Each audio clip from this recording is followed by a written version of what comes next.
Sorry, YouTube. I forgot about you again. I forgot to start the stream on YouTube again. Shit. Fantasy Coloridia for Warband was my favorite.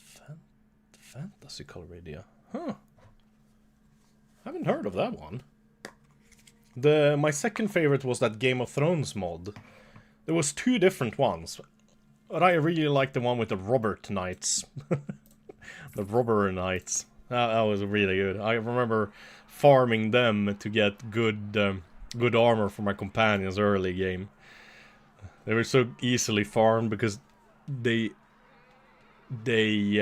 had small shields so you could hit their legs on when they were on their horses. And you could do it solo with fairly decent skill and then get really good body armor and helmets. It was nice. So let's send everybody in now, but instead hold fire, see if we get a different result. If we get more wounded than shooting them with a bow and arrow. Oh, that's still a lot of dead. Ah, my stick doesn't work this time as well. What the hell? That's so strange.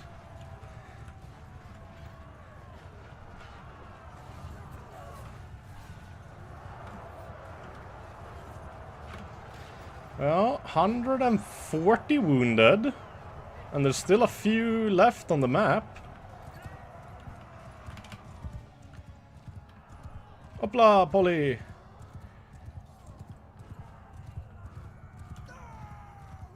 Ah, there's one more there. That's the last one. What was it? 106 or 107 we got to capture last time around. 109. Yeah, so I'm thinking we're not really getting much better results than that. That's still a lot of them though. I'll take it. And shit, I could recruit these two. Doesn't hurt. Then get rid of the rest though so we can get the conformity on them. Very nice. Oh, one war mount. That's actually kind of good. Alright, that's awesome. I really went here just to get more horses, and then I spotted the madman over here. Oops. What is Oops doing? I think Oops is gonna become good with a bow and arrow. OPP, that's just some weird stuff. I'm gonna make Charlie happy here. Katla. Falgrum, that's a pretty good one. Rorbreck. You know what?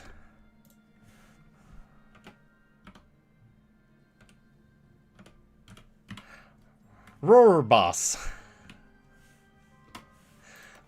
That's an honor to Robert the not so brave who ran away. Let's see, we want a ton of war horses. I'm thinking fucking we're getting 200. But I think we can get a lot of our money back. That's probably more horses than we need, right? We're actually not herding, funnily enough. Oh yeah, I've lost a lot of horses. You know what? I think we can take another 100. Yeah, we're still not hurting. Spectacular. Okay. Oh no. Oh, I thought I had a bunch of gear. Oh no! All the gear from the fights went to train the men, up new men after I lost all those men versus the the Nords. Scheisse. I forgot. I thought I had a huge amount of... Well, keep the money then. So just to recap for you guys who just joined. The work didn't... No, I quit my work, Jack. I'm right now looking for work. But in the meantime, I'm kind of full-time streaming again. At the very least. As much as I can, and as I want. It is pretty luxurious, I must say. So, just a recap from yesterday. Yesterday, of course, we ended up with going to war with the Nords. Well, they attacked us. Had some casualties trying to besiege Balagard. And then I managed to wreck a lot of lords over here. And then I played a little bit without you guys when the girlfriend went to volleyball practice. Mostly just picked off one lord here, 2 lords there, 3 lords there, you know. But I had one big fight versus 1,000 of them over here. Just me and my fully trained 360 army of Huskars and Drusniks and Sky God Chosens and whatnot. But it was massive casualties for me. I just barely won it. I had 150 wounded and over 100 dead. So I spent a lot of that gear I got from chasing down all those single lords to actually upgrade some more troops and give to the party leaders and put into garrisons, and also give make sure we had really good garrison guards thanks to this improved garrison. So our guard, for example, has 120 healthy troops. Tyal actually has none right now, damn. Alnting Castle 180. Lochna 0 actually. I forgot, I'm gonna give that away. Ulrik's Horn 140. Harvard only 120. Man, they've had to fight a lot. So right now we're kind of wearing down the Nords pretty well. 9,500 versus 300 casualties. Have a ton of their lords in captivity. All my parties are up and running. Very few of my villages are getting raided. And we just got about 110 beautiful crazy men that we can make into indomitable men. Very nice. Haven't managed to get any crazy men in a very long time. Oh no! Shit, where was she captured? Oh, fuck, I shouldn't have said anything. Sundrik's party. Isn't that the king? Robrek's party. Motherfucker. I didn't see where.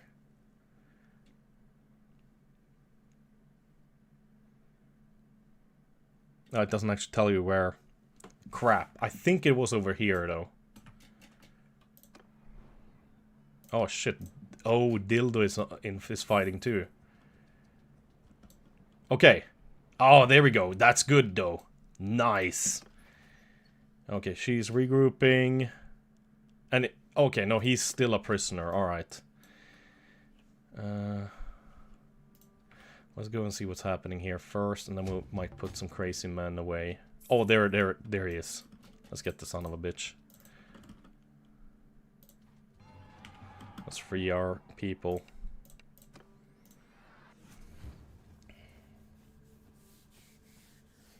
Where are the prisoners, my lord? Time for some dental appointments and nipple inspections. Yeah, that's Rolfus, alright.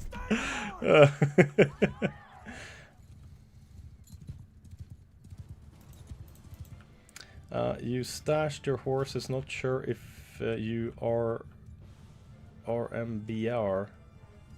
Oh, remember. Oh, yeah, I still have 150 horses stashed, too. Shit, you're right. But money isn't an issue. But, again...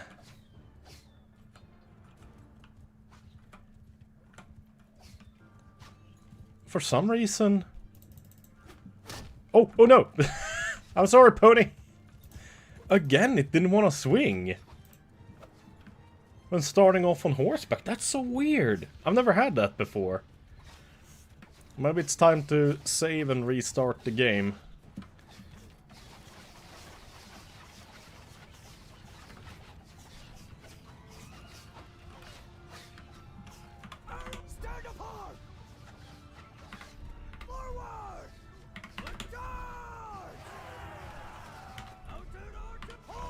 Go in for some melee. Wreck this guy. Punish him. Roar, boss! Level up! Beautiful!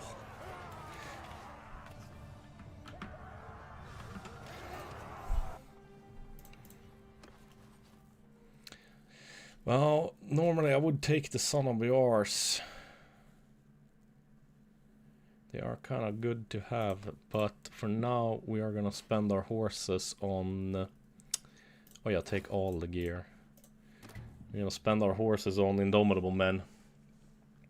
Maybe switch slots. Yeah, that could make a difference too, you never know. We'll save, and we'll do a quick restart of the game. Because that's weird, I've never had that happen before. That I can't swing the weapon until I drop it and then pick it up again. Oh nice, I have seen you've been streaming more, hope you find a new job soon. Oh, it's alright, I have an unemployment insurance and stuff like that too, so I'm not really in a big hurry to get a job. But I do hope I get one soon too. I don't want to be outside the workforce for too long. If you are, it starts getting hard to get in again. But right now I'm being a little bit picky. I saw one job today that I applied for that I really hope at least I get to go on an interview for. Because just the description, like, of the things that I would do would be something that I would find very fulfilling. And I think would definitely be a challenge, because it's stuff I haven't really done in the past. Just, well, kind of different versions, but not particularly that stuff. And I don't have that much knowledge about it, so it would be a lot of new things to learn. But I think I would really appreciate the job and find it fulfilling. It would kind of like scratch my... I'm a little bit of a perfectionist itch when it comes to like stuff in general. I want it to look like, you know, nice, pristine, spotless. I'm a bit anal, you know. Definitely got a little bit of autism in me for sure. Even though I talk a lot for being an autist, if that's the case, but I'm definitely kind of like anal and like to have things like, well, I mean, you can tell, you know, how I like, just look at me compared to Robba's army. I sort them all, you know. Like, I'm very particular how I like things. So I think I would like that job. There's very small chance I'll get it, though, I think.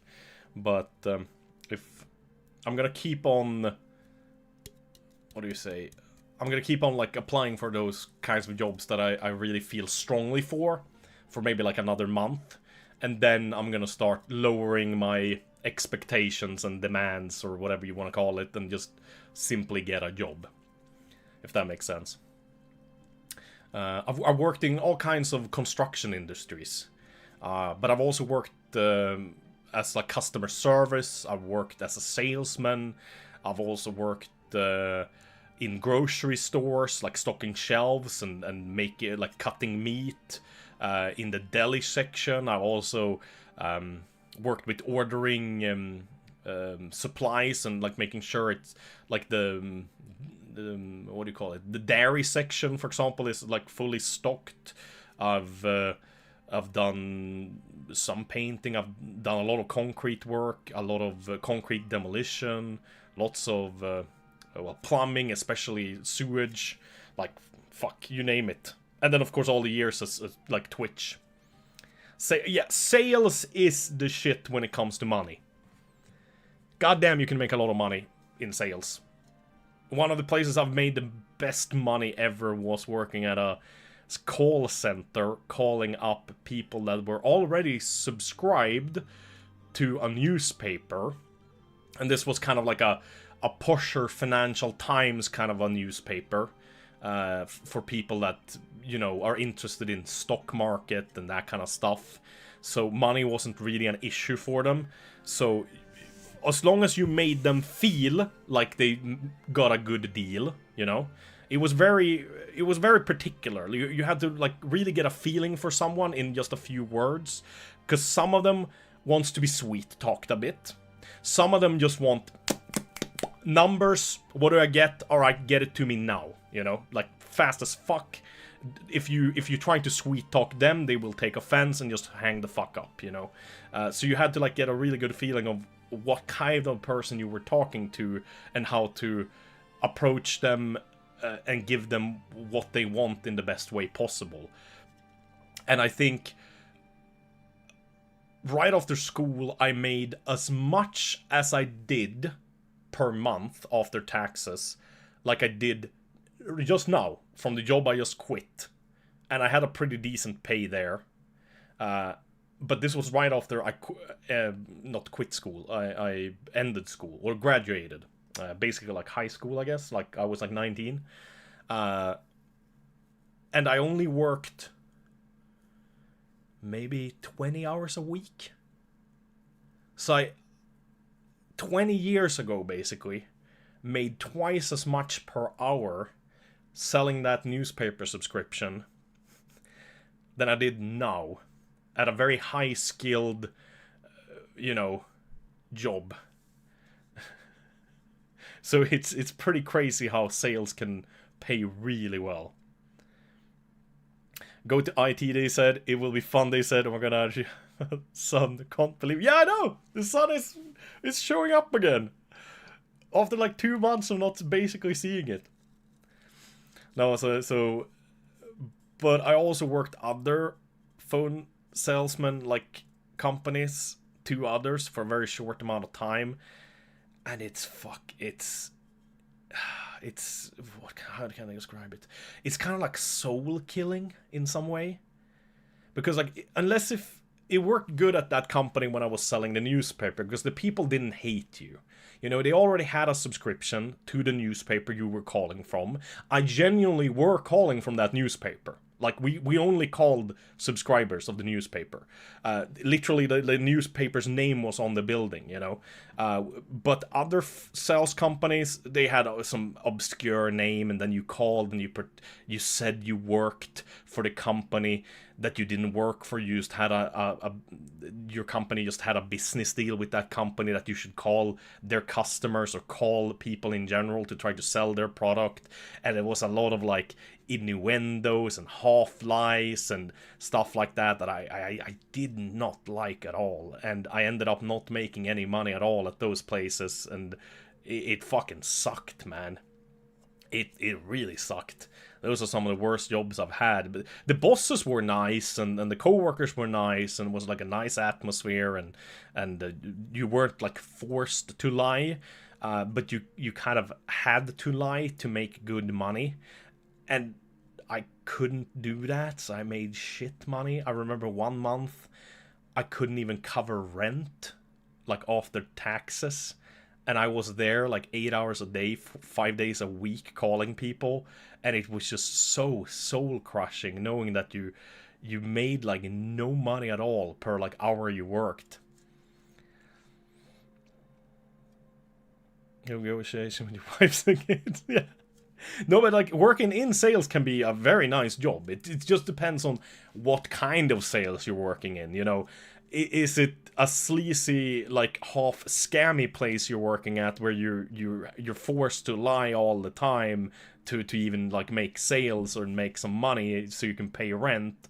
Or is it like a decent dealership that's respected so you don't have to lie to people? It's more about making a good connection with people and making them feel comfortable with you and explaining things in a good way so they feel safe and secure to do business with you. That's a whole nother thing. And there was a lot of that stuff when it came to sponsorship deals on Twitch and YouTube, for example. Like a lot of the times I would contact companies instead of them contacting me, because I didn't always want to like do business with some companies that were like fishy, or I felt like I didn't support their product or whatever. Even if their product wasn't bad, it was just not a product I would use. I wouldn't want to like recommend it. It's kind of stupid, because the thing is, even if, like, for example, I use these Sennheiser 599 HD headphones. They're like $200. Do they have $200 audio? No, they really don't. You need to have like one of those like audio boxes and shit for them to work really well, and I don't have that one. They sound just like a pair of headphones for like $30, honestly. There's no difference. But they're extremely comfortable and lightweight, and that's why I bought them, so I could have them on whilst I sit and stream for like 8-9 hours a day. So, like, would I recommend others to buy these? No, absolutely not. Are they a bad product? No, absolutely not. They do exactly what they're supposed to, and for me, they're perfect. But I wouldn't try to sell them to others. Same reason why I said no to the JBL sponsorship. They had a, I did a stream, I think, with their headphones on. They were like, the audio in them was fantastic. Like Tarkov, you could hear every single footstep, like way better than in these. And you didn't need to have any special equipment or anything. They blocked out a ton of sound. You couldn't hear anything else in the room. But they were heavy, blocked out all the sound. They were, you know, stuffy. You couldn't, like, your ears would get sweaty in summer. I could not wear them for more than a few hours. Were they bad headphones? No, but I didn't feel comfortable wearing them every day and taking that sponsorship and showing them off and telling people to buy them, because I could not honestly say that those were headphones I would recommend in that way either. Even though those headphones would be perfect for probably like 50% of you guys that game here in chat, because they shut out your wife, your kids, your husband, you know, your mom, your siblings, so you don't have to listen to them. And you hear the footsteps in CSGO or other FPS games, like, are really loud, really well, really clear, good positional audio, you know, that kind of stuff. So it's all about, like, personal taste as well. Sorry, I'm gonna go grab another Red Bull. I'm very talkative today, apparently.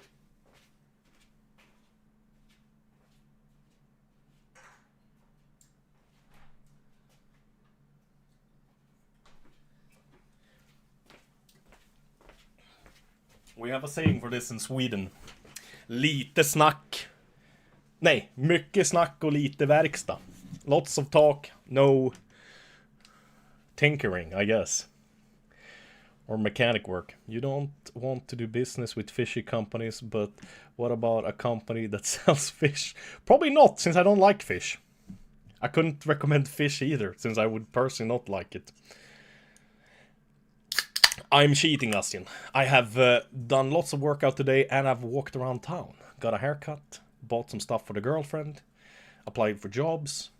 I deserve it today. It's a cheat day.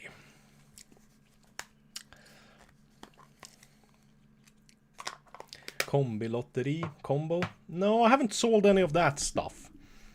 I've sold electricity. That was actually a good deal for a lot of people, because a lot of people have really shit deals on electricity in Sweden. So I was actually only selling to people that would literally save money. But it was hard. It was hard to get people to go and get their electric bill, then read it out loud for me, then me needing to understand, like, are they actually making money? And it was a lot of hassle for very little money. What else kind of stuff did I sell on the phone? Oh, I sold broadband fiber through, I think, like a cable box company, like for TV channels. Like, this is like 20 years ago, of course. And it was a fucking good deal to Norwegians. Like, and it paid well. I remember we finished calling everybody on the list in less than 2 weeks. But in those 2 weeks, I basically made a whole month's pay. So it was really good pay. And everybody fucking loved the deal. Like, almost everybody said yes. Like, 70% of people. Because most people had, like, dial-up at that point. But you had to kind of, like, talk Norwegian. Laster du ner mye filmer og musikk? Hvordan uppkopplingen hastigheten din nu idag? Vad har du för nedlastningshastighet? There was a lot more Norwegian words I remembered back then, but maybe not now. Alright, let's upgrade these guys. How are we looking? I need a lot more berserkers. 17. Go another 10.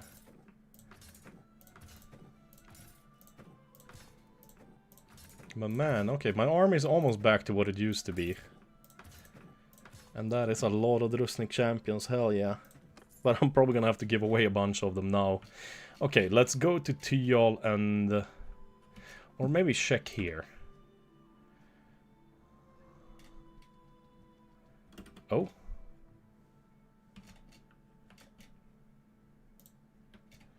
Attacked by deserters. Oh, but he made it. He has 99 troops left. We're fine. Okay. Prostate Punisher, please come back. We need to give you troops again. And the Knowing, please come back as well. Lots of them. Yeah, good. There's like no prisoners here whatsoever. We will take her. And what do we do with the rest? Do we let...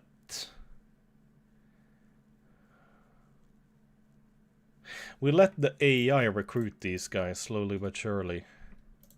And we'll keep... let's keep 50. And we have 60 to go and grab. I think that's going to be perfect. Okay. And we're basically doing war of attrition against the Nords right now. We might actually want to start thinking about doing a proper siege against them. Rorbas, the brave. What do we want to put points into here? He's only level 7. He isn't really set up though to be a leader, so maybe some into smithing to power level him later, potentially. What kind of garrison do we have here? Scaled Boosters, Marauders, Sky God Chosen. That's decent garrison. I think we have a better one over here. Yeah, that's a hell of a garrison. What are we looking at guard-wise? Yeah, we have those 180. Gonna go stop him. Harguard only 117. Tyal 0. Lochna 0. Ulrikskall. Lochna maybe. Oh, there's so few troops in Lochna.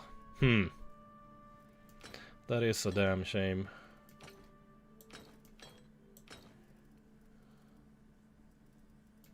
There's a bunch of dudes that don't even belong there as well. Fang. Okay. Well, let's move some dudes from Harguard to Lochna. Oh, that is a lot of units in Harguard. God damn.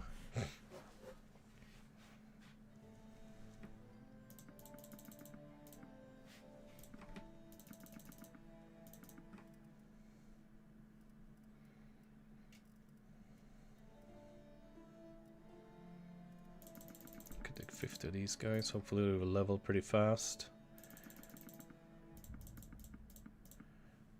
Take another 60 of those. Hopefully they will make it safely there. When you transfer troops, you will actually see them running on the map. Just like this guard party.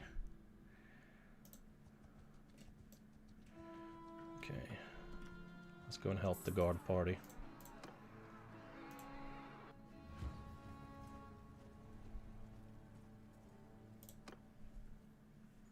Attack! Loose formation! Higher pitch and pretentious. Kind of, yeah. Oh, I got a fish bone in my throat when I was a kid. I used to love fish. It used to be one of my favorite foods to eat. But after the fish bone got stuck in my throat, fish never tasted good any longer. Like, people can describe like fish dishes to me and I can read them on a menu and go like, oh fuck, that sounds good. Oh, I would like that. But as soon as I taste the fish, ugh. Just, I get this like kind of like, want to puke instinct from it. I basically got a bit fucked up in the head when it comes to fishes. Due to that, I guess. And don't forget that oil money. Yeah, Norwegians have a lot of oil money. Did you find it hard to get good in sales? No! No, honestly not. It was very scary in the beginning. Because it was something I've never done before. But it came to me pretty naturally, since I do like... I'm one of those weird Swedish people that don't really belong in Sweden. Because I will say hello to strangers when I walk in the morning with my girlfriend and pass another couple. I will say like, good morning. And like, nobody fucking else does that, you know. Most of the time they will say good morning back, but a lot of the times it will be like, what the fuck? They're talking to us. What's wrong with these freaks? You know? So, I actually enjoyed it. When I didn't feel like I had to lie or exaggerate or anything like that. But you need to be a social person. If you're not a social person, you cannot do sales. That's like the absolutely worst type of job for you. I mean, it would be better even if you were like a personal assistant, even though that's a very like social job. You don't need to make them like you then, you just need to make sure they don't hate you. When the people you're like taking care of, you know.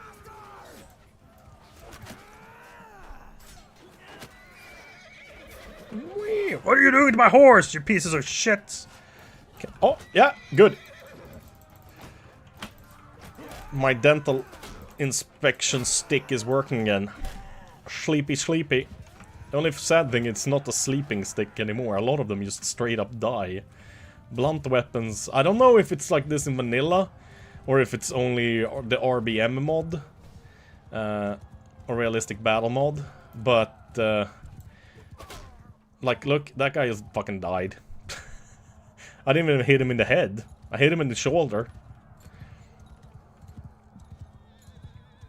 In Michigan, we are assholes. No, I wouldn't say Swedish people are assholes. We're just very, like, tight-knit, and we don't really talk to strangers that much. Like, we are... That's the weird thing, like, when Swedish people go on vacation, that's when we become assholes. Anybody that lives in Spain or at any, like, touristy place knows Swedish people can be fucking assholes when they're on semester. Because then, like, we kind of, like, all that, like, pent up, like, always falling in line, never doing or saying anything you're not allowed to, you know, all those, like, social norms go out of the window and we just go, like, booze! Drugs! Pussy! Yeah! Let's fucking party! You know, I can climb this car! I can turn this car over on its side, you know? I'm gonna lift this stone! I'm gonna climb over these guys, you know, fucking fence and pee on their bushes and shit, you know? It's just, Swedish people are terrible when we're on vacation. we become monsters. Absolute devils. It's not good at all. No, but yeah, sales I would only recommend to people that find it easy to talk to people they don't know. You know, the kind of people that like to go party, the kind of people that like to be social and talk to strangers and all that kind of jazz. They don't really need my help, no. If you are an introvert, unless if you're an introvert, I am an introvert. I like hanging out with people and I like being social, yes. Oh my, but it makes me tired. Is that a tier 3 God damn it, it's a tier 3 sub. You're not in Spain or on vacation, yet you're still unrude selkapa. Yeah, but that's what I'm saying. I'm not a typical Swede. I'm always rude and I'm always an asshole. I always speak my mind. You know? I always talk to strangers. I make small talk with people in the grocery store queue. I will make small talk with the girl in the cash register or the guy in the cash register like I know them. You know, people, I'm a fucking freak. I'm a freak Swede. I'm telling you. I'm a really weird Swedish guy. People who do not appreciate that kind of stuff. Where I'm from. They think it's weird and scary. Oh, the silent. Good, good, good, good, good. Well, maybe we want to level up his horse a little bit, because it is kind of stagnant. He's one of the new recruits.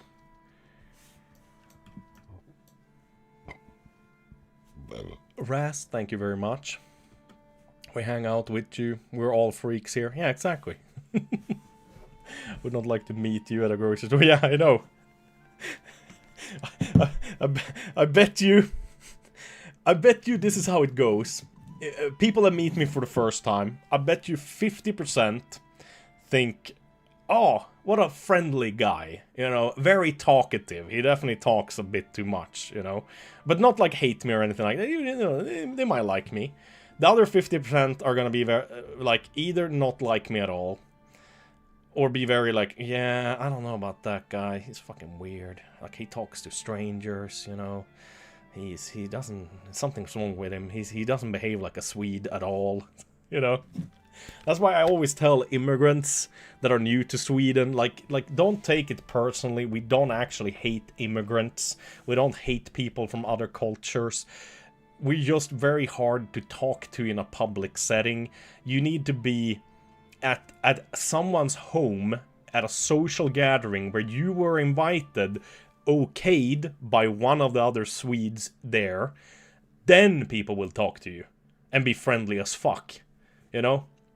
We don't really give a fuck how you look like, or what god you pray to, or if you pray to a god or who you like to fuck with, as long as it's not kids or animals, of course, or relatives. We kind of think that's weird too. But like, most of us don't give a fuck about that at all. As long as you behave Swedish, that's all we care about. Like, that's it. If you behave Swedish, you're fine, you know? How are you not extinct yet? We live in the coldest place on Earth. But almost. It's dark, cold, and depressing. Like anybody, we do make a lot of kids just because, you know, the bed is cold. You want to snuggle up against somebody, that leads to another thing, you know, and copious amounts of alcohol. And honestly, quite a lot of drugs, too. They tested the water here like 10 years ago in the town I live. It's a small town, 50,000 people. We had the most drugs in the pea water in the whole of Sweden. And we're not even the furthest north. We're like in the middle of the country. It gets darker, colder, and more depressing by far when you come up to like Umeå and Luleå and Skellefteå and that kind of stuff, you know, in the very north. So I don't even know how they handle it. Maybe they're close to the Finnish border, so alcohol is cheaper, so they use less drugs because of that. They just go for warm bodies next to them, doesn't matter who. Well, you know, have you seen Swedish women, by the way? I mean, Jesus, you can go to McDonald's, you can go to a 7-Eleven, you can go to a fucking normal grocery store, and the girl that sits in the cash register, or the guy for that matter sometimes, will be looking like a fucking model. Alright? Like, you will see, if I walk the town now, like, I would just walk down, look around at the couples walking past, I will see a ton of dudes that look like me. Just barely average, you know. You don't go like, oh god, I want to make babies with him when you see me. But you also don't go like, you know, no shin, you know, short, whatever. But, you know, acceptable. A lot of just acceptable, alright, okay looking dudes that have really beautiful women. I mean, really beautiful. I mean, my girlfriend, she's easily like a 7 out of 10, and I'm like a 5. And honestly, I mean, I'm almost out of her league. I can get better. Like, I'm not even kidding here, because there's so many good-looking girls in Sweden. It's like, if she lived in a small town in most other countries, especially England, she would be the most beautiful girl ever. Here, she's just average. Honestly, like, it's fucked up. She's not average to me. She's beautiful to me, of course. But just objectively speaking, we are truly blessed. And when you go to England, you can see the facts of what happens when you get raided for a few hundred years. All your most beautiful men and women are taken and moved to somewhere else. Because as much more beautiful as we are, you can see where it's missing, you know, 2 minus 1, you can definitely see that, like, you know, the -1 over in the UK. I'm just fucking with you. But you guys need to start brushing your teeth and going to the dentist, alright? Get some fucking... What do you call them? Dentures? No.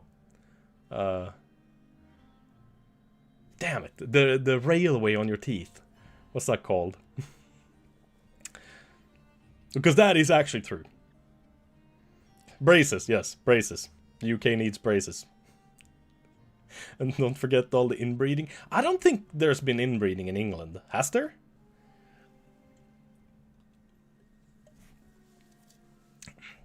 I think the only inbreeding that was common in Europe was between monarch families, right? No, there's plenty of good-looking girls and guys in the UK too. I'm of course pulling your leg. I'm fucking with you, so. But yeah, Sweden. I'm not kidding there. Like when it comes to Swedish women, I mean even the dudes. You will see dudes where I'm like, god damn, blonde, blue eyes, tall, you know, big muscles, working at a goddamn grocery store. He looks like he come right out of a Calvin Klein commercial for underwear. Like, I kid you not. Swedish kidnap most beautiful girls from all over the world and telling that they have the most beautiful girls now. Yeah, there's a reason why we have the most beautiful girls now. That's because we did kidnap the most beautiful people. I assume, at least. I have no clue if any of that is actually true. But it's fun to say just for shits and giggles. Come here, you fucker. Oh no. Oh no, I recognize that sound. Stranger. Oh fuck, who declared war on me now? Northern Empire, okay. Not great. I was kind of hoping to be able to attrition the north a little bit more. We're in for some hard times. I've seen Swedish Tinder and looks... I know. It is spectacular. I mean, if I grew up in any other country, the most beautiful girl I would have had the chance to date just by pure chance, and you know, personality would maybe be a 5 or a 6. Because I'm a 5 on a good day, you know? In good clothes. But here... I don't think I've ever dated anyone under a 6. Ever. It's just... It's so dumb. It's so dumb. It's absolutely crazy. We are truly blessed. But Swedish women do have a temper, though. They know their worth. Since they've had such extensive rights for basically a millennia, only going down a bit with the rights when it comes to like Christianity being introduced, because then they actually lost rights due to Christianity.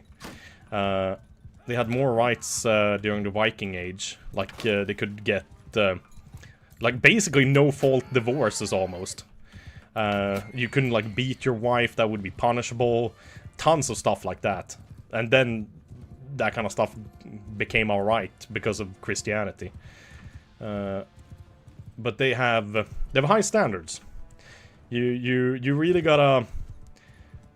I wouldn't say you have to be a man, like you don't have to like take charge, but there's a reason we lovingly call our girlfriends and wives the government.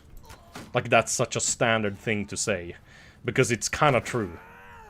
I wouldn't say Swedish men are wimps, but Swedish women are... I wouldn't say they have an attitude. It's not like that. It's more like... they don't take any shit. It's hard to explain, really. The only thing I can think of is like some African American women in America.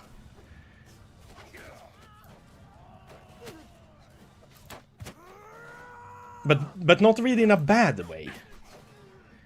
More in a way of like, yeah, you kind of gotta work to get the respect. It's not that they don't respect. I mean, of course, some don't respect men at all because the new age feminism bullshit. But most women don't hate men and do respect men and will take men's advice. But you gotta really, you gotta prove it. It's much harder earned respect from them, I would say. You gotta really work for it. And this is just my personal opinion, and I'm basically a plumber, so you know there's no scientific stuff behind this. This is just me rambling. So don't quote me, because then you're most likely just gonna sound stupid. Swedish is just a horrible language for men. It's too wimpy.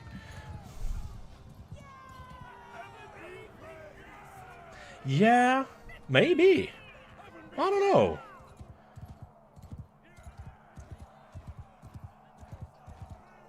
Now when you now when you say it, I'm not really thinking about the language itself, but it feels like a lot of men might really. Oh yeah, shit! They came back. Very good. Now we gotta give these people some troops too. Oh shit! How do I explain this? I've noticed that this might just be because I'm a bigger guy though.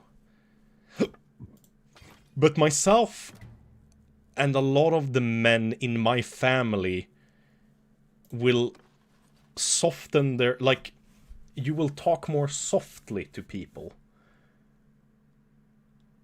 I'm not quite sure what causes that, but I've noticed it as soon as any of us, at least the men in my family, become agitated, like angry. We're pretty good at like keeping our cool. We might raise our voices slightly, but the voices become a lot deeper and a lot more menacing. My father made 3 of my teachers cry at teacher conference, like teacher-student meetings. Not by raising his voice, just getting angry to the point where his, I guess, real voice comes out. And it's very... It's frightening, I guess, is the best way to describe it. It's very... It also commands respect. So I don't know if it's the Swedish language that makes us sound more... What did you say? Wimpy. I think it's just a culture thing where we try to not seem too aggressive. Because I think as civilized as we are and as good as we are at like not using violence most of the time, we have... How can I describe it in a good way? We are... At least from my personal experience with a lot of Swedish men in general growing up and that kind of stuff. I don't know if this is true, or this is just like my personal guessing, trying to be a couch... fuck, what do you call those people that like complain about sports people making mistakes?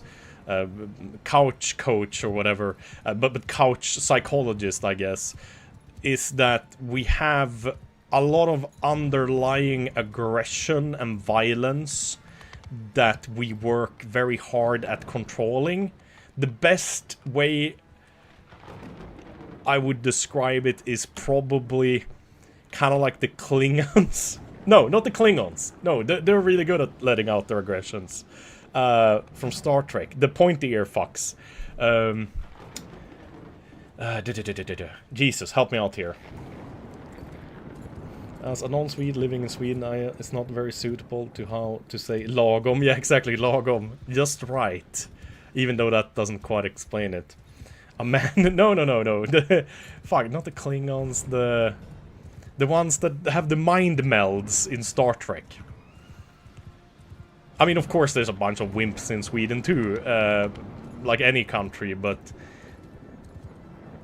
Some men can surprise you.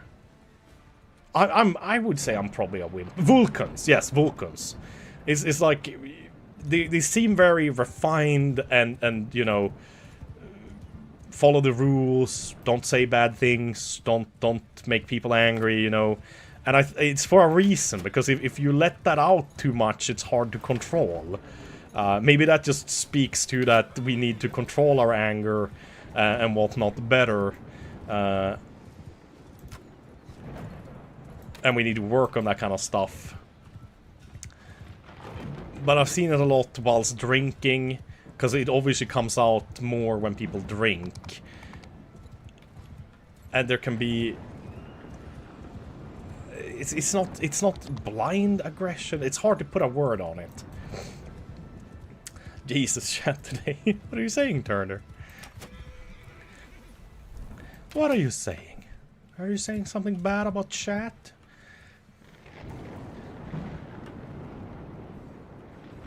Yeah, exactly. You hold your demons in. Exactly. And I think every, like you said, every good man should really master that. It's like, it's the same thing. Why people? Okay, first of all, like, you should not listen to people like, oh, what's that fucking guy? The guy with the bald head that tries to tell young men how to hook up with chicks and shit. Like, he is just a fucking moron. I mean, he sounds like a woman hater. Not to say that he's wrong about everything he says, though, but I would not listen to him. There's a lot of better... Yeah, Tate. The Tate dudes. Like, those guys are just idiots. I can't say it in any better way. And they're not good men either. They're not men I would respect. These are the types of men that probably weren't popular in school, and they're trying to make up for it now. That's the general feeling I'm getting from it. And not to say that not being popular in school makes you a bad person, but like, acting like they are kind of makes you to a douchebag. Fuck, where was I? Where was I even going with this? Yeah, so a good man... Yeah, so what they always say, you shouldn't be a nice guy.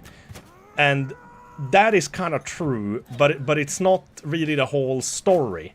It's not that women and other men don't like nice guys. Everybody likes a guy that is nice. But there's a big difference between being nice and being a doormat. Fuck, I don't know, how do I even explain this? My train of thought here. It's like, there's nothing wrong with being nice and a good guy, but you gotta be able to be violent and be aggressive to protect yourself and protect the ones you like. Nobody will like you just for being nice. It's you being nice. Oh, wow, fuck. Damn it, I don't want to send the wrong message here in any way. It's like... How do I explain? Well, like Raz said, like, a good man keeps a hold of his demons. Like you're not supposed to be an asshole to your girlfriend. You're not supposed to be an asshole to people when you go out drinking. You should behave yourself, and only be an asshole when somebody's already an asshole towards you or someone you know. Kind of like... I think controlling, like, your mean side or whatever, contra not having a mean side. Now, I feel like I'm not putting good words here at all on it, but... Yeah, exactly. You should be nice, but you should also be able to exert violence and dominance when it's necessary. and you shouldn't just be a doormat. I think that's the problem. It's like, you should absolutely be nice to your mom, your girlfriends, your friends, and people in general. Nobody likes an asshole that goes around puffing up their chest and just like fuck those people. Damn, be nice, absolutely. But don't be a doormat, stand up for yourself, and protect the ones around you that's worth protecting, you know? I guess what I'm trying to say. Boys need real men role models. Yeah, I got very lucky. I wouldn't say I turned out to a particularly good man. I shy away from violence. I'm a pussy.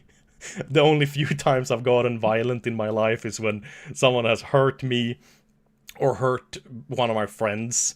I never seek out violence. I always try to mediate away from violence. Honestly, I'm a bit afraid of violence because I can't fight for shit. I think a guy half my size, half my weight class would beat the shit out of me if he's just taken boxing for like a year. I probably wouldn't stand a chance. Most chicks that are the size of my... Okay, maybe not... Well, most chicks that are like average size, like 170 centimeters, like 70 kilos, that have a few muscles and do boxing, could probably beat me up. Like, in boxing at least. Not if it was violence overall, because something I've noticed in my life is we are a lot stronger than women on average. Like, a lot. Takes notes. Don't be like Anders. No, I'm not all bad. I did get lucky. I did have good role models. So, like, you should be kind to the people around you. You should be kind to your neighbors. Help out as much as you can. It pays off. It really does. Like, I don't know how many times in life I've met somebody I've just paid a little bit, like, courtesy and a little bit of, like, basic respect to, and then that's benefited me later because they remember me. And go like, oh, it's you, that guy. I'm like, yeah, nice to meet you again, you know? And then get a job or get a favor or whatever, you know? Like, I think a lot of the issues these days is that men are not allowed to be men and boys are not allowed to be boys. Because men being men and boys being boys doesn't mean that they're gonna hurt people, like, in anger a bunch and stuff like that. It's more about them controlling themselves so they don't hurt people too much when they get angry. Like, my dad used to tell stories how they would go out drinking, dancing, picking up girls, and having fights with dudes from other, like, smaller villages. You know, there would be, like, village rivalries. And how there was like this very strict conduct, you know? If the guy went down, fight's over. You won. No kicking, no hitting. You fucking help the dude up and like, hey, good fight, fuck you. Yeah, fuck you too, you know?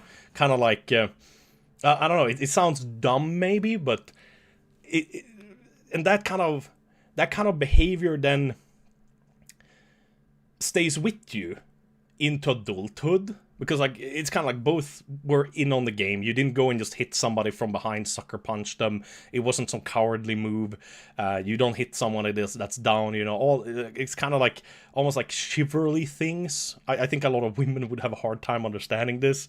But it's like, men's brains work different than women's do. We like violence. We like... I don't think we like violence per se, but I think we like the thought of violence and war and guns and stuff. I don't think most want to be in war or have violence perpetrated against them or upon others. But it's like, yeah, it's kind of cool, you know. It's hard to get away from that, and I think it's good if you're exposed to some of it in moderate amounts when you're younger, so you learn how to control your temper and you know, act fairly chivalrously and with some honor and dignity. And I think that's hard if you don't grow up with a bit of rough horse playing around, that kind of stuff, you know. In my 48 years, I still never punched someone in the face. I see it as a good thing. Violence sucks. Yeah. But I haven't punched anybody in the face either. Except friends and family. But that's more been like, you know, kind of horseplay stuff. My uncle once knocked me out. Purely on accident, of course. We were horseplaying. I was like 15, where we were just shoving each other and wrestling and shit.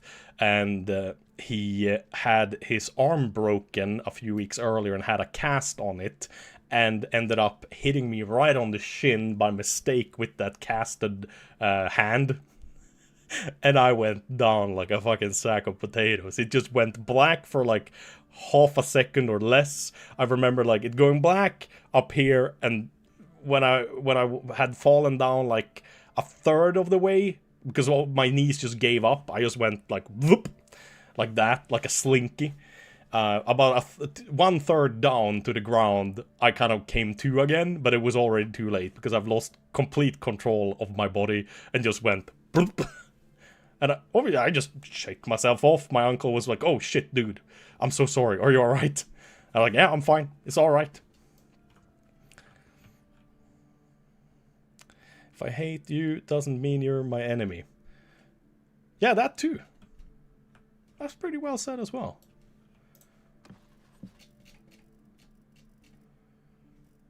And you can even respect and kind of like your enemy as well. It's weird how that works. We're weird animals as humans, especially men. Okay, that's it. Fuck me. I am talking so much shit today. I'm so sorry, chat. We are at war with the Northern Empire. I did send a new garrison to Lochna, but to reinforce it, but it has not arrived yet. I need to definitely, yeah, we need to create 2 new parties. We just got them into our party. Both Knowing and the Prostate Punisher needs to get a bunch of men. The question is, we have 400 garrison here. I think that might be enough. We'll empty this one out. Ooh. Okay, that... Oh, wow. They actually got wrecked. That's awesome. Oh. Okay, so it's a 3-way war. Shit. Fuck. I mean, we have worn the Nords down incredibly, but... Well, then again, it's not that long since we had a war with the Kusite either, but the Northern Empire might have a lot of elite men. Fuck. This is rough. God damn it. Have you tried the Twitch integration mod to let the viewers join battles? No, I haven't. I mean, I don't know much about it. I think someone else has mentioned it once. Less talking, more reading. Exactly. So after a good fight, often become the best friends, especially in young age. Yeah! Yeah!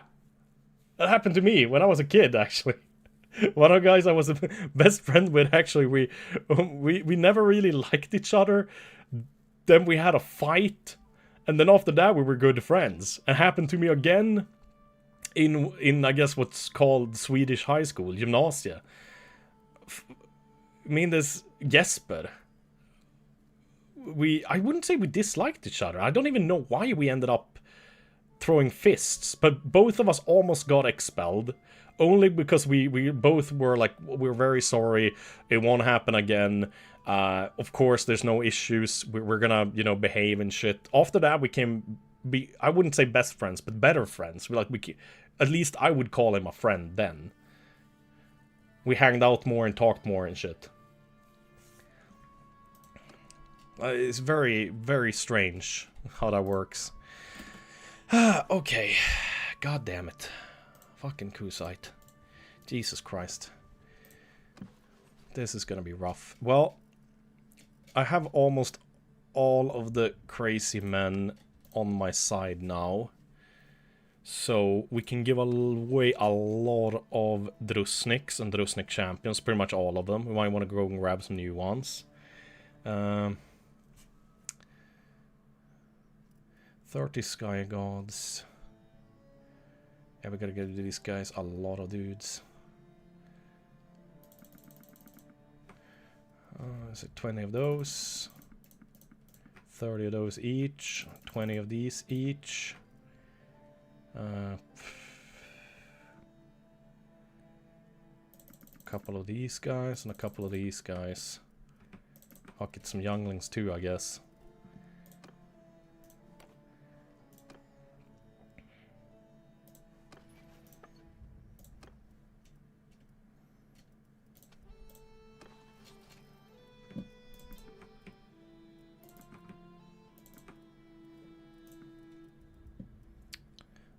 Whose cars? No, I don't want to give away any of those. Was it like 20 of these guys? I think so. 10 of those guys. 30 of those guys. No, it wasn't 30, I think it was 20. 20 of those guys. A couple of them. And a couple of them. And a few of them. That should be pretty good. And another party with the knowing.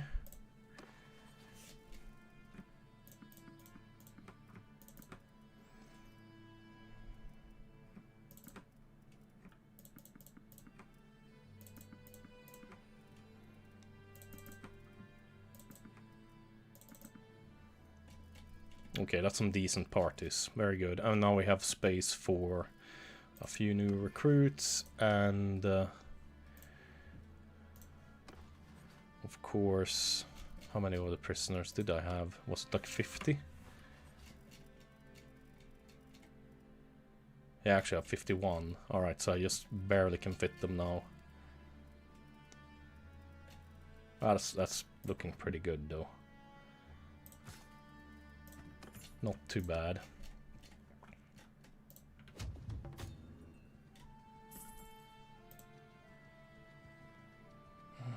Freedom. Oh, Jesus Christ, a fucking three-way war. It's gonna be rough. Oh, good thing we have a lot of money and a lot of men.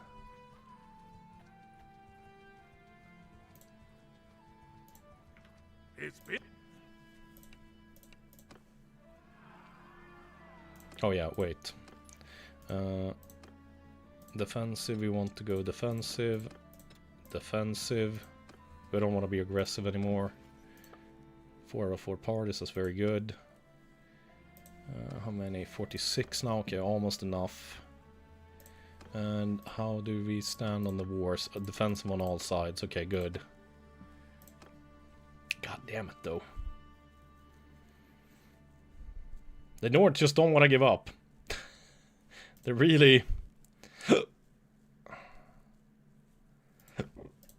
They do put up a hell of a fight. Also, har du sett Lord of the Rings modden? Mindre snack, mer hack. No, I haven't seen the Lord of the Rings mod.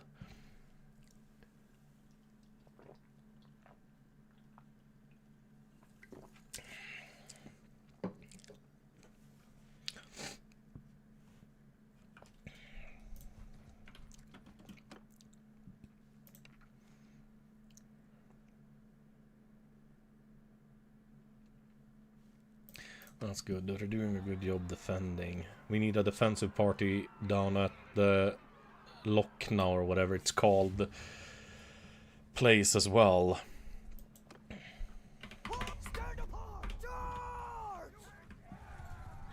Hopefully I have enough gear to actually make a bunch of indomitable men, because I need them badly.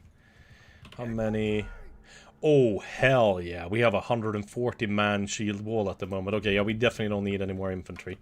Well, I might need a few more berserkers, but really, that's not a big deal. Wait, what the fuck? Oh yeah, exactly. Yeah, you don't even belong with them. We have one indomitable man left. That's it. We could send them to fight, actually, so my son, the soulless one, the ginger, gets some XP.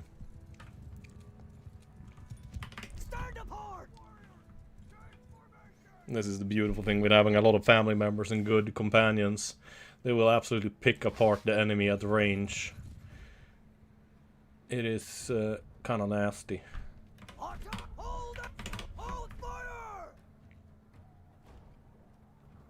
Yeah, the Indomitable Man actually got knocked out. And the Soulless one. And Rorbas.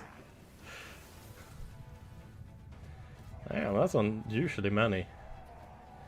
My poor son. Maybe we need to look over his gear a little bit and see if we can upgrade it.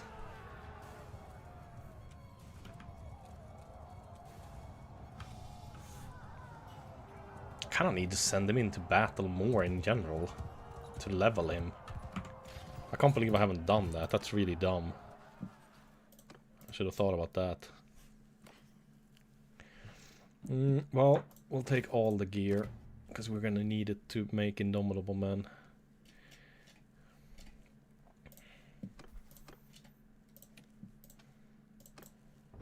Oh, Nima has leveled as well. We want to make her a very good leader of men. Like the Prostate Punisher. So I don't think we want to spend anything on two-handed. She's gonna level bow like crazy with us. Maybe one more into tactics could be good. Money is not an issue. We're making tons of money. Lokna. Oh, the garrison. Oh, there they are. Garrison first. That's perfect. All right, we'll follow them. Oh, we might want to get rid of the United Deserters as well. Okay, that's very good. Let's now make a guards party here.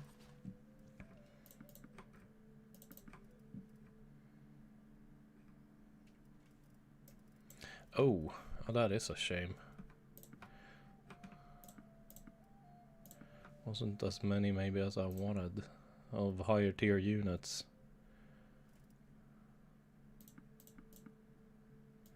I should maybe moved some more troops over here in general. Oh, there we go, 200. That should keep the villages fairly safe, at least from smaller lords that I don't want to spend time chasing. 51, recruit them all. Hell yes, very nice. Well, yeah, let's get rid of one little youngling.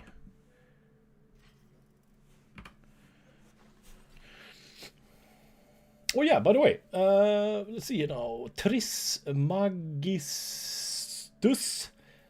Konstantin. Oh, fuck you, you're a brand new follower. I thought I recognized your nickname. I could have sworn you've been in chat before. Talon, Yitro, ZZ, Furborg, Rasdemus, and everybody else. I appreciate the follows. Welcome, brothers and sisters. Welcome, welcome. Actually, we could do that. Very good. Okay, we're gonna save. We don't fuck this up. And now we're gonna feed them all our good gear. It's a good sign that it's lagging whenever we're going into the menu. Oof, we didn't have that much though. There we go, that's better.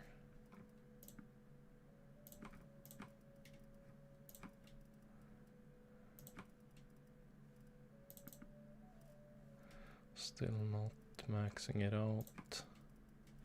Oh, did any of the companions... Yeah, look at that. Idrun can now use a 166 pounder. You cannot, unfortunately. This one is better though. Very good. You already have a master. Oh, you can use one too. Okay, that's all. Okay, 2 can't. That's very good. Okay, we need to give more gear away.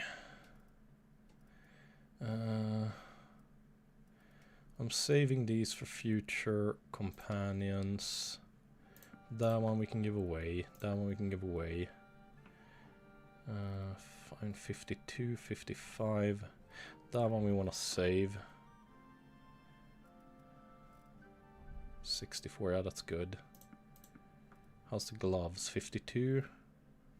That's pretty good. Keep those as well. Those are good to keep.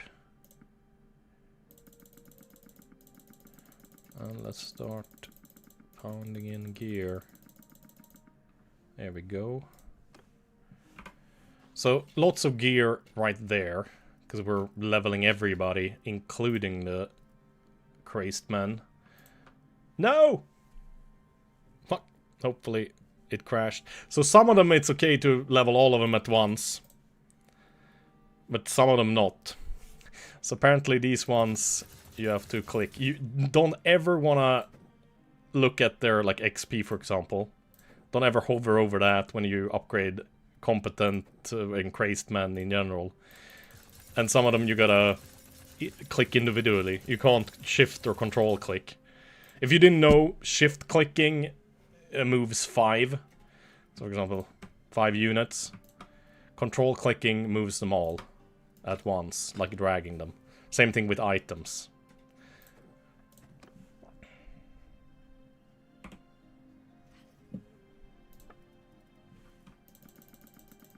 No, we should need only like 12k or something, I think. Or maybe we need a bit more. 15k. It's good enough.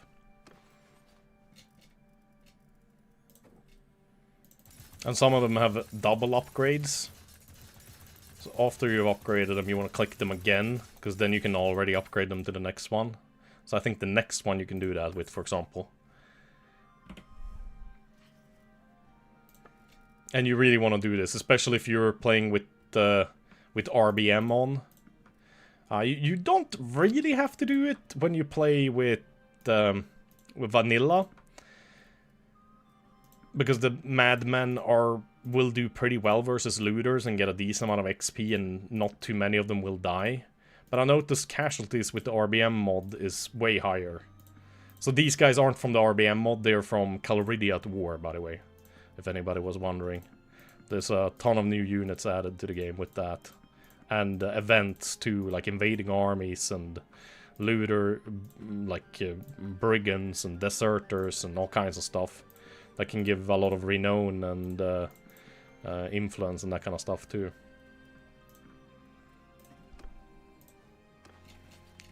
All of them upgrade like normally, but these madmen are kind of have a really fucky troop tree, so you kind of gotta do it like this. And with the RBM mod, so many of them die in battle and so few level up, because they have really shitty gear. Like if we look at them, even a tier 5 madman, so this is the RBM mod on. I mean, the helmet is kind of alright, but for tier 5, it's trash. Basically, they come with gear that's 2 tiers lower than what they are. So, it's kind of like having tier 5 units that have tier 3 gear, basically. So in RBM, it's really hard for them to get any kills. But even in vanilla, I will usually level them up until the drilled madmen. Then I will have them as foot fighters, because their stats are really good and their gear is kind of alright. Like I said, kind of low tier for their actual tier. But they do get the job done, thanks to the high skills. But with RBM, armor being so much more important, especially face armor, they will just die before you actually get them up to Indomitable Men. But at Indomitable Men, they do have good gear, and they will survive and get a fuck ton of kills, thanks to their huge skill. Or very high skill. So the best thing to do is just save up a bunch of gear and just give them, so you can level them all to max straight away. It's costly, but it is worth it. Otherwise you just end up kind of wasting them.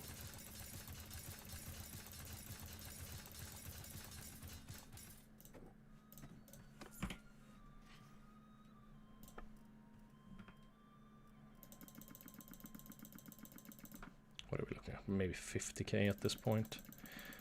Oh no. Shit. Fuck.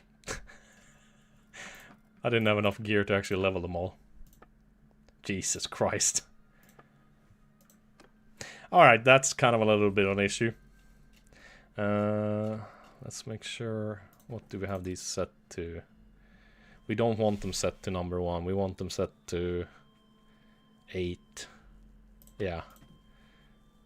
We don't want them... we don't really want them fighting actual men. They just end up dying.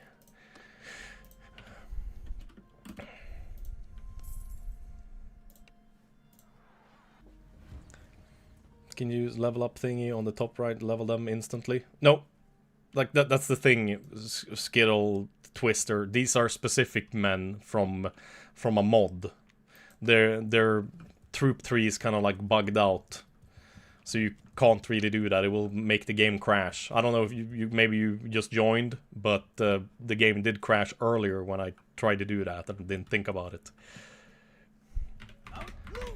But otherwise I will upgrade most of my troops from the up top thingy.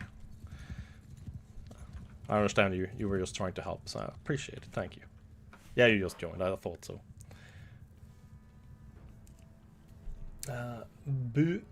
Bereutus Lone Wolf. I appreciate the follow as well. Raz, again, thank you for the goddamn tier 3 resub for 99 months. I find modding a pain in the butt. I subscribe to some of them on the Steam workshop, and some of them I just get straight from Nexus. To me, it's actually not that difficult. But maybe it's because I'm like used to modding Minecraft and other games so much. Because all you gotta do is just go to the modules folder, put the mod in there, unpack it with you know, WinZip or WinRAR or whatever you use, and then you're basically good to go. It might still crash your game though, but you know, if the mod actually is working and don't have a bunch of bugs or interfere with another mod, for example, it won't be an issue. What the hell? What are those dudes? And I'm lagging. I think I need that crashed cause issues. So I definitely need to restart the game. Oh, get fucked. Oh, he even died. Oh, he got shot to death by a companion. Aim for the legs. Well, his armor's so weak. In RBM, aiming for the legs is so good. Because with the RBM mod, helmets are so damn good. And some armors are so good that you will only do like 9 damage if you shoot them in the head. Oh, shit. I'm sorry, you're friendly. My bad. I'll try to shoot one of these guys in the head. You see, 27. Straight to the head. With like one of the best arrows there is, and one of the best bows there is in the whole game. I think the bow I have is legendary, and the arrows I have are legendary. I mean, you see him kill... a headshot the horse will kill a fully armored horse instantaneously. And the weird thing is, I feel like I do more damage on horseback when shooting my bow and arrow than I do on foot. It feels like I'm faster at aiming in as well, and more accurate, weirdly enough. I don't know why they made it like that in RBM, but... Horse archer companions are very good in RBM.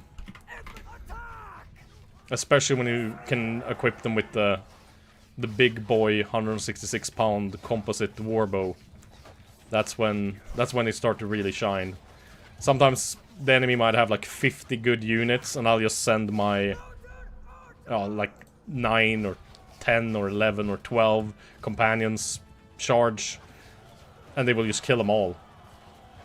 But before they even run out of arrows. Whee!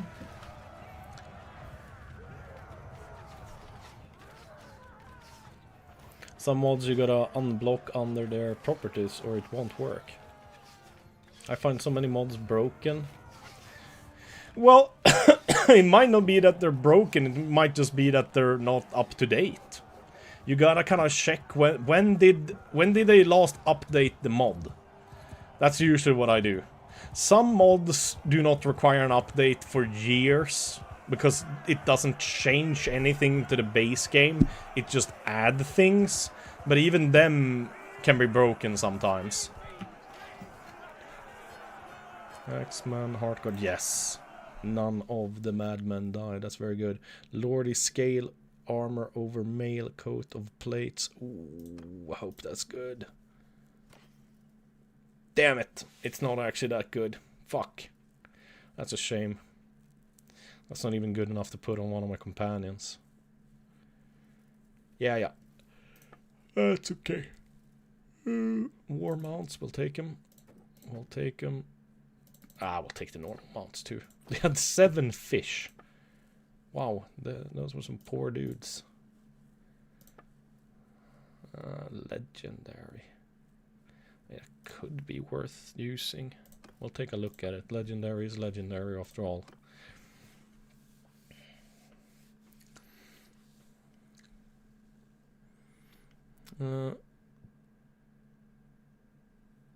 Let me sum it up for you. Neither a doormat nor a psychopath. Yeah, yeah, exactly. Oops, I just realized 17 minutes delay comment. Yeah, that's alright. Crust shell. I didn't know you could watch. Oh, I guess you can kind of like rewind a stream on YouTube before it's even over. But I think you can do that on Twitch now too if you're a sub, right? Because I distinctly remember one of my subscribers telling me to enable something. I think that's what it did.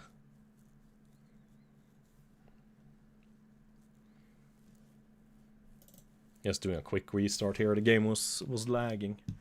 Man, I'm still thirsty. I gulped down those 2 Red Bulls. Makes a big difference working out a bit and going for a long walk. Getting a haircut and whatnot. I got a lot thirstier than normal. I'm gonna get myself a drink. I'll be right back.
Yeah, Red Bull isn't exactly known for quenching thirst, that's true. But at least it does quench thirst better than Monster. Monster's absolutely useless. Okay, almost another fight. We could probably donate the gear. So, if you're new to Mountain Blade, these perks you can choose between are so massive. Here's some of the absolutely most important ones. So, Athletics at max is fantastic. Mighty Blow. My character now has 150 hit points. Plus 35 is from Mighty Blow only. That's because I haven't put that much endurance on my character. I kind of fucked up the character creation early on and put too many of the attribute points whilst making the character in social without thinking about it. Just because I wanted a little bit of charm to begin with. I went too heavy on it. Basically because the virile and gaining influence from battles is pretty damn good. But another huge one is Medicine, Minister of Health, and this is personal. So if you have a companion that's your medical dude, you won't get this benefit. But as soon as you hit 275, all of your units in your party get an extra 25 HP boost. That's huge. You know, that's more than 25% extra compared to, you know, the normal 100%, 100 health.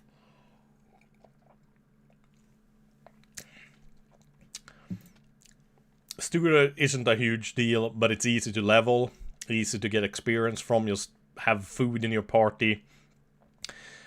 But paid promises and giving hands, those are the things that allow me to sacrifice gear for XP on my troops. It is expensive.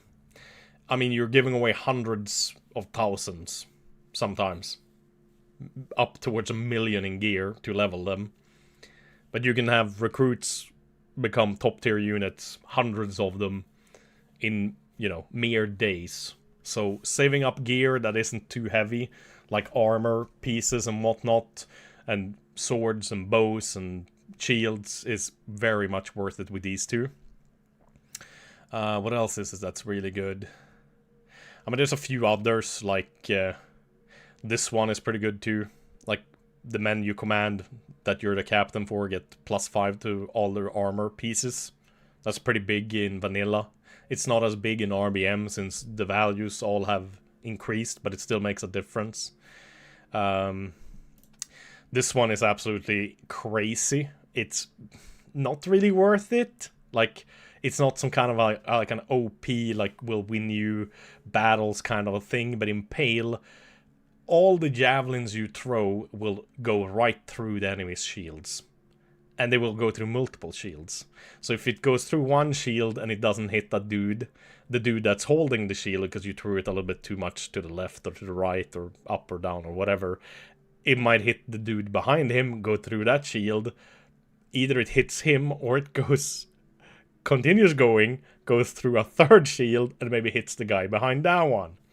And as you know, when you start getting high throwing skills, you do so much damage with those top tier javelins that pretty much anything will die in one hit.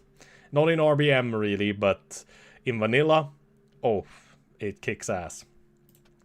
Then there's some things like this one, Thick Hides, Party Leader, +5 HP to all the troops in your party. Every single one. I don't think companions though. And this one is pretty good too. You take 10% less projectile damage. Makes a big difference when you start having a really good armor. But also the troops in your formation takes less damage. So there's a lot of good perks. Leadership has a very good one. +1 party size, each leadership point above 250.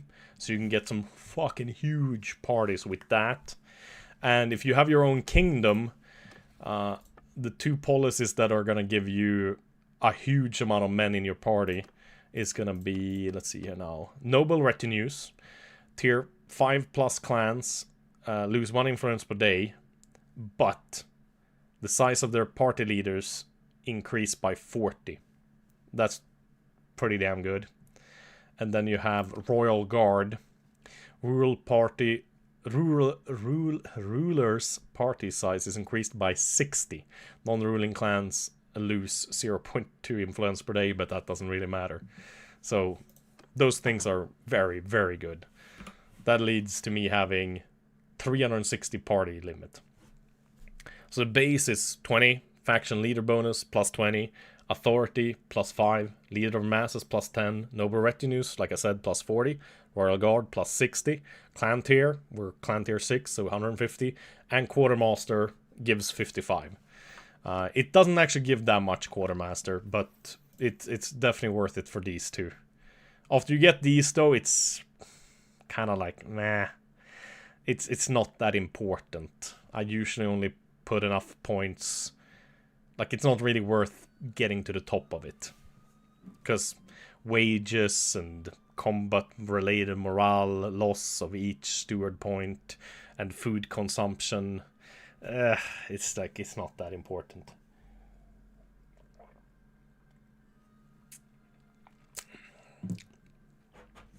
You mean it's not Squirt, the thirst cleanser? Is it Squirt? No, it's not called Squirt. Because you're thinking of the, is it the Futurama drink?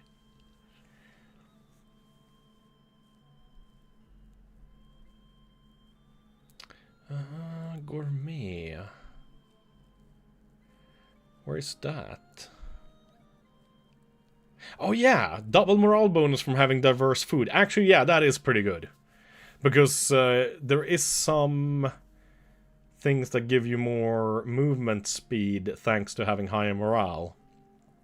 Yeah, high morale, plus 0.13. That's pretty damn good. And also you want to make sure that you have cavalry that your footmen can ride. You see plus 0.37, that's huge as well. Maybe not so necessary if you don't have a ton of men. And this mod, I highly recommend everyone to get. This is the first playthrough I ever had with this mod, but improved garrison. It is so fucking good. Oh my god, it's good. So, first of all, you can do all the management to any of your castles or towns. From any castle or town on the map, for that matter. You can transfer troops. So you can choose where do I want to transfer them to. And then I just pick the troops. I get to see the troops in the garrison. So I can transfer 131 junglings. They will, however, move on the campaign map. So it's not something like magical that seems like OP and cheaty. You know, so if you only transfer 40 troops, an enemy lord runs past, you will see them on the map, walking with a pretty slow speed, like, you know, from the destination to their, well, the start to their destination, and they can get attacked and deleted whilst they're, you know, moving to where they're supposed to go, the destination. Then you can also set up a guard party. So they will actually up to 200 men. So you pick dudes from the garrison to just run around the castle or the city and defend those villages that are bound to it. Awesome as well. Training. You can pick exactly what troops they're supposed to auto-recruit. And there will be small recruitment parties that go out to the bound villages and recruit the men that can be recruited from there automatically. But if you want other kind of troops, for example, this is... well, this is not my castle, but it's a Sturgeon castle, so technically it can only get Drusniks. It can't actually get the Nords. But then I can send out a recruiter. So I can tell them how many. Okay, I want 30 troops of that type. And I can then pick who shall, you know, help them. So 31 shield companions will lead the party and try to return with those 30 men. And you also have a pretty nice overview as well to see if anything's getting raided or how much money you make or lose and that kind of stuff too. It's, I think, one of the best quality of life mods I know. The only ones that compete with it, I would say, is this one where you get an extra button for speed on a campaign map. It's called Better Time. And then I think it's... Is it called Fast Forward, maybe? The one that allows me to speed up time by holding Control X in battle. Which is just awesome as well. Which basically makes those easy win battles, but you don't want to auto-calc them because you want to train a specific unit type or something like that. Or you don't want to lose too many units. But, you know, if you auto-calc, you will lose a bunch more units than if you fight the battle, like, real time. You just go into the battle... Hold Control X, and the battle is over in seconds instead of minutes. What is the butter mod for? Oh, a bunch of the mods are not mods. They are programs that let the mods work. You know, it's like things that run in the background to just make the mods work in general. So it's I don't know what you call those. I think it's a specific word for it. But Butterlib, Harmony, and I think 2 more that I have are things that you need to have to make the other mods work. When you download the mods, it will usually say what mods are required. Harmony and Butterlib are one of those that almost every single mod you install requires them to be installed. Cracks is what you call them. I don't think you call them cracks, though.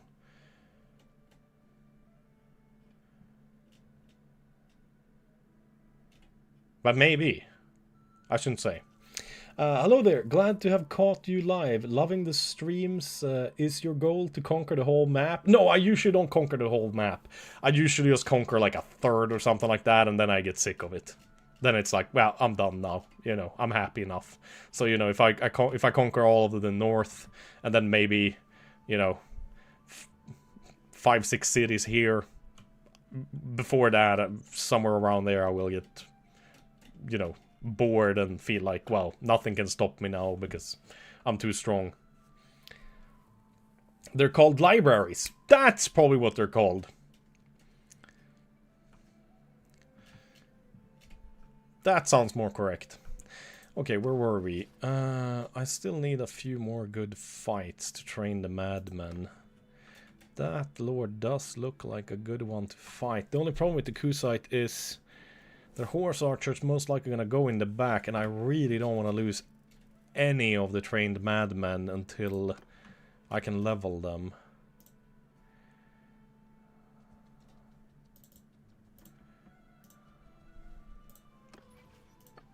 Well, the parties are looking pretty good. How big can they become?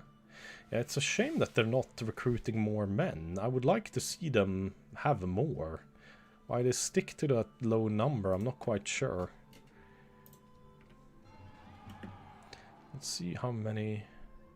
Lancers, heavy lancers, tribal warriors. Oh, fuck, that's not good. That's very few low-tier men. The Kusite... I guess there is a while since we were at war with the Kusite the last time. So they have definitely increased the number of elite units they have now. Oh!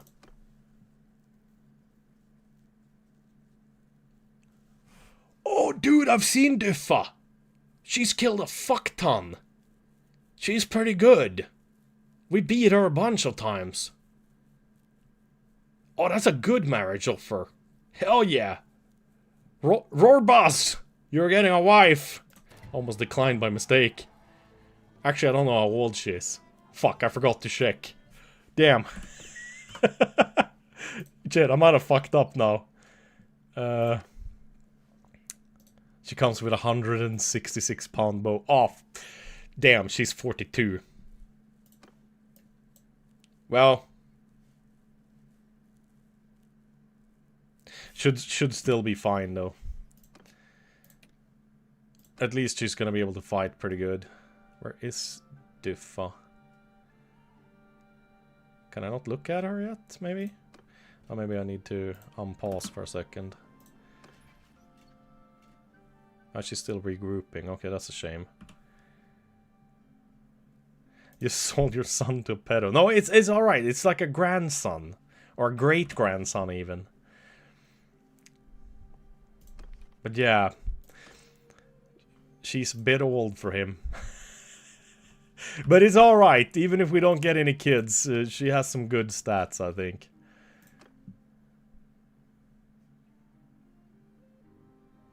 I mean, her bow skill is actually kind of low. But she does come with a 166-pound bow, so I think that's pretty good. I don't see her at all here, though. Can we look at her here? Yeah, we can look at her here. That's strange. Oh, fuck. Level 24. Well, she's gonna be able to get a lot of kills still, though, having that bow. Because I've seen her on the battlefield. She has kicked some serious ass.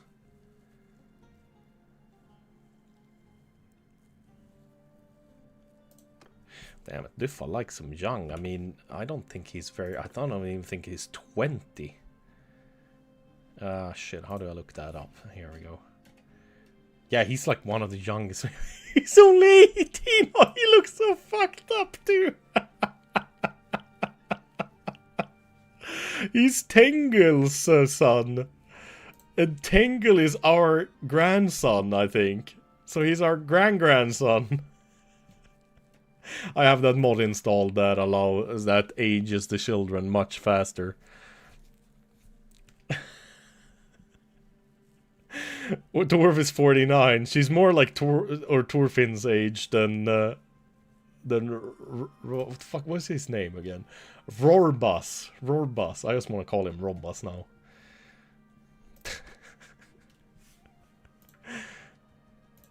Well, she has a nice bow. Rorbas, so that's worth it. Oh, nice.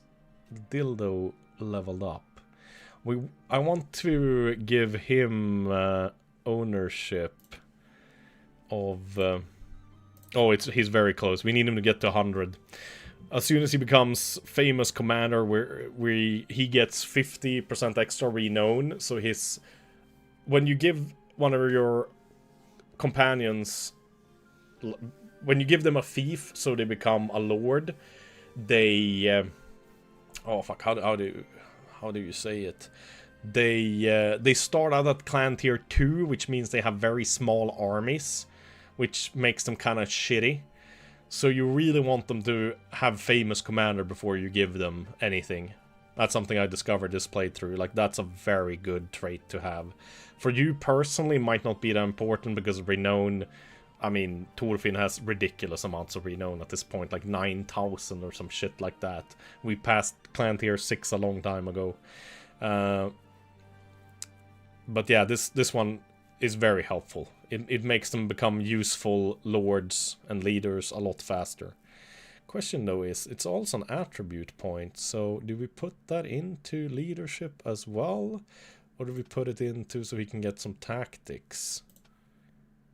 I mean, shit, we maybe didn't even need to put it in here. Maybe we want him to have more steward. Because he's gonna get there anyways.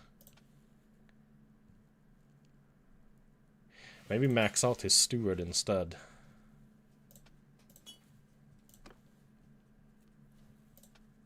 Because I think he's gonna level that automatically anyways. I think that's better.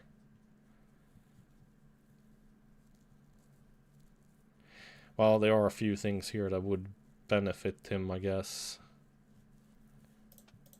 But he should level himself pretty fast with that. We gotta just make sure, as soon as we become famous commander, we're gonna give him a Lochna. Now we maybe need to take a few castles now from the Kusite bastards. Damn, they're fast though. Oh, I think we can get this guy. I think he wants to go for some looters. No? Maybe? Yeah. No? Oh, that's good. Haha, you fucker, you chased after my people. Ooh. Alright. The Empire wants to play. Shit. Ah, that's a shame, I forgot. We breaking through and defending that, we're gonna lose a lot of indomitable men. But that's, I guess, a price we're gonna have to pay. Surrender, Kusite dog. Thorfin is here! He will inspect your prostate! Stand apart! Give him hell! Make sure we call Diffa to our party ASAP as well. I think, did we bring these guys? Let's do shield wall. And bring the archers up here. So you can just fucking pummel their horse archers. This guy had unusually few horse archers though. That's very few. Holy shit. That's almost embarrassing.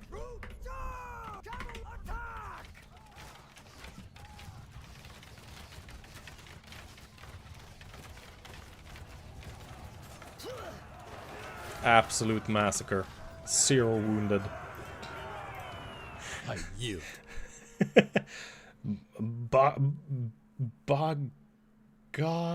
Beg. Beg for mercy, you son of a bitch. I wish I had that. Ooh, okay, that's actually a good sign.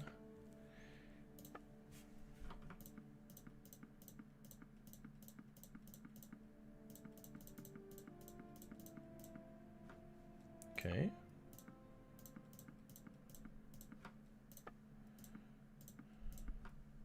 Huh. Oh, there we go.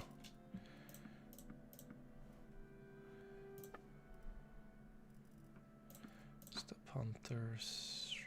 Yeah, those aren't that good. I'll take the food though. Even a 2 meter 120 gal should not be able to pull that. And pull what? What are you gonna say? I want to see. I don't want to see a woman who is capable to draw those 80 kilos. Good thing he won't pass on that shit. And we can hope. Yeah, exactly. Yeah, we was about to say we can hope so, but yeah, he probably won't get any kids with her. Not a Viking without telling me you're a Viking. Yeah, I've never tried to. I don't think I've ever tried to shoot one of those proper like heavy bows. I only like made homemade bows as a kid. But I've seen people that shoot those bows and they look like fuck, how would you even describe it?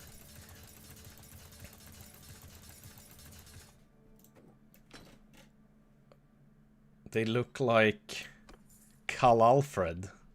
Oh. Oh, okay, so we have one defense and then... Alright, that's gonna be rough. Yeah, hopefully we don't lose too many fearless men. Haven't even been able to make them into indomitable men yet. Question though is, will we... Where are you heading? Epinos Castle. Okay, so you're gonna like gather up there before you assault. Okay. Well, let's hope that our guard units in Hallgard and Agilting Castle, plus all my companions, will keep the north safe from the north, or the Nords, because... Oh! I can actually make peace with the Northern Empire? For free? Holy shit. Well, yeah. Let's do it. Even though it would have been lovely to kick their ass a little bit. That's weird. They declared war, then made an army, then besieged us, and then fucked off. Or straight away. We've had 2 months of war with the Nords and killed 11,000 of them. And they still don't want to get peace. The Kusite are strong though. Well, that's good. Now I just need to hold the south alone. And that's gonna be a lot easier if we don't have the north attacking at the same time. Okay, we will hang back and see what they're planning. Oh no, that's a lot more showing up. Holy shit. Oh damn, that's a big one. Oh, that was dumb. You're... What's his name? Bagai? You must be a dumb bastard to face Torov's army, outnumbered 4-1, and way less quality troops. Excellent. You will be a good distraction for my men, so they don't go bored waiting for the next fight. I have no clue really what he was thinking. Oh yeah, again, we gotta make sure we get Diffa to our party. So our grandson can get to know his new more than twice his age wife. What was she? 42? I fucked up. I should have waited. We probably could have gotten an offer for a wife at least a bit closer to his age. Feel a bit bad. But do fucking kill shit. So she has Thorfin's respect. This was a tactical marriage.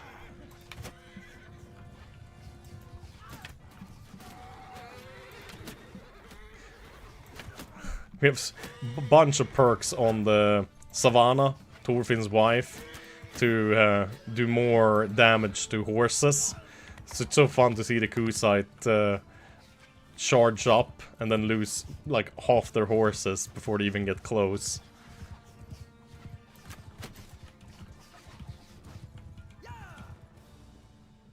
Oh, their cav is still going though, 14 of them. Let's go pick them off as well. It's a lot easier hitting a horse than it is hitting like the shins of a dude riding a horse. If you can't hit the shins, That is definitely a weak spot. The RBM mod with the armor increases and the decrease to damage of bows. And oh, well, I guess penetration. Oh, that horse didn't need to die. That was unnecessary. You want to aim for the legs. Kneecap them, Tarkov style. Leg meta.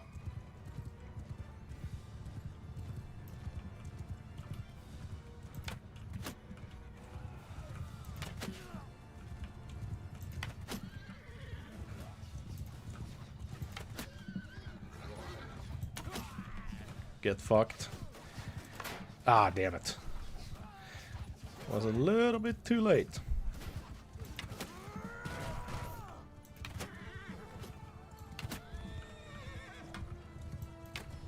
No! I'm out of arrows. Well, I do have a few grenades. I keep forgetting about the nades. Oh, my poor pure blood. Ay, ay, ay.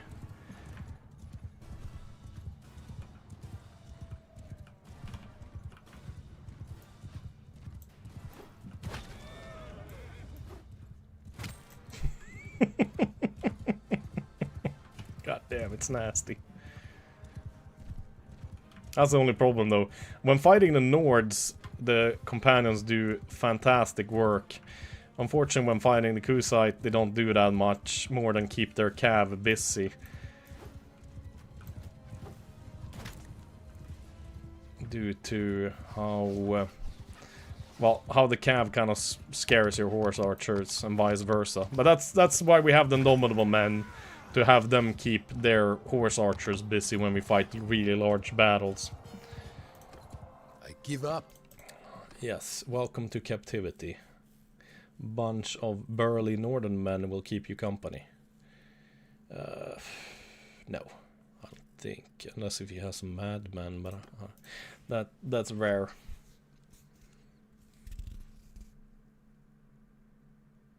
Start calling you Bob Bo Wilhelm.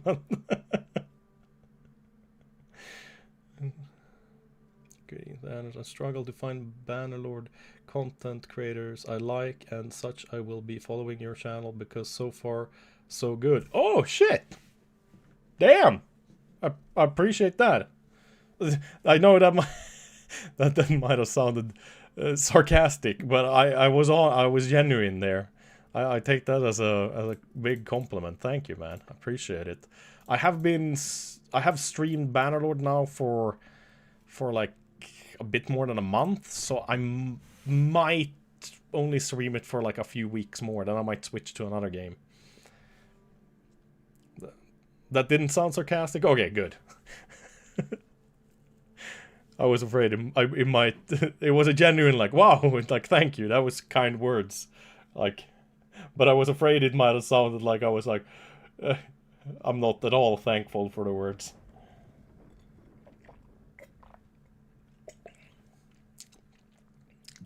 When 2 meters and 140 kilo, he wasn't able to pull a 60 pounds, and he settled with 35-pound bow. What? Seriously? Well, do you mean 160? So he settled for 135? Because 60 pounds, that's just 30 kilos. I feel like most men should be able to easily draw back 30 kilos.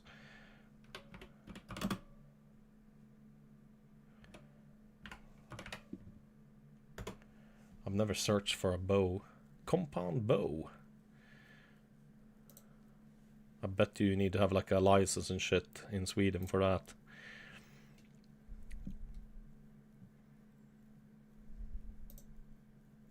This compound bow for like $200. You can adjust it between 18 and 29 pounds. Wow. That feels low since there's up to 200-pound war bows here. And this one's 166, but that's a composite one. There's even 200-pound. Yeah, how fucking strong do you have to be able to pull a 200-pound warbow. I never thought about it. Because, like, that's 100 kilos like that. I could probably pull a 60-pound bow like that. I'm pretty sure I could. Like, that's 30 kilos.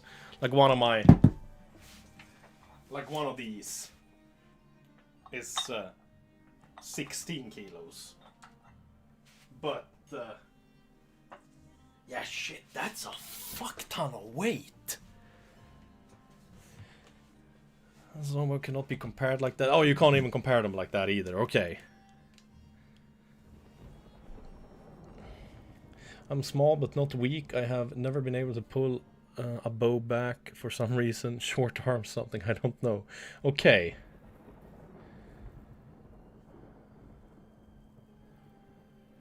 Yeah, but let's say... What, are there actually 200 kg compound bows today? Those are the ones with the pulleys and whatnot, and I do understand that those are easier to pull back. You might not actually have to pull with that kind of a force. And as I understand it, it's very easy to... When you have pulled them back, it's very easy to hold them. When it's one of those, because of all the gears and levers and whatnot. But on a normal bow, compound or not, I mean, I guess most bows, especially for war, were technically compound. But I think these like old-fashioned bows, like this is a compound bow because there's like bone in it and different kinds of materials, whilst this one, like a longbow, like this one, a longbow, might technically still be composite because I don't think you made it from one piece of wood. I think you laminated different pieces of wood, but maybe not mixed materials. Like you didn't have wood and sinew and bone, you know, at the same time. So like both are war bows, but one is a longbow and one is a composite bow. Because composite means different materials. And I believe these were easier to pull back as well, but not at all as easy as modern ones with the pulleys and whatnot, right? And you have to pull huge tension over a longer period, pulling until they get higher amount of energy in arrow compared to the longbow. Yeah, exactly. Yeah, so, I mean, like, this sounds just incredible. Because I assume it's literally 200 pounds you have to draw back and hold and then fire. I mean, I just imagined your right arm would be massive. Even like your left arm would get pretty strong because you have to still hold it, but holding that straight compared to actually like pulling it back, gotta be a huge difference. Oh yeah, your back too, all the back muscles. Even your pecs probably.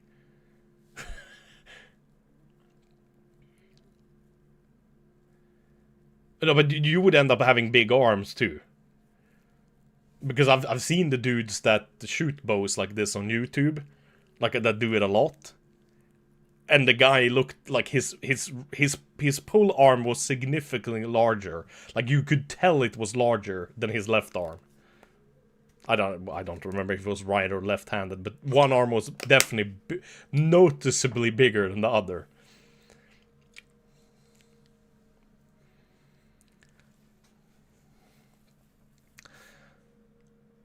So I mean, I can't even imagine how fucking strong it would have to be able to pull back 200 pounds. Because I assume it is like you would have to lift 200 pounds off the ground. But you can't use your legs in the same way. It's gotta be a lot of technique too, right? Because I bet you don't hold it straight and then pull back. You probably gotta do this whole, like, use both arms at the same time. Very long for the leverage. Yeah, these are so long that you can't even use them on horseback without the perk in the game. So that does make sense. Without the perk, you can only use the compound bows, because they're much smaller. I mean, they're still tall, though. But if you compare it to this one... I mean, shit, it's the bow is basically 2 meters tall. You can see the bottom of it right there. No. No, that's not actually the bow. Shit, where's the bow? There it is. It goes to, like, the knee. But it's clearly... well, almost a foot taller. So almost as tall as Thorfin. And he's modeled to be like 2 meters tall.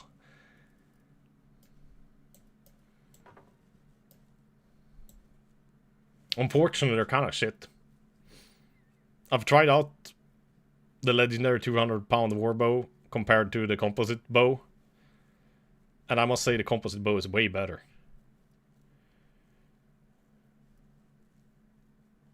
It feels like it gives more damage. And I think it's because initial missile speed, 57 meters, whilst the longbow is only 51.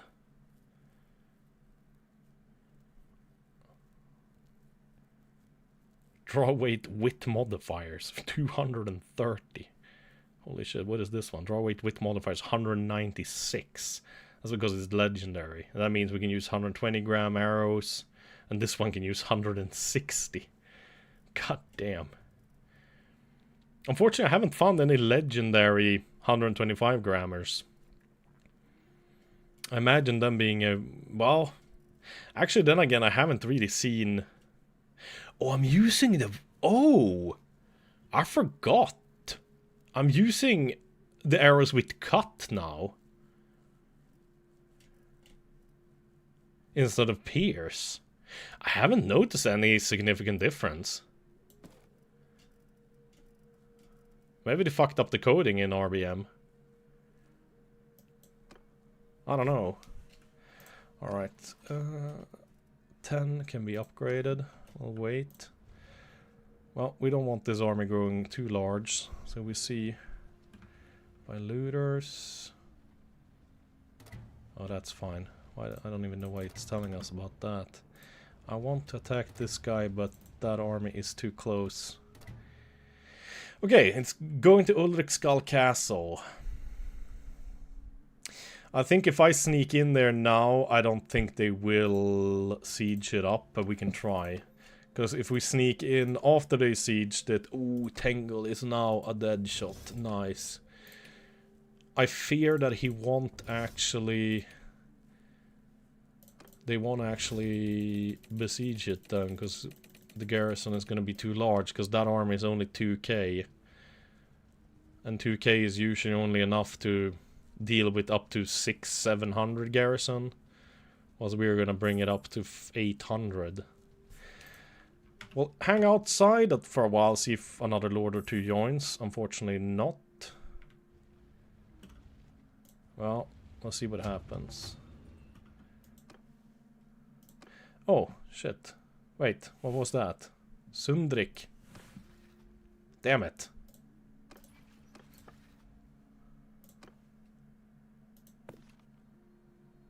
Fuck. He escaped.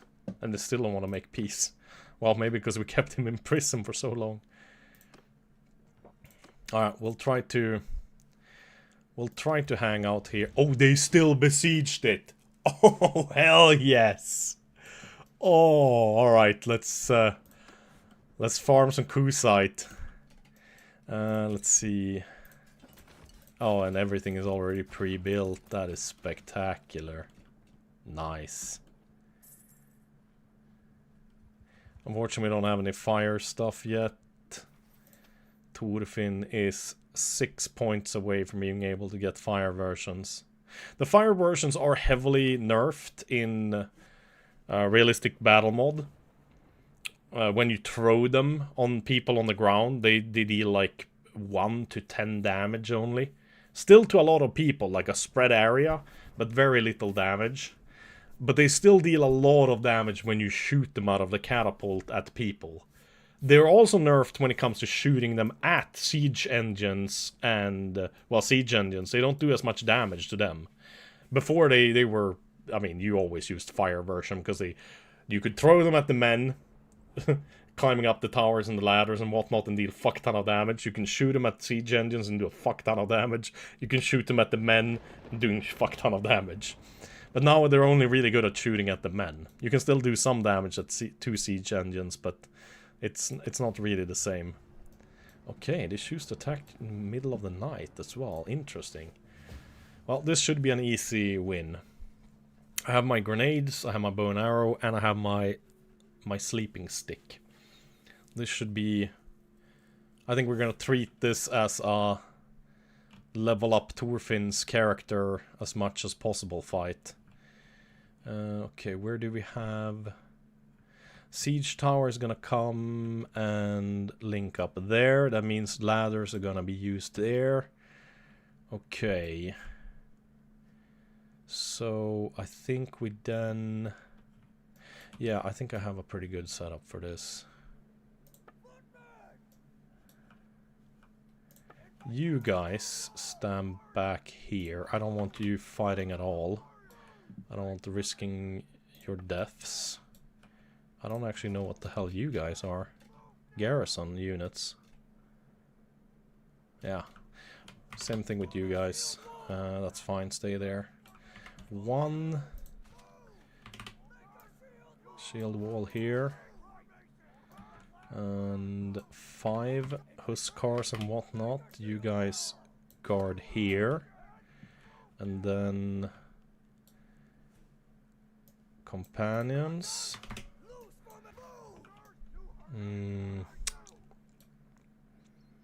I wonder if they're gonna get the most kills shooting them in the back right here, or shooting the dudes coming up the ladders here.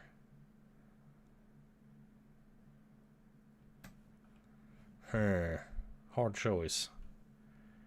I wish I could remove this house, it's in the way. Well, if we set them here, they will be able to shoot over there, but not really these guys. I think we keep them here. That should be pretty good. And then we keep... horse archers. Oh, that's a shame. Okay, no, never mind then. I don't have any Drusniks really. So we will keep the companions here. They will shoot the guys that come off the ladders.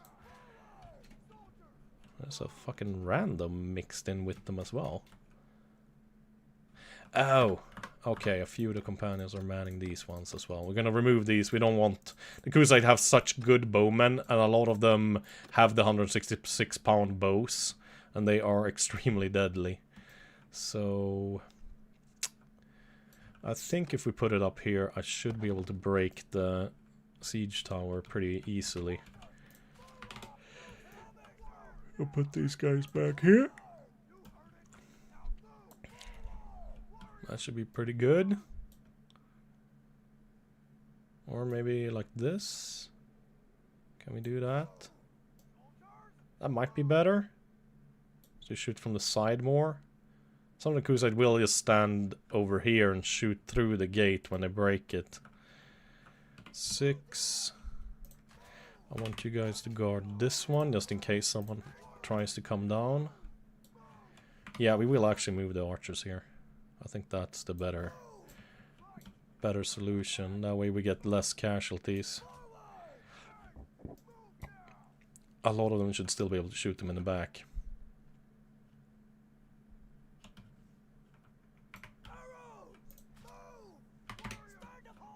Yeah, you guys can help the companions over here.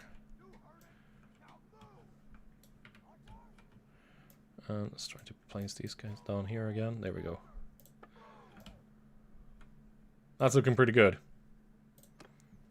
Even though we don't have any fire engines of war, I think we should be able to make tons of damage. Come on. I gotta remember to hold Z. That's also something good to think about if you're kind of new at the game. Double tapping W when you're on a horse will make the horse accelerate a lot faster than just holding it. And holding Z will make the horse slow down as fast as possible. And on top of that, get you off the horse instantly instead of having to like hold F. So I don't want to get shot by their archers. I'm gonna let these guys take any arrows.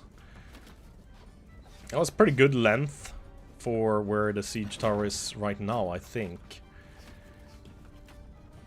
Yeah. Oh my god. Nice. Alright. Beautiful.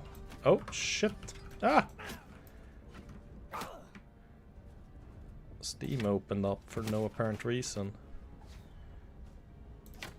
Ah, shit.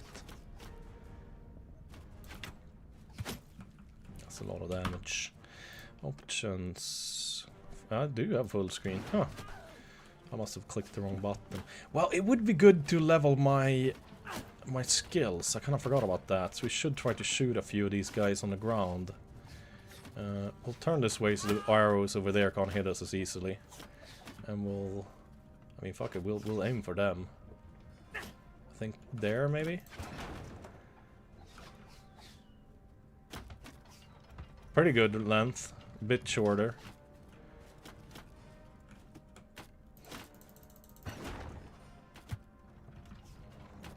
One lord. Panic. Good.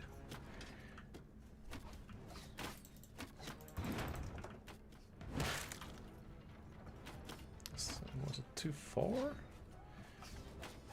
Ah, they're so spread out. It's kind of hard to tell. Maybe a bit shorter. Oh, we didn't hit a single motherfucker there. Let's see. I'm trying to see if there's any better group to aim at. Well, they broke the gate now, so we can try these guys. See what we can do. Oh, that's short.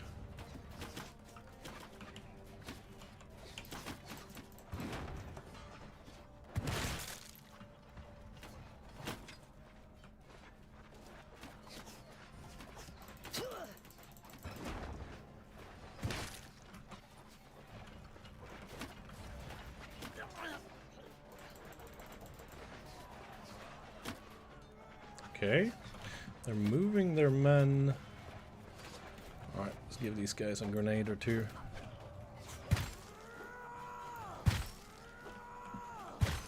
Let's go and check the gate.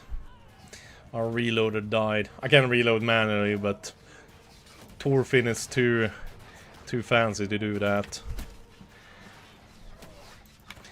Oh wow, where the hell did this guy come from? Oh, that's a lot of fancy dudes. We'll give them a grenade too. Oh! Oh, holy shit. That is spectacular amounts of dudes. Alright. They just broke through.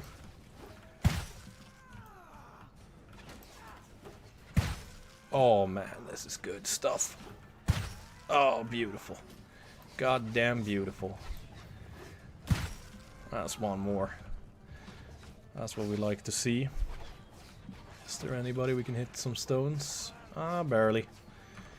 Maybe break the siege engine though. Just to stop them from using it as cover.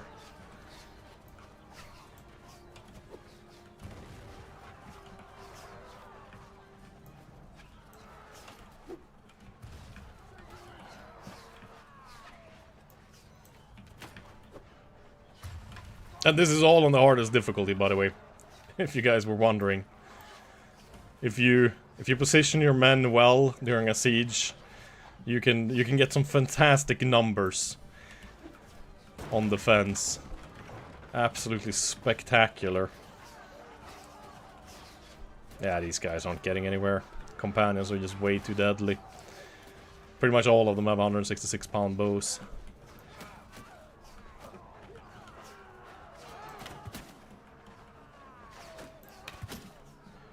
And my Huskars are keeping them at bay.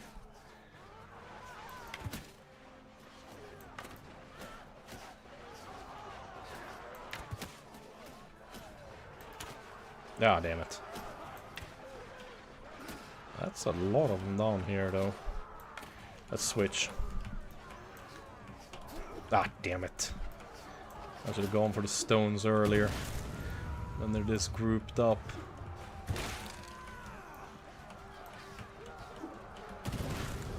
There we go, that's pretty good. Let's see if I remember correctly. Oh, kinda. Not quite, but almost.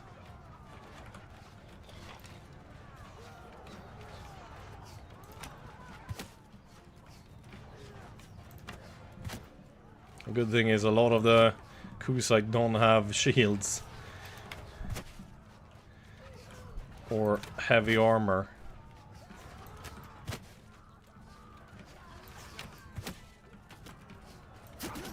Oh. Okay, they definitely reacted to me.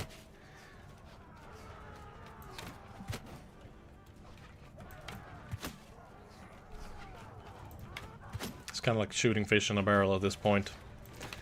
Just shoot into the large group of them. Unfortunately, I don't think we can hit that many. I don't think I can throw that far. Never mind, I can.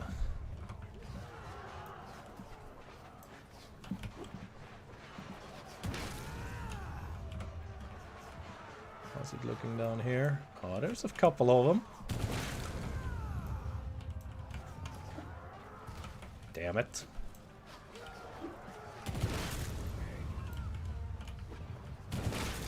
You don't want to have your men up on the walls when you fight the Kusite, since so many of their men have bows. They're gonna like outnumber you with bows each and every day. And they have very deadly bows too in RBM, since most of them have, like the marksmen have the 166-pound bows. I think the cons guards have them. And there we go, that's a route. No! I'm not allowed to pick any more up now. Because they're running. Yeah, you see, some men do have such good armor that you still can't one-tap them, even with this bow. Legendary.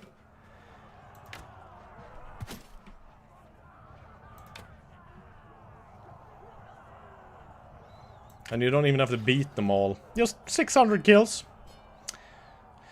The fact is we only had 7 deaths and 14 wounded. Most were my party though, Huskars, since they held the line down there. But, god damn, that's a lot of kills.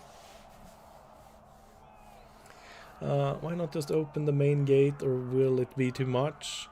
Packade som sardiner, eller är det sillar? Jag tror båda funkar. Well, you can open the main gate if you want to, but I rather take the time it takes for them to break it down themselves to shoot at them. With the siege engine, so I can level my engineering. Unfortunately, I didn't get many points at all. Crash. Hopefully it is a soft crash. We're gonna get a lot of prisoners. Enough. Yes, it's a soft crash. Enough. Very good. Stop. I give. Are you? Enough. Stop. Good to see you here. Good to see you here. I think I've rescued. No, wait, that was one of my lords. That wasn't one of the mercenaries. I thought it was at first. But there's like one mercenary captain that I don't know. I've probably rescued him like 14 times now from the Kusite. 67. Fuck, I kind of wanna upgrade my men, so could I even take one of those expensive items? I could take 2, but I can't take the 3rd one. Okay, a little bit of a waste of money, but I have so much money now. This way I can. Oh shit! Oh no, never mind. I thought we were starving, but we need beer.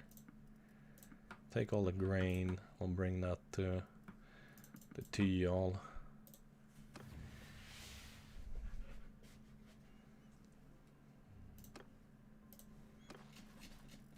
Not bad.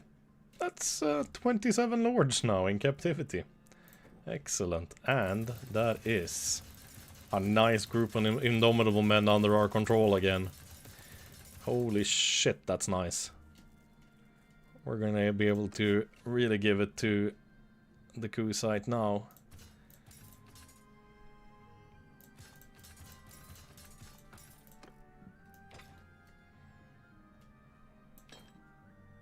66. The shield wall is spectacular now. In over 90 Huskars and 54 scaled bestiers. A little bit low on berserkers and sky gods though. But that's the price to pay. Having the noble men to actually kite and kill off their horse archers are extremely important. Otherwise the horse archers are just gonna cause way too much damage to all my other men. Well, nice. Nima, very good. Nobody else, okay. Let's see now. Can we call our grandson's wife to the party? Let's do it. All my parties are still going. Awesome.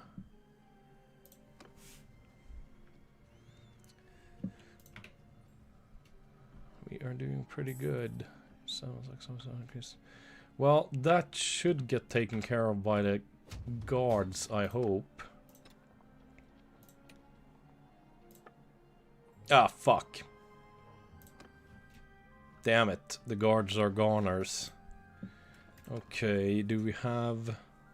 I've taken a lot of the garrison out of there already. I don't know... Oh, that is a decent amount of men, though. I think we can create another party, but... It is going a little bit low on the elite units. I think this defense party might get wrecked as well.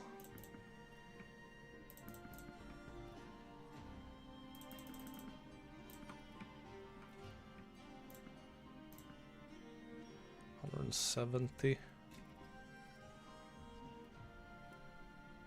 Ah, let's be happy with that. And yeah, it is supposed to allow upgrade troops, allow replenish.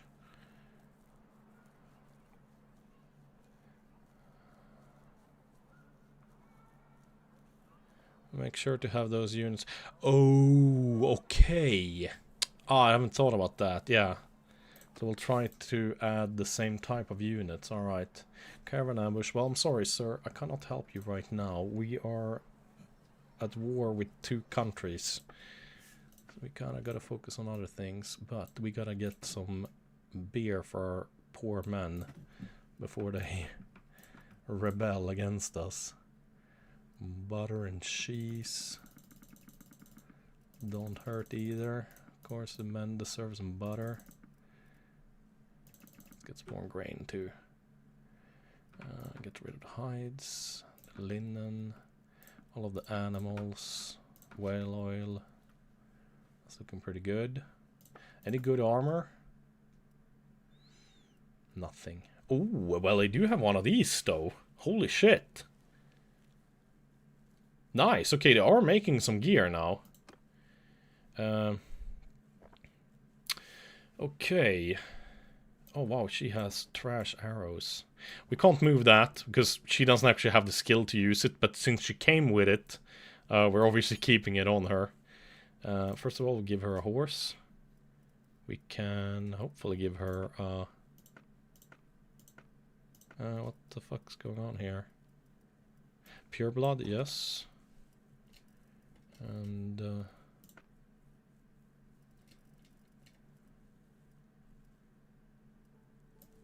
okay, one of those. I guess we got rid of all of them. Let's make sure we have arrows that fit. Those are 100.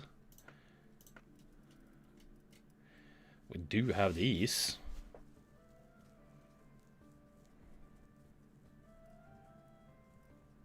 Maybe we'll mix them. Give her one of each. Should do some good damage. Could give her a glaive. Wouldn't hurt. But really we want to give her something better.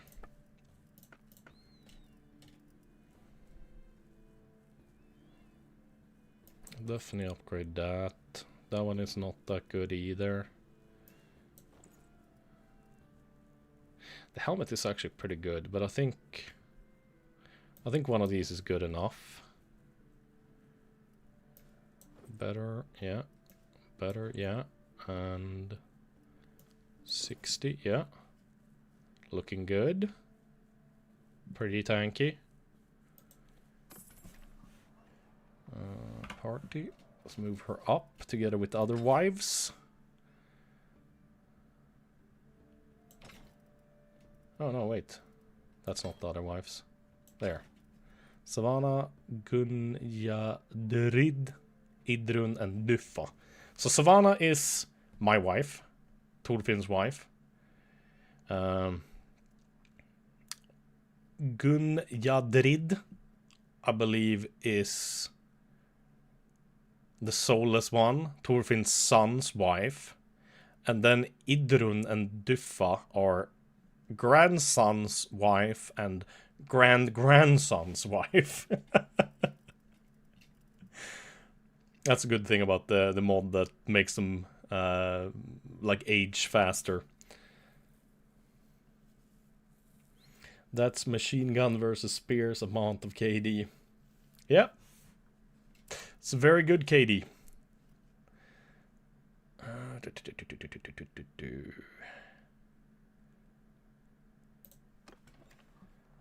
But yes, we still wanted to give someone that fantastic helmet. That was a very... Imagine finding one of those with good modifiers. If we do, we're definitely giving Thorfin one of those. Because with the realistic battle mod, there's hitboxes added to the face, neck, and head. So head armor is the actual head, you know. Kind of like where a helmet covers. And then you do the body armor, that's the face. And then the arm armor is the neck. So with RBM, you want to make sure your troops have face covering helmets. Like, even though these are super cool looking, like very nice looking helmet, I love it. It's cool to see your character's face. But the body armor, aka the face, and the arm armor, aka the neck, is just way too shit. It's not worth having it. You want to make sure that you have good body armor and good arms armor. It will trick you. You see how the number goes up and down on arms and body? It doesn't actually affect arms and body. It is just the face and the neck. That's just a, I guess, coding error or something. But yeah, it's extremely important to have good face armor. Shit, there it is. So this is, I think, the best out of the Norse and Sturgeon helmets, without a doubt. Plated Warlord helmet. Yeah, it is a little bit better on face and neck than the one Eagle Eye has. Eagle Eye leads the shield wall, so we want her to have very good. Iron Maiden already got one. Well, then it's Savannah, I think. Yeah. The wife deserves a little bit of an upgrade. She is Sturgeon after all. Lordy, you already have a Lordy. And Idrun, the wife of our son, she gets that one. You, Diffa, you get that one then. And that one's worse. Yeah, this is just a standard one, so I don't think this one is gonna be better than anything, really. Well, could change these out, I guess. 2 less to the face, but 5 more to the body. And kind of look the same.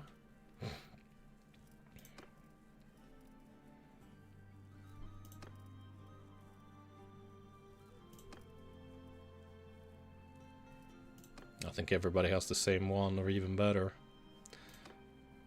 Fine. Yeah, you had a fine one of those.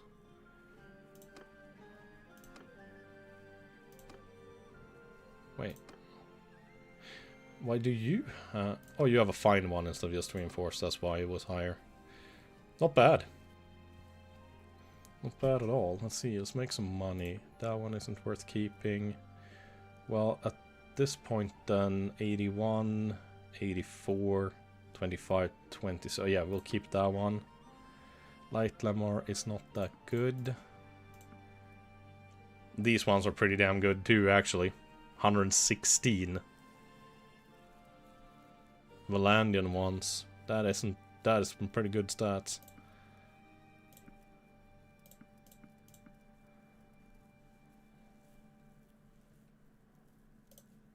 Jesus Christ, we got a lot of money.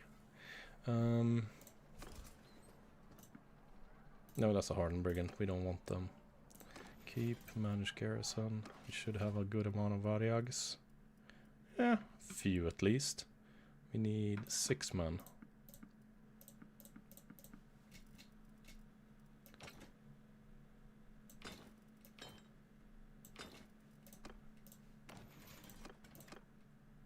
The spearmen I'm just gonna get rid of. I haven't told them to recruit them, so I'm not quite sure why they are. But the game is lagging a lot. So I think we're gonna do a quick restart. I think one of those... I think the more times you use the better exception window to like continue the game, even though it technically crashed, the more risk of the game like lagging you get. Like hot oil that you can pour on the enemies? No! There are those like fire pots, which I guess are supposed to be filled with hot oil that bursts into flames. They're very deadly in the vanilla. Without the realistic battle mod, you can... Fuck, I think my record is like dropping those on enemies. 600 kills in one siege. The only problem is that usually the enemy breaks from morale loss before you can get up to those kinds of kills. So you can only get those kinds of kills when it's a huge army, like 4 to 6k besieging you. I think we should go over here and check out, since we did lose our... Oh, okay, here's one more. Guns party. The healer is very low on men as well.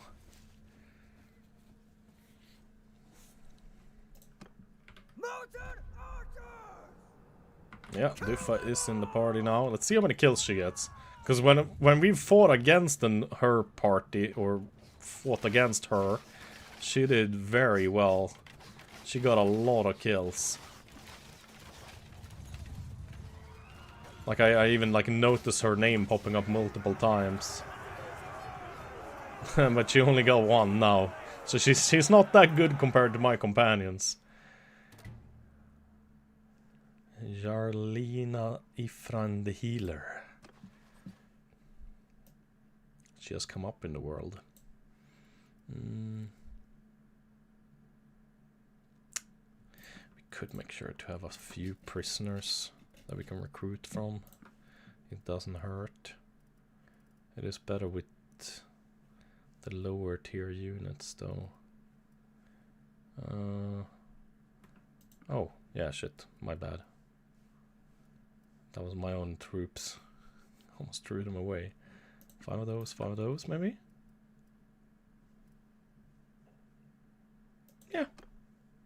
Oops. Motherfucker.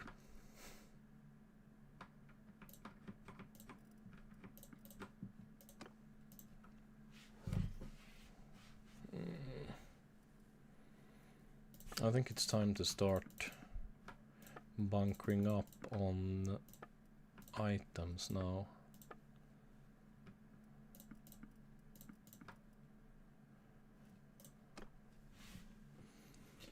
Not bad. Not bad at all. That's a good start to the war. 10 times the casualties. Not quite as good versus the Nords, but that's good enough. Oh, okay. But the thing is, I don't really want to go up there. Maybe I should check out the Harguard. Check how the Harguard guards are doing. Yeah, that's not that many of them left. Let's order them to return.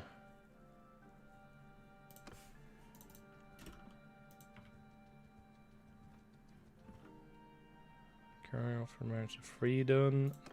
No, hell no! It's a garden gnome! Stop there. Who are you? It is better we know it. Wolfskin man. We have fought you before. This won't be the first time we wreck you and your shitty archers.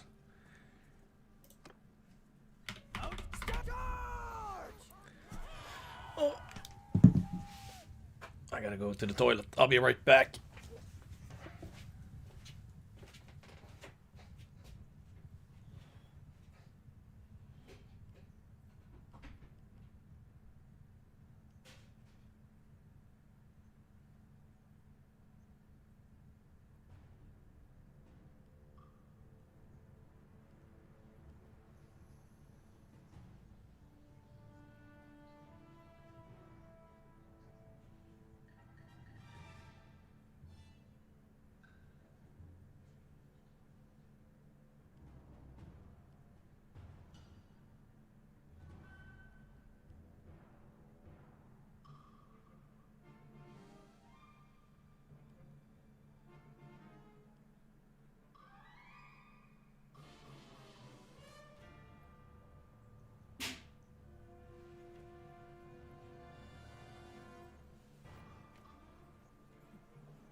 I am so tired. I'm gonna make myself an iced coffee.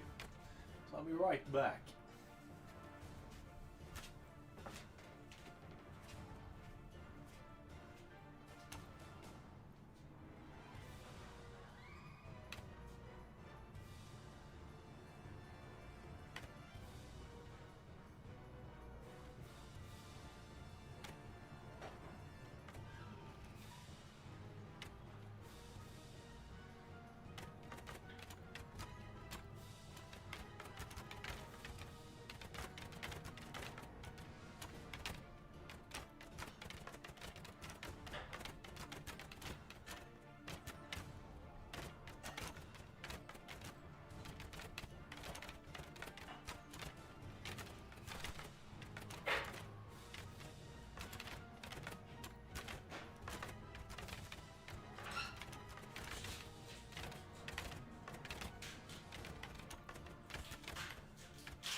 No, not too bad. Should have put in more sugar though. Victory! Of course, a streamer for 8K. I mean, it's like, you know, looking at explosions. Only noobs do that. Jesus, it's so loud. 82 kills. Diff only got 2 though. That's... Savannah, I've managed to get 3. Outcast got most. No. Fridun got the most. That's strange though. Tengil has way better skills than a few of these. I would expect him to get more. Definitely taking these guys. They're noble units after all. And if you want to do that, like save gear and level up units, this is what I recommend you do. Like, go to melee, shield, range, and armor, and individually pick out all of the bigger groups. That way your inventory won't lag so much, and you end up with some really nice big stacks pretty quick. Because when you have a ton of individual stacks, opening an inventory starts lagging pretty quick, even if you have a decent PC like me. I don't know how it is if you have a good PC, but I'm assuming most people don't have a good PC or a great PC since, well, that's fucking expensive. A few more of those. Okay. I kind of feel like we should give some troops to the healer. If we can. Oh yeah, how is the surgeon doing? Mr. Dildos. Oh, 5 away. Damn it. He needs to have more fights. The party have returned. So we will go and tell Hargard to make a new guard party.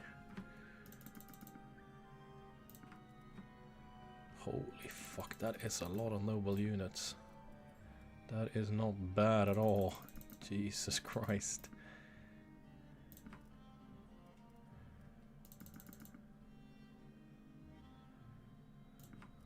And we fill up the rest with kind of low tier archers. Hopefully it'll level them a little bit.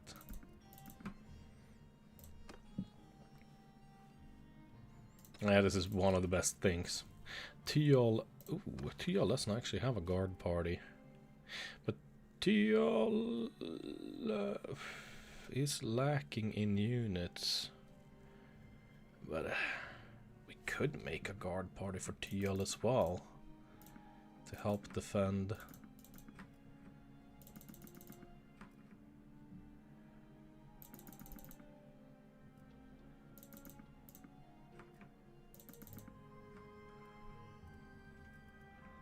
That wouldn't actually hurt. 80. Let's do a bunch of younglings as well. Let's check Ulrich's horn too.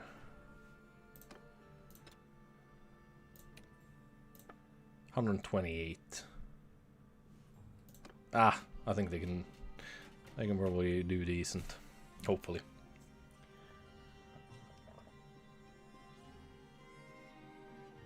Streamer that complains about thirst and then drinks Red Bull and coffee. I know, I should drink more water. But I did have a glass of juice as well.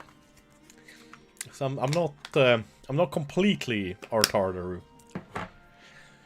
But at this point, I would love to have that castle. Let's see if we can bait.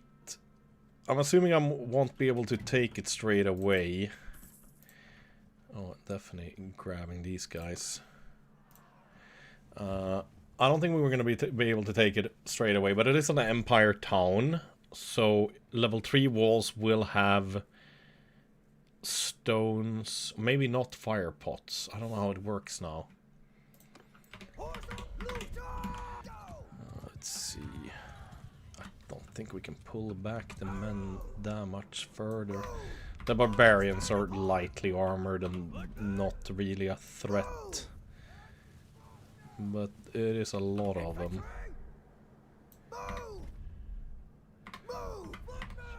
pull back these guys, pull back those guys too.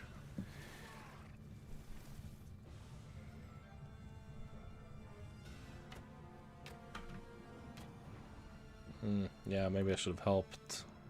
Made sure to kill off the cav, so you could deal more damage. I see Diffa getting some kills though, but Fridun is... man, she's getting kills. God damn. Tangle as well. Them together has killed like as many as the rest have together almost. Getting like at least twice the kills.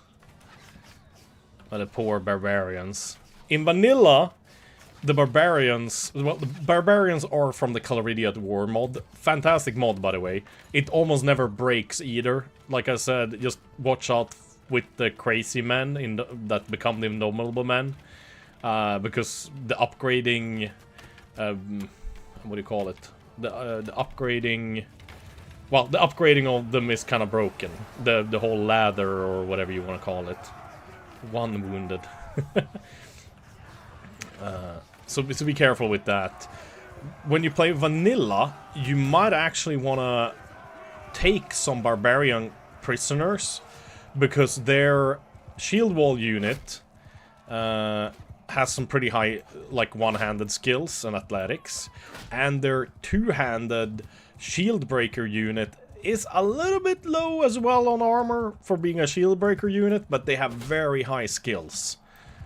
They're both basically noble troops, like a noble two-handed axe unit and a noble one-handed shield and throwing weapons unit. It's only the only problem with them is they lack they lack armor compared to a lot of others. So grabbing them and making barbarian heroes and legendary slayers is kind of worth it. But here, with RBM installed, their armor's just too weak.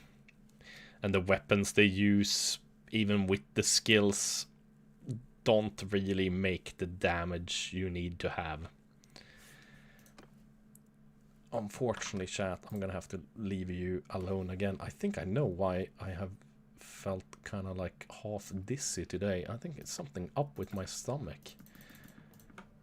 I think I might have low blood sugar due to the stomach not getting the calories.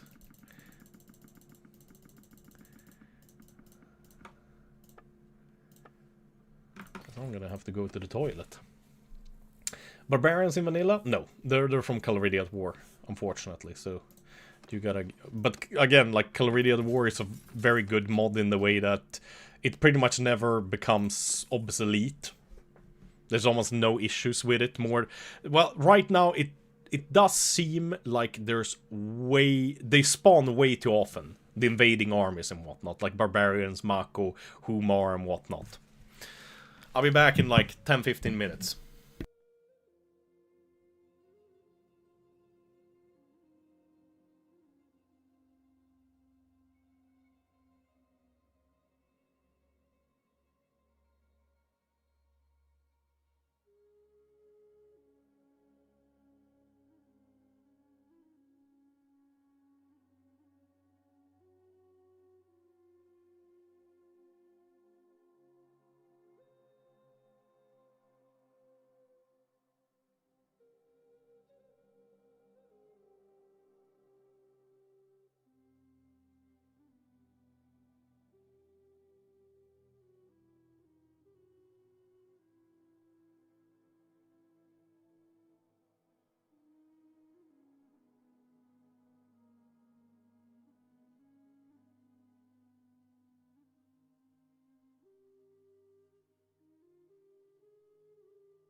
My poor stomach.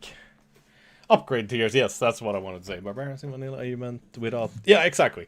When you use barbarians with just vanilla, then they're definitely worth capturing and recruiting and upgrading.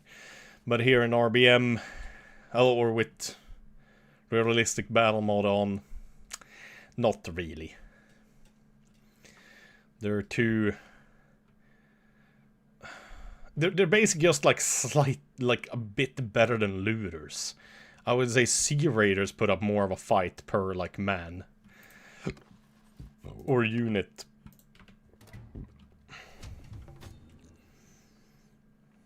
Hadley escaped your party.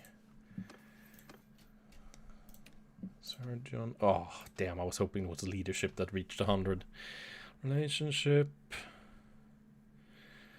Well, maybe that way so you can get a wife and get some kids.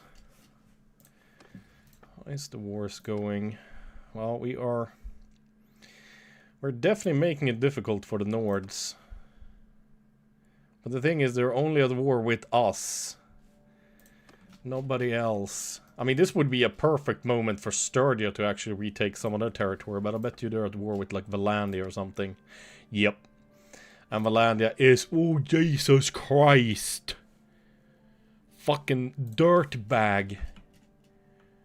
God damn, they're getting stonk. Jesus. Well, Britannia is holding on with one little thief left. God damn. Oh, Valandia's even moving into Azerite territory. How's the Azerite doing then? They're still kind of strong. 12k, that's not too bad. Western Empire is not doing great. Northern Empire is doing alright. Southern Empire is doing pretty good, actually. Well, Western Empire has lost a lot to the Valandians as well. Jesus Christ. It's a good thing we're far away. But then again, it's kind of fun to fight the Valandians too. I wonder how it would be now with RBM. I feel like the Valandian Knights are even stronger now than they are in vanilla. Well, a lot stronger. Cav is kind of weak in vanilla warband. Horse archers are king, without a doubt, in vanilla. Here it feels like Cav might be, in general, stronger than horse archers, but good horse archers is very nice to have. Fucking 24 castles and 16 towns. Jesus. Compared to the Nords with... Oh, we can't actually see, since we're at war with them, I guess. We already dealt a significant blow to the coup site. Let's see if we can't take Epinosa Castle. Epinosa Castle. With some salt and some cows. Oh, Besieger's Blues. At first this siege gave your men a welcome respite from the hardship of the march, but now inactivity and boredom has started to take a toll. We literally haven't even built the camp yet. Even dice and gossip have lost their charms, and you're starting to see quarrels and lapses in discipline. Drill your men for the upcoming assault, even though the ever-present risk of injury might put several out of commission when they're needed the most. Party gains 100 shared experience, 50% chance of 5% of your troops getting wounded. That's good, though. Then I can train Thorfin's medicine skill. Increase reputation being hot-headed. Increase reputation being increase morale by 20. Let them enjoy the rest. Well, this one is perfect. I mean, I don't even see how any of that is like bad even. That's just good. We're 3 points away from Minister of Health. That's going to be very, very good. I wonder... We are about to level up soon too, that's good. I'm starting to see a lot of red here. Throwing is done. I mean, I'm still using the bow and arrows. We could put 1 point into control. Two-handed and polearm isn't really getting used much. 1 into intelligence wouldn't be too bad. Kind of don't need any more in leadership, and I think it would be... Well, I think if we put 3 more focus points, we could actually reach Ultimate Leader and get a really large party going. There are some good skills here. Party size limit 10 for the next one. That wouldn't be bad. It's only an increase of 3.6%, but still better than nothing.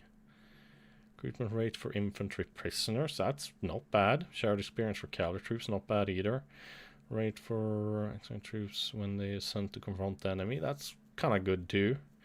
Battle morale to troops at the beginning of battle. That's pretty good. Not super important though. Same culture as you. Kill an enemy in 100% battle morale to troops when you kill an enemy in battle. That could be very good. In vanilla, morale doesn't really matter. I never have issues with my units routing, but here even top tier units will route sooner or later. Talent magnet, plus 10 party size, clan party limit, plus 1. That's not bad either, that's useful. Another party. Could also have 1 more companion, but I definitely want to have 1 more party and 10 more party size. Yeah, maybe we want to start putting some focus points into leadership. That could be the way to go. I mean, I could put more into steward, but we don't actually get that many more. I think even if I put 2 more focus points into it, we maybe would only get like 10 more party size tops. But here we can get more morale, increased garrison size as well. Shit, I didn't even know that was a thing. That's pretty good. Yeah, that works. At least 1 more focus points into leadership. I think that might be good.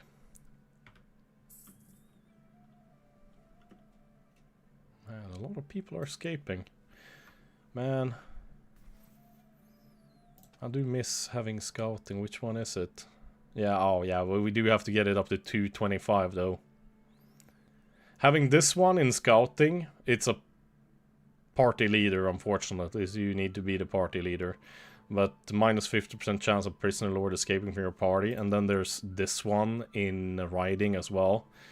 Mounted patrols, which is also minus 50, meaning that they won't ever escape your party. Keeping them in your party as prisoners is a very good thing. I wonder, is there any other that give any... Stage concerts kill? That's kind of cool though. There's a polearms, 1 mounted. 2 mounts with polearms. That's a pretty good captain skill. I don't think mine does have... Oh! Plus 3 hit points to infantry in your party. That's pretty good. Shit. Oh. I didn't think about that. I think we should equip that and use it a little bit. It's not going to do much attacking the castle, but I'm not really going to be battering that many people over the head anyways. I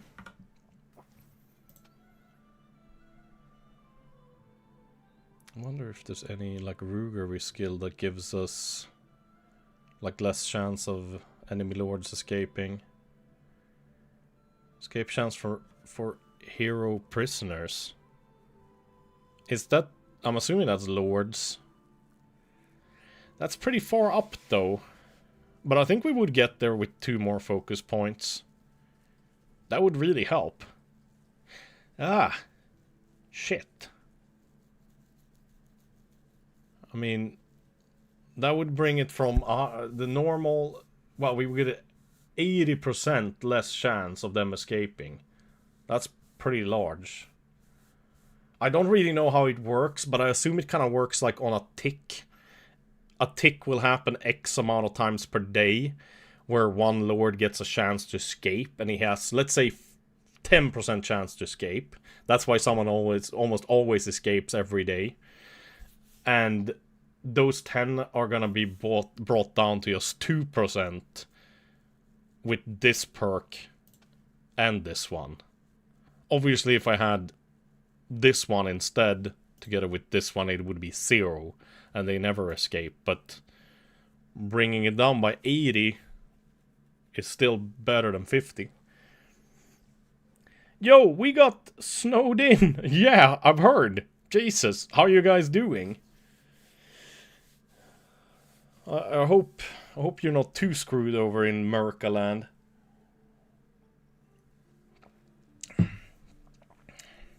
I mean, shit, it was gonna get cold in places where it usually don't even get cold, so can't even, like, make those usual, like, Americans have cardboard house jokes.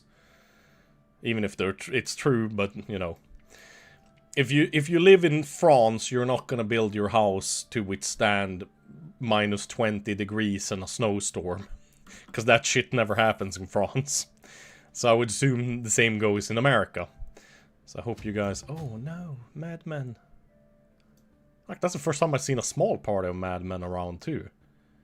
Damn it, now I'm keen on aborting this siege and going to check if there's a party of Mad Men around here.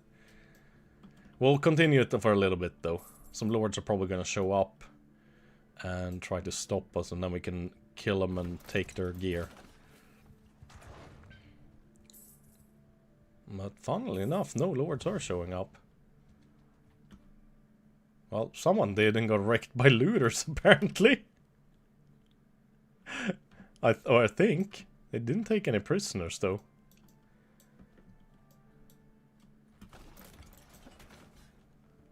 This is very strange. Oh, wow! Host of Doom. 437 Harbingers of Wrath. They're not that dangerous, though. They're kind of like the barbarians. Easy to kill, they just spawn in large numbers. Dude. Galadog?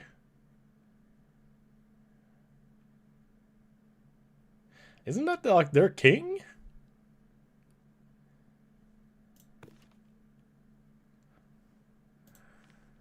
Yeah! What the fuck? His wife must have died. Holy shit! Oh yeah. I mean, look at this. Yeah. I mean, obviously decline. But I think I fucked myself over a little bit with the Children Go Faster mod. I should have probably just clicked Affect Player Clan Children Only.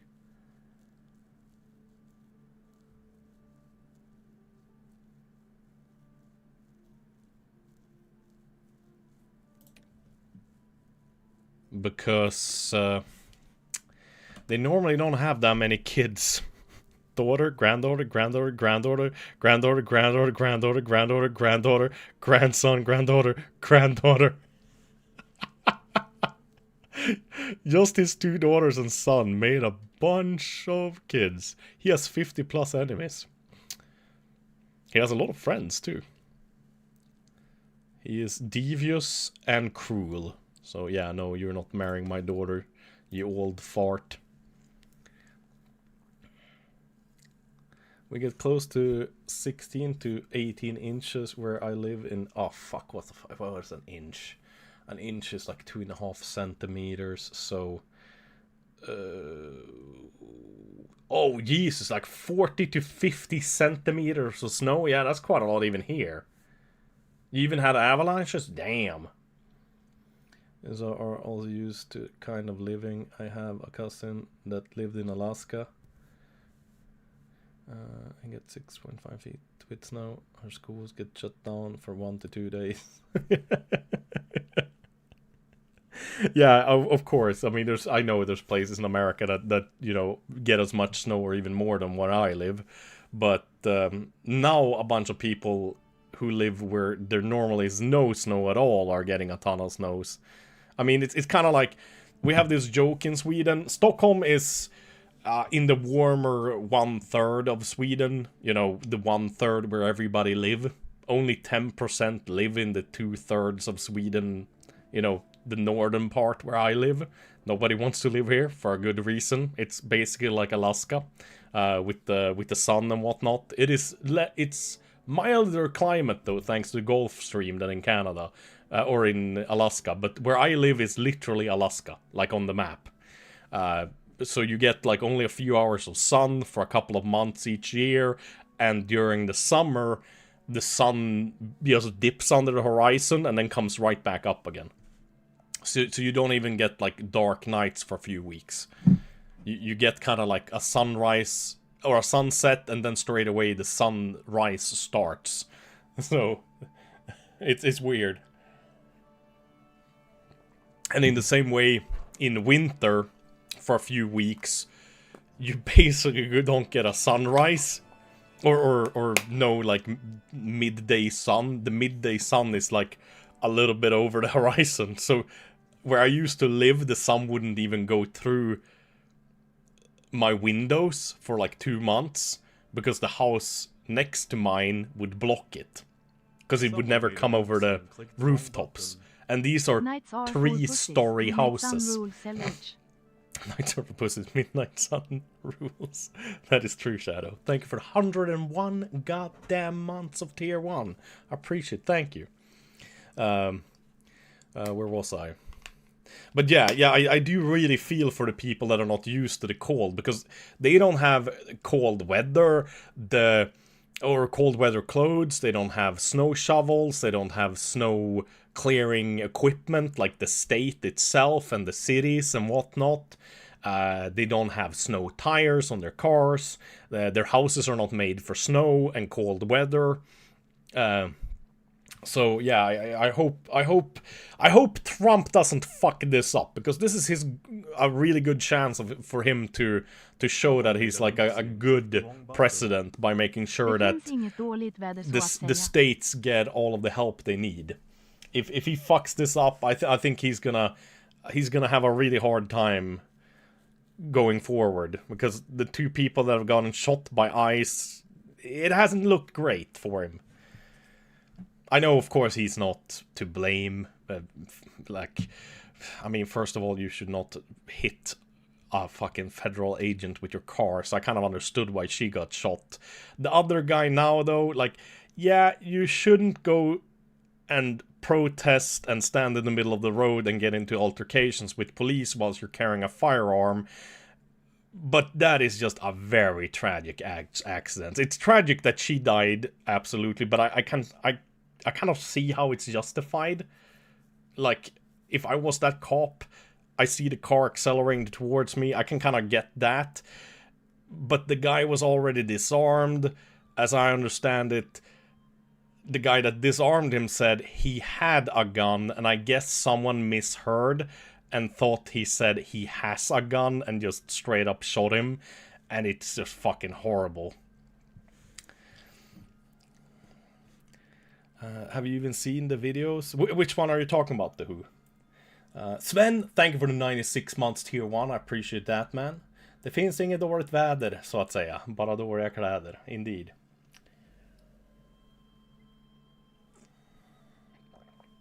Nick, how you doing, man? Because I think it's after those fuck-ups, again, like, obviously Trump isn't to blame for what individual agents are doing, but it's not a good look. It's a fucking terrible look. So he needs to go do a good job with helping the people around the country now with this massive snowstorm, what is it, polar vortex or whatever you call it. He really needs a win from that, for sure.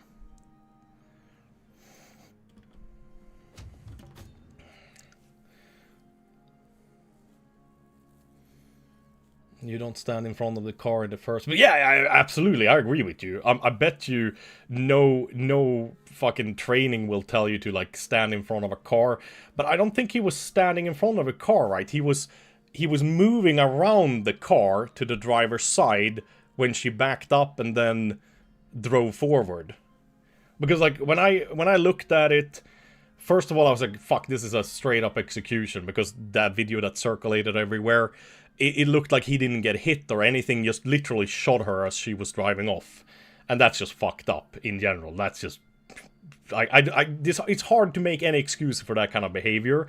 But then the other videos shows him fucking going up her bonnet, like she definitely hit him, and him firing the second she hit him. She shot him because she hit him with the car.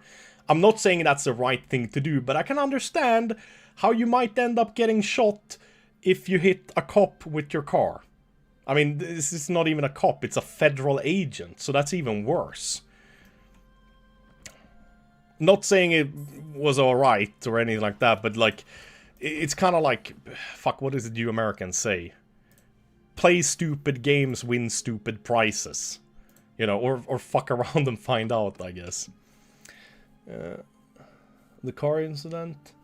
No, it's alright, I've seen all the angles, you.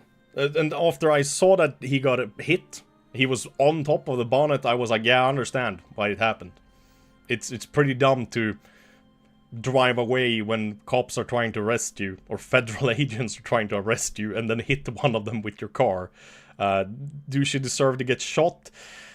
No, I don't think so. But do I understand that she got shot? Yeah.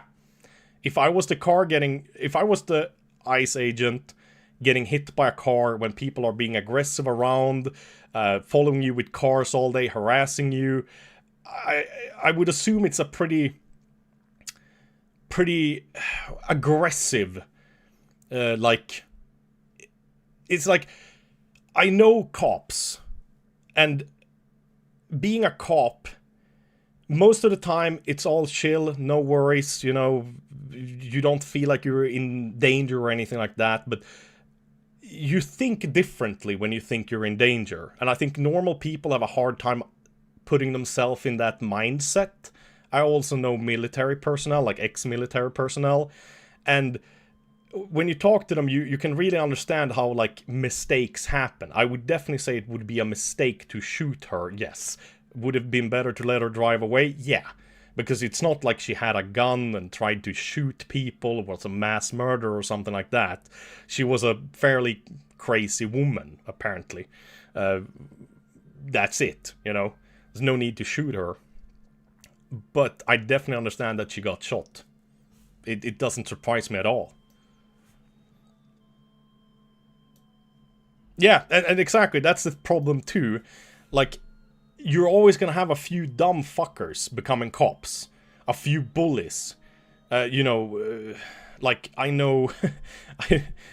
I've, well, not know them, but know of some people that tried to become cops, and they failed. And I'm like, yeah, I understand why. Because they're not good at, like, staying calm. And like they're, well, bullies, basically. And I would not challenge cops for that simple reason. So, like, for example, in when I was in America, I told myself that if I get into any situation where I talk to the cops, I'm gonna be calm, hands out of my pockets, you know, don't do anything, no fast movements, because in America, the level, like the entry level to become a cop is a lot lower than Sweden. And we have some shitty cops in Sweden too. I mean, you don't see as many videos because we're a smaller country, so we have less cops to fuck up a big time and do horrible shit. But just recently, there was one cop arresting, like, an Afghani dude. The Afghani dude, I have no clue. He might have been an absolute asshole, he might have been violent. But the clip I saw was him on the ground, in cuffs, so he's not posing a threat to anybody, you know, and the dude takes its taser, sticks it in his face, and, you know, discharges it. That's pretty fucked up. I mean, that cop has issues, obviously, you know. So, hands up, hands down. Yeah, so it's like, I would not gamble my life by being even rude to American cops.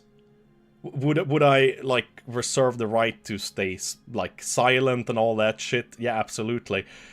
But would I try to drive away from them when they try to stop me? Fuck no, because I don't want to get shot, you know? That's kind of dumb. That's all I gotta say. It's like, that's not a good plan. It's like, again, like, play stupid games, win stupid prizes. And especially if you end up... Because I've seen videos from America, like a lot of cop videos from America, where people are absolute assholes. They're being rude, you know, they're being jerks, but they're not doing anything illegal, you know. And the cops have great patience with them. They treat them with respect, you know, the way it should be. So there's tons of really good cops in America too. But I wouldn't take the risk. Pleasant surprise to see you. Oh man. I hope my men can find some. Tillun is not very smart. What the fuck is she thinking? But I would not take the risk, because even if it's only 1 in 10 cops that is one of those trigger-happy idiots, bully assholes, imagine that could be the cop that stopped me, you know? Or is talking to me, you know? And I don't want to take that risk. I like life too much, you know? What difference between a gunfight and straight up shooting someone who's being held down and mazed? Oh yeah, absolutely. I'm not saying anything about that. I mean, the dude that got shot, that's a whole nother story than the lady that got shot. The dude that got shot, that's just fucked up. That's horrible. Should he not have brought a gun? Yeah. Should he not have gotten into an altercation with them?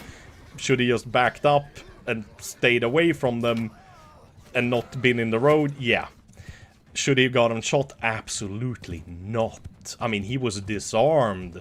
So it must have been some horrible misunderstanding, and one of those either trigger-happy cops or a not so well-trained ICE officer. That's what I'm thinking.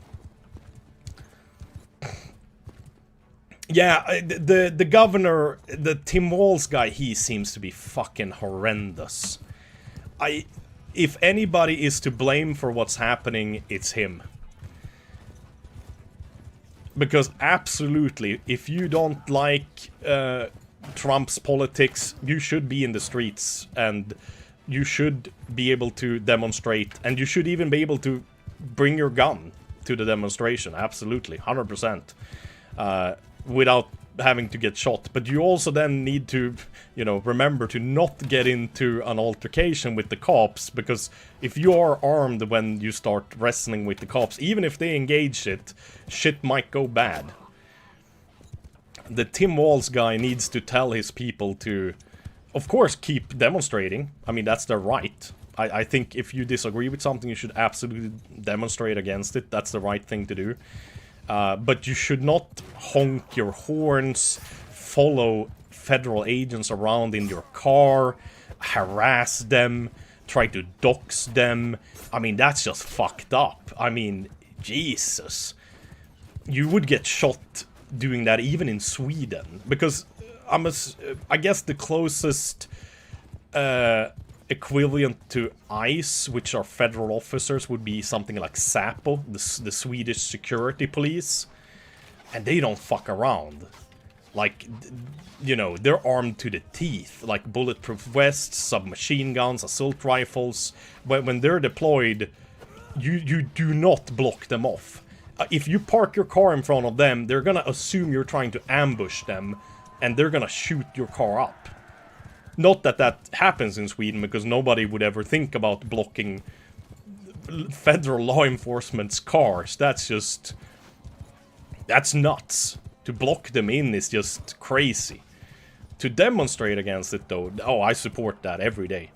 That's just the right thing to do. Absolutely. You should always demonstrate against things you disagree with. But you should do so in a lawful, you know, calm manner. Because... enough. Well, otherwise you're just rioting. You can't be breaking the law. It's like... If your demonstrations are breaking and burning shit and breaking laws, I mean, then you're definitely no better than what you're demonstrating against. It's kind of the same thing with... we had those demonstrations... oh, this is many years ago, but it was... like some EU meeting held in Sweden, and Antifa came. Holy shit. God damn, there's a reason why they're regarded as a terrorist organization. They burnt stores, destroyed shop windows, burnt cars, broke cars, like threw rocks at the cops. It was not a protest. It was rioting. I've never seen anything like it in Sweden, basically. It was crazy. Absolutely crazy. And the only thing I was thinking then was like, yeah, I wouldn't have an issue if the cops just opened fire at these guys. Like, if you're throwing rocks, you know, big as bricks at cops, and these cops, I mean, these guys weren't even demonstrating anything during these riots. They were just, I guess they were demonstrating the EU meeting or something like that. Is gone. Time for you to get another job installing toilet. Well, what? Did I make you sad, Nobius? What did I say? Or is it too much? Is it too much politics? Is that it?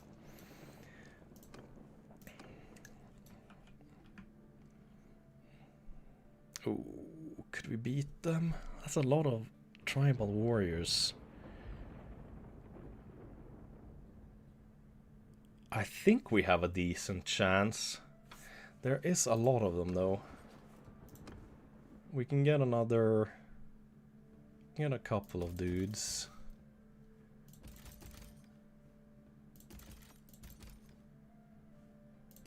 So we fill out.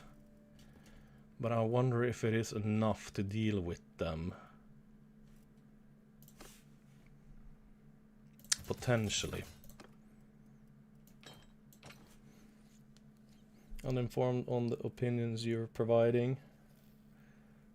It's like MAGA with ICL and sounding a bit too much like MAGAT with some of these takes. What are you talking about?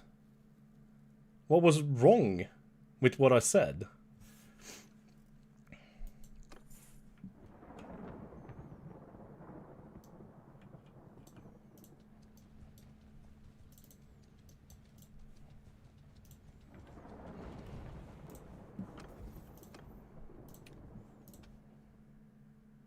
Oh no, it's the wrong guy. I thought it was Dildo guy.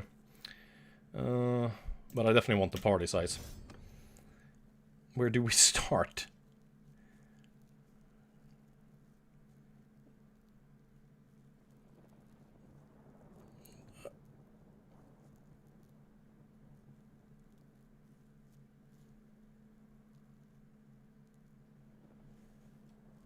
What?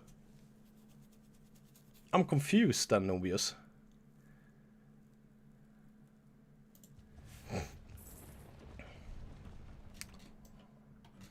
Okay, as soon as I break the siege, they are leaving then, at least.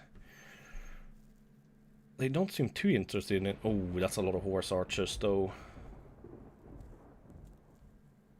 Oh. I would like to break them now. But I am worried it is a bit too many. Casualties might be too high. Stuff made people think you're a Republican slant. I don't even know what a Republican slant is.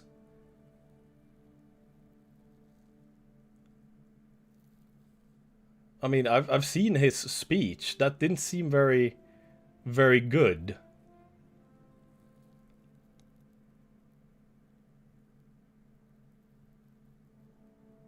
It seemed like he is putting people's lives at danger. 8 waste, how you doing, man?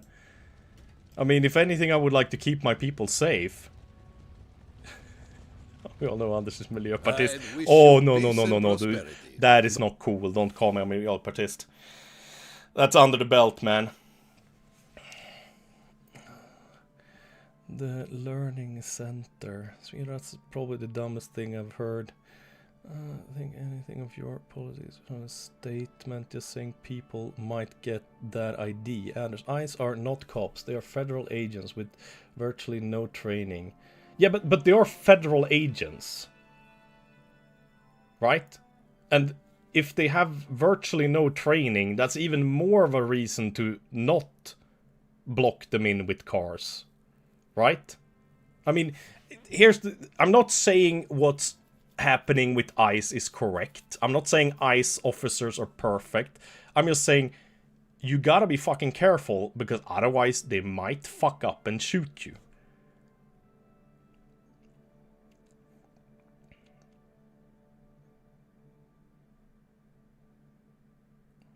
Read the fucking message. Hey, get 47 days of training for a job that used to get 6 months of training. They are not properly trained in use of force.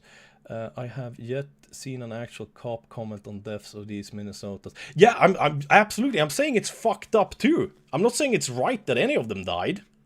It's horrible. Especially the last dude. I saw the video. Jesus Christ. I mean, the lady, yeah, she was trying to run away and literally hit one of the ICE dudes. But I mean, they are federal agents. It's not like you're fucking around with a plumber.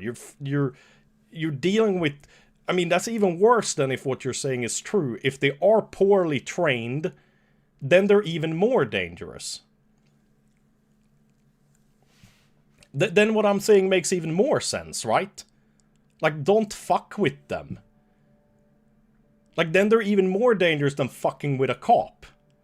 Like, you wouldn't follow a cop around honking your horn and blocking them in with your cars and trying to stop them from arresting somebody. I imagine it, if they're as poorly trained as you say, I don't know if that's true or not, but I'm assuming it is, then it's even more dangerous to do that. Stop blaming. I'm not blaming the victims. I'm saying this so people don't get dumb IDs and get hurt. It's just the same thing like saying that you should wear your seatbelt is not blaming the victims of car crashes.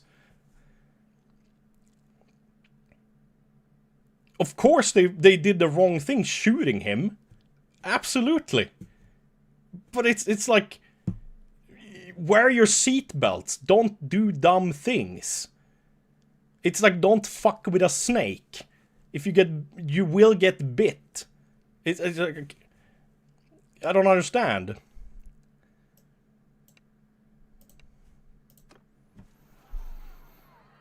I'm afraid I'm gonna have to regret this.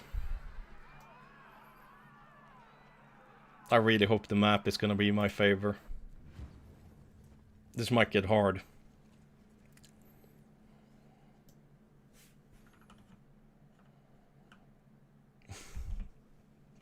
That's my fault, I started it, I guess.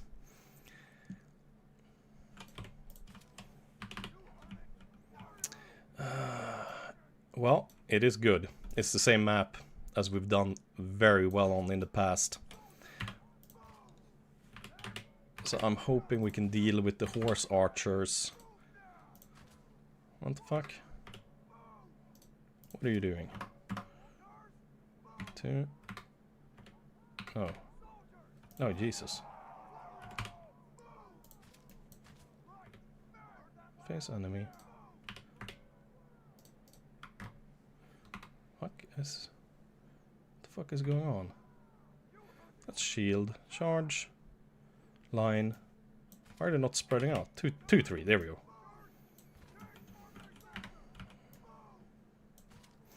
Oh yeah, I do not have that many Drusniks, but at least I do have a lot of the soulless ones. The indomitable men.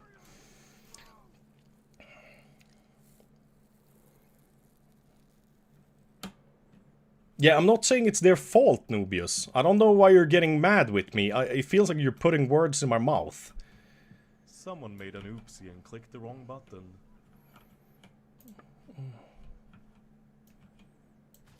It's obviously the dude that shot them's fault they're dead. But you also gotta be smart and careful.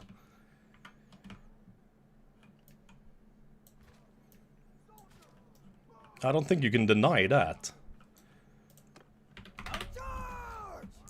M4D Visio, appreciate the 3 months prime. Thank you. coworker almost come to first. We're best friends now.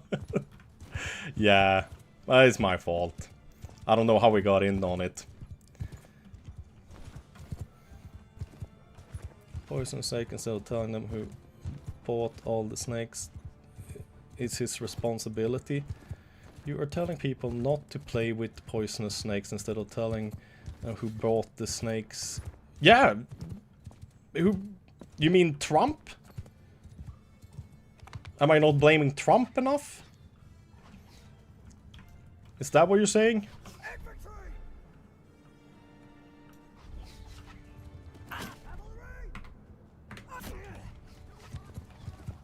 But am I mistaken? Are they not enforcing immigration law? Or are they somehow doing it illegally? Are they doing something illegal?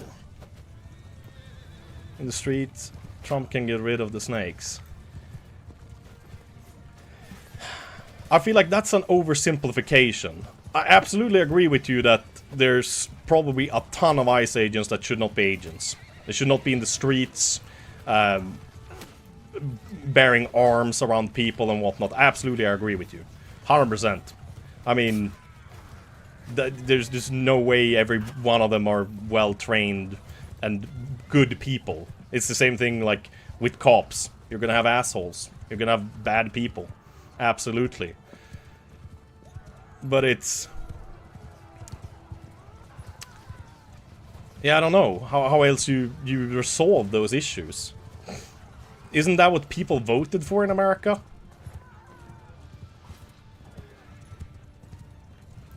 It feels like it was one of the things he ran on. He said, like, this is what I'm gonna do. If you vote for me, I will do this. Shit, how are we doing? Fuck, 10 are already... ah, fuck. Already 10 indomitable men killed. Ah, I made a mistake. I fucked up. Still 170 of them remaining. Okay, let's bring them back.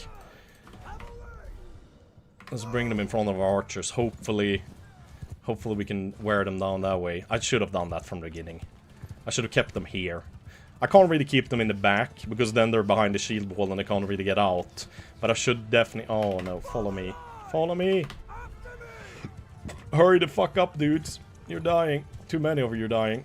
We got 51 remaining, though. That's good. Yeah, we can drop it. We can drop... that's probably the best thing. You're right, Dr. Jones. I'll take blame for this. I feel... somehow I definitely started it. One way or another. This kind of stuff usually don't start without the... without the streamer starting it. For sure.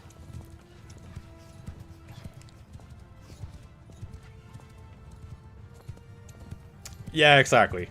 I feel like this is a bigger issue than Twitch messages can resolve, and it's just gonna end up making people angry. Fuck, they do also have a fuck ton of cav, damn it. The problem is I'm already so low HP, I don't really want to go in and do a lot of work against them myself. They must have had a lot of the archers with these 166-pound bows, because they're really the only bows that can do good damage to, and I think I've only taken like 2 or 3 arrows. And I'm already down to, I don't know, 20 HP, 30 maybe.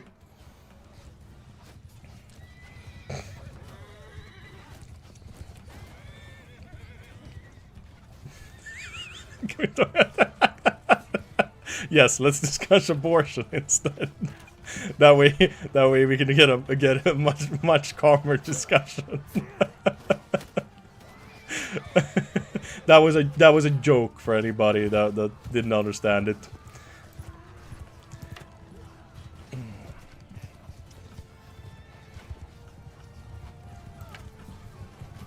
Oh fuck! I just feel like I'm gonna go down. Jesus, I gotta stay alive.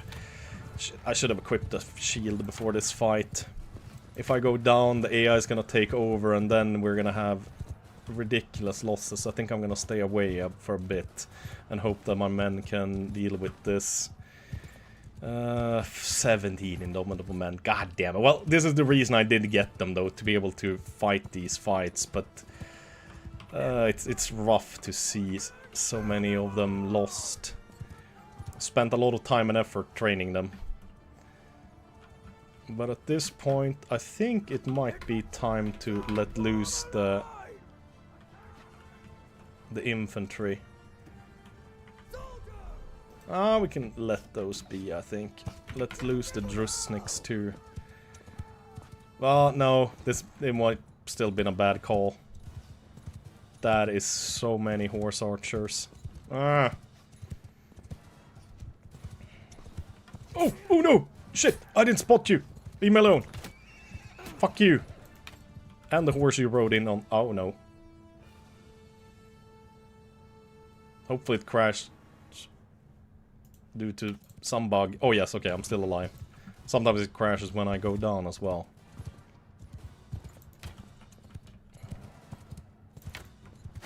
There we go. Got rid of him at the very least.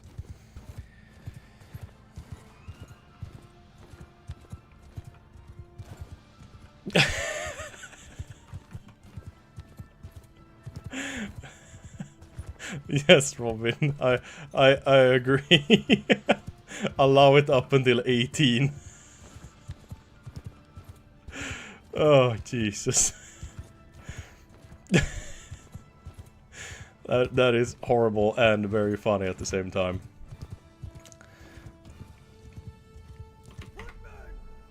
I want to bring these guys back, but I don't want to put them in shield formation quite yet. Oh no, yeah. Too many of the Indomitable men has already gone down. So now it crashes as soon as I try to give them orders. So the rest of the fight we're gonna be stuck on them charging. Ah, damn. Okay, no, that's a hard crash, I think. It keeps crashing on me.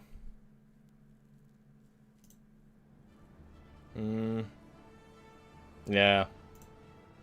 We're fucked.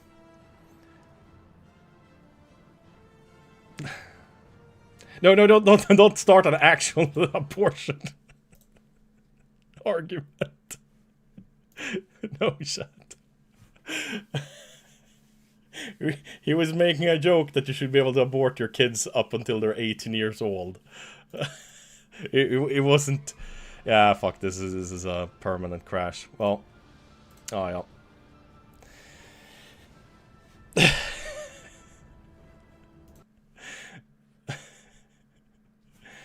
Oh.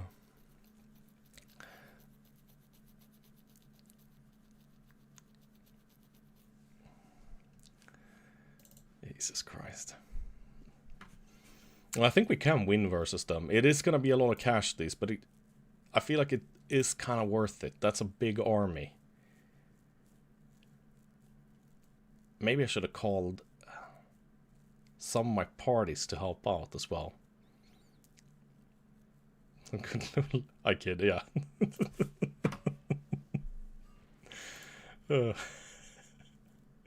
Imagine if that was a thing in society, you know, like getting rid, like you find like oh, this teenager turned out like shit. All right, let's put him in the recycling center, you know, and let's make a new one.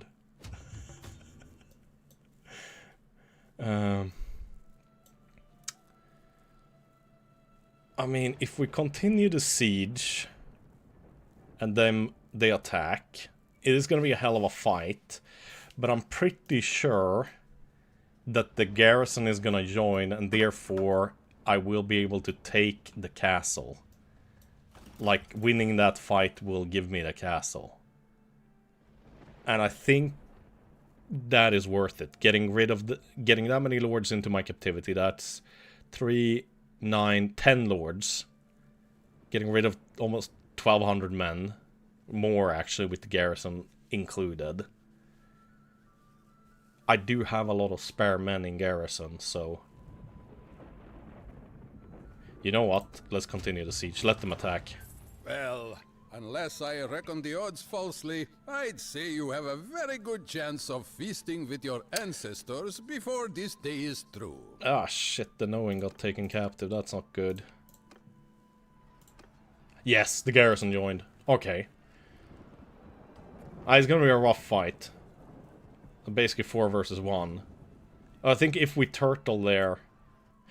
Oh no. If I don't spawn on that side of the map, Oh, okay, no, this is a whole nother map as well. Oh! Oh, this might actually end up working in our favor. Holy shit. Oh, yeah. This is most definitely in our favor. Okay. Alright. This might be quite good. Let's see. Let's go 7. We'll keep you guys here, and I want you to... Don't move. Well, you can stand like there. Don't move. We'll put our shield wall right here. The only problem is they might come from the right. There's a risk of them going down here and coming behind us. And unfortunately we don't have a good amount of men to cover this. Go shield wall with these guys, and then we'll pull berserkers to back them up from behind.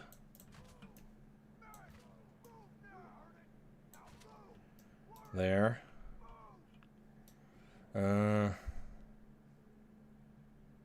We could actually have these guys as backup as well. They can throw a lot of spears. They're probably better there than anywhere else. Companions as well. But I kind of want the companions here. So they won't die permanently. Yeah, shooting horse archers, I think so. Then we'll keep the archers right here. Want a lot of them shooting up. Hopefully that's going to be enough. 3 is Drusniks. They can help guard there, even though they are technical archers. I think this might actually end up very well for us. I hope, at the very least. And make them into protein. Kind of... Jim Redmond out is well, I mean, of course, you gotta recycle them, you know? It's... I mean, that's the only right thing to do. What a it would be such a waste otherwise. It's, fuck, what was that called? Is it a Black Mirror episode where they have, like, these, like, genetically grown, it's like Asian-looking women, and they all look exactly the same, and they will, like, graduate from their... Oh, shit. Oh, no, this is bad. Okay, we gotta get into safety. And they will, like, graduate from the restaurant, and they think they will be, like, uplifted or something horrible like that. It's like some fucked up religion, but really they just go to the recycling center, and they get turned to this, like, protein shake or whatever, and the other girls that still work in the restaurant is, like, fed with them. It is awful. Let's see. This is a little bit of a 300 feeling almost. We are 344, but we're not exactly up against Xerxes 100,000 or whatever it was. I think we can hold them pretty well here. That is mostly Huskars. There's maybe 30% skilled Bestiaris as well there. Well, that's pretty damn good. Sounds like a Black Mirror script, yeah. It is pretty fucked up. Okay. Are they not coming?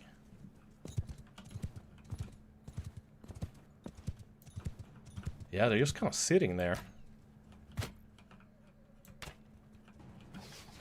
Interesting. Oh, shit. Okay, that wasn't very good. They missed me and hit the Sky God Chosen instead. Okay. I wonder then, are they gonna wait? I'm thinking they will wait until the cav and the infantry shows up as well.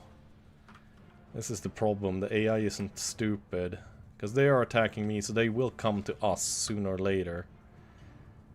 I assume.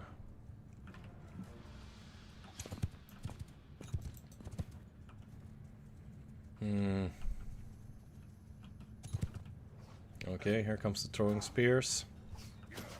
Oh, this is... Okay, this is not a good start. Oh! Oh, holy shit! What the hell? Alright, forget what I said about the AI? Okay, they are trying to go around us though. Alright. Okay, the AI isn't that dumb. I think that's just a few units falling off. I don't think that many more are gonna fall off, but this is looking pretty damn good. I forgot about my grenades. Oh, we can do what the Humars did to me.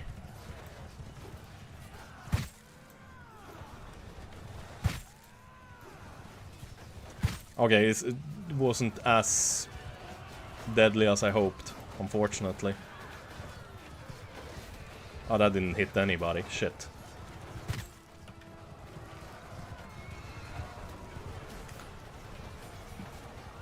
But there's still a few of them coming off the mountains. I guess the pathfinding isn't quite working. But AI was smart enough to assault the other way though, but not with enough men, I think. This might be a very good hold, I hope.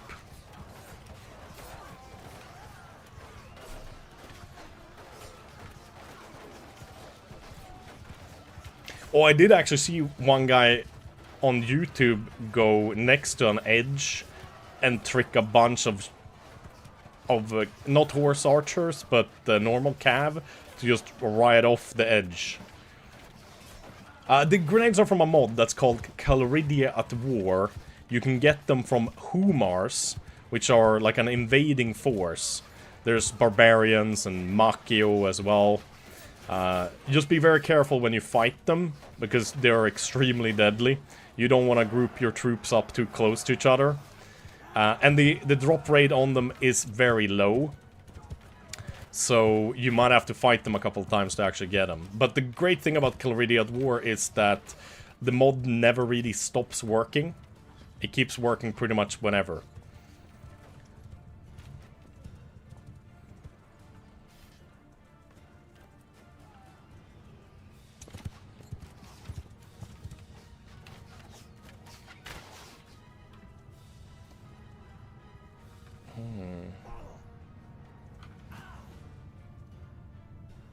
Yeah, they don't seem to want to come, though.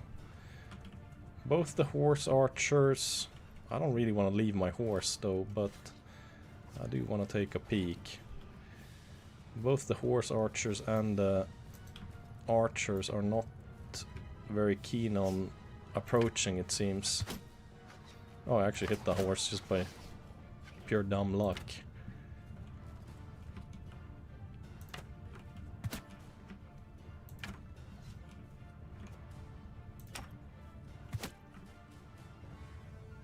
Oh yeah, they're all aiming for me.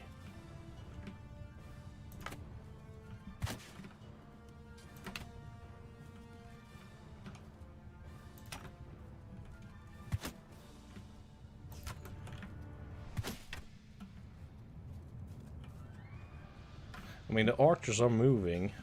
Let's see if we can pick up some of the arrows here. We are definitely going to see some losses though as soon as the archers show up. Because even with the shield wall and a bunch of elite archers, we're definitely going to take casualties. Oh, okay, let's back down. I don't know really what they're doing. I mean, they attacked me, so I'm definitely not gonna go out of this very tactically advantageous spot.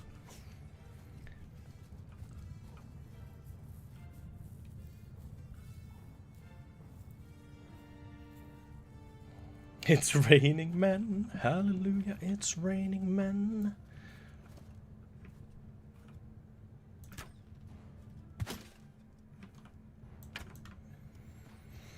Yeah, I don't think it would end well if we go out there. Shit, let's see if my horse ran away already. It probably did. Fuck. Damn it. Ah, shit. Thorfin the horseless. It's a goner. It left the map, I think. Damn it. Well, I could tell my companions to dismount and take one of their horses. Just so I can kind of like take a peek and run around a little bit. I will be that asshole. Let's grab one of the... I think this is a pure... Oh, that's not a pure blood. Ormtrotter. Destrier? What the hell? Destrier as well? Palpatine? I'm sure most of these guys should have... Oh shit, that's the wrong button. I'm sure most of them should have been purebloods. There's even one horse that's not even getting mounted. Okay. That's Diffa. She should get a horse. Oh, someone probably mounted a horse that only she can use. Oh yeah, okay, never mind. Let's see. The same spot as you fucked up the first... Yeah, exactly. But these are not Humars. They don't have grenades. So, this is a pretty good position. But it seems like the AI just... They don't want to attack with the archers or the... Or their horse archers. But they're the ones that attacked me, so... I don't exactly feel like getting out of my very good hidey spot. I don't know how long we would have to sit and wait, though, to get an automatic win. Or how that even works. But we have managed to get rid of 200 of their infantry, though. So that's pretty damn good. We've only lost 8. So that's kind of worked out like I hoped.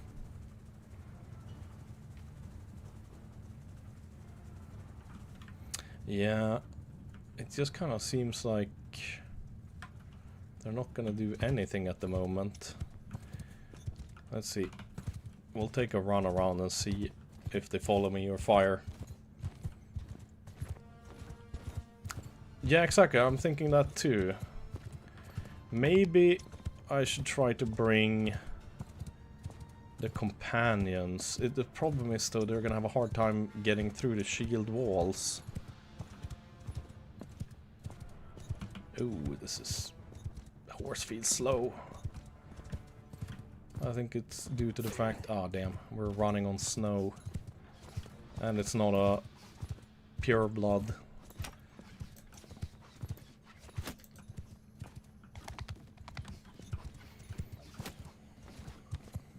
Yeah, exactly. They will charge if they run out of arrows. That's what I was thinking. Maybe I can... Oh, shit. That hurt. That's the only problem, though. There's especially the Kusite marksmen that are wielding the 160-pounders. 166-pounders. They hurt a lot. So even at this, like, max range, it's a lot of damage, both to me and the horse, even with lordy armor. Oh, shit. Oh, no. If I go down, the AI is gonna take over my men. I don't think that's gonna go very good for me. I think it's gonna do what it kind of usually does and just charge the Huskars in solo. Maybe with the archers' help, but that's about it.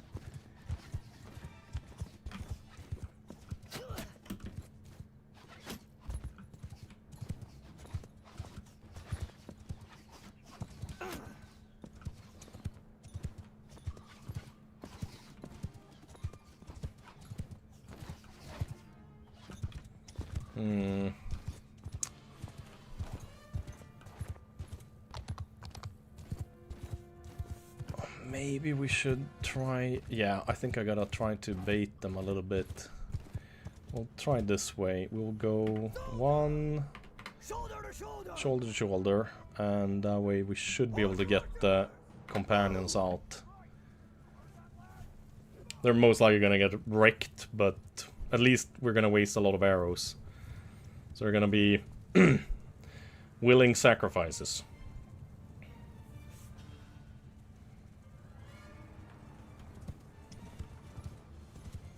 Down the beach, so there's enough room on your left horse archers to move in. Yeah, maybe. We'll try this first, though. See how it goes.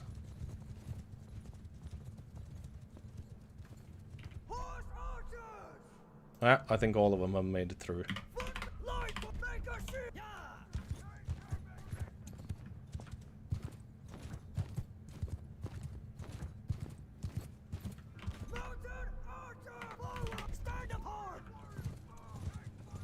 I wonder if I should have I don't know actually how it looks like on the beach that way. Alright, charge. Oh, that might not be the smartest thing. Go over there instead. That's way too close to the archers.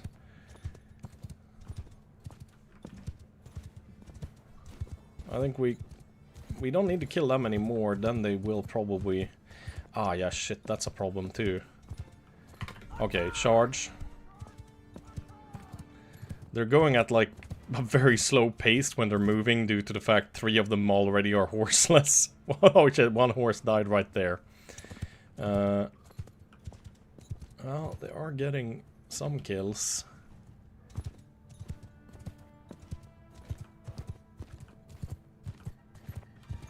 We'll see what happens, maybe. Lots of arrows will at least be wasted. They can't path down the checkpoint. They're trying to circle around on the left. Oh yeah, but I don't want to let the horse archers circle around me. I mean, they attacked me, so I mean, you know, they gotta come to me. I feel like in this moment.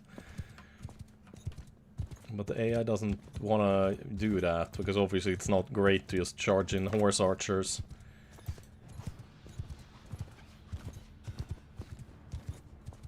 They want to circle the enemy.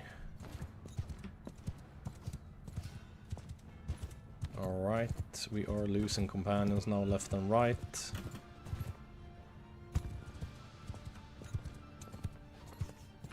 Hopefully we waste a bunch of arrows.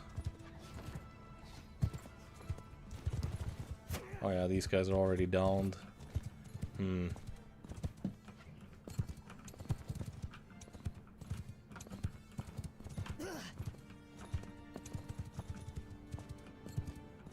Oh, there's 4 companions left. I think that makes it 2. 1. 0.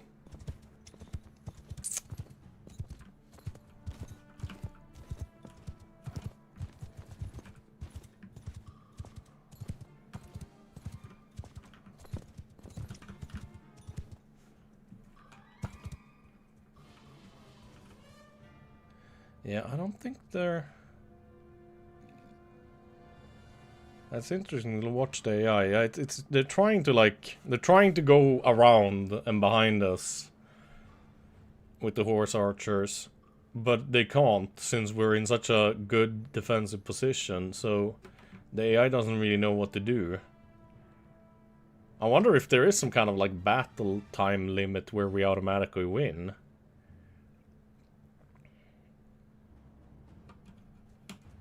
I mean, we are gonna take a lot of casualties even if they charge in, but it's like hell no. I'm not gonna walk out of out of my really good defensive position against 300 horse archers.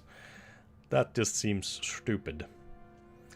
But I also need to somehow get them to do something else than just going back and forth, back and forth. Well, it does look like the archers are kind of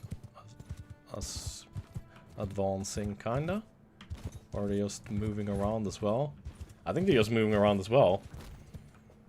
Bring cav on the flank and squish them? I can't. I have very little cav compared to them.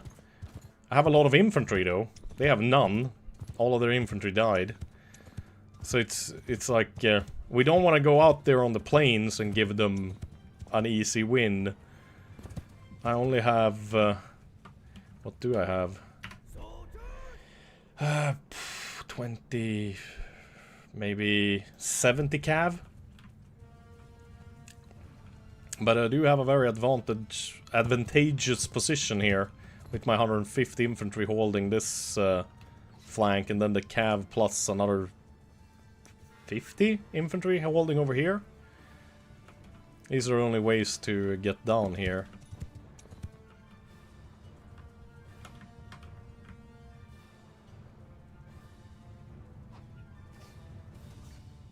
Yeah, they are like passing by so the archers can fire once in a while, but not very often. Let's see if we can we bring the archers further down? Not really. This is right on the edge.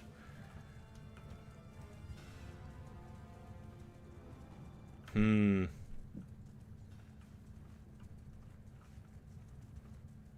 don't want to sacrifice all my cav either. Okay, if I had 100 indomitable men, maybe we would stand a good chance. Man, I thought I was so clever going down here. But the AI don't want to attack. Obviously, because the AI isn't too dumb.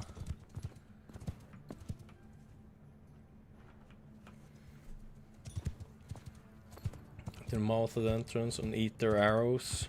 Yeah, but the thing is, with I'm playing with the realistic battle mod, so arrows actually deal a lot of damage to shields, and the shields don't have.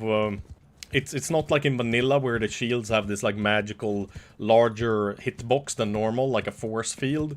The shields only protect where the shields are. So like the head sticking out will get hit, arms, legs will get hit. You know.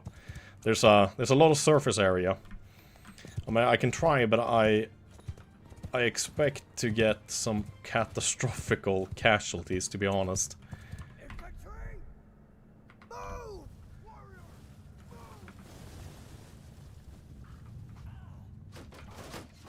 Here comes the arrows. I'll at least hold fire on them, see what happens. I bet you we're gonna start seeing some pretty bad losses pretty fast. Oh fuck, they can still reach all the way over here, damn. Yeah, there goes the first guy. This car down. But maybe that's the price I gotta pay to actually get them to waste their arrows. Well, so far the casualties aren't too bad, though. Even got one!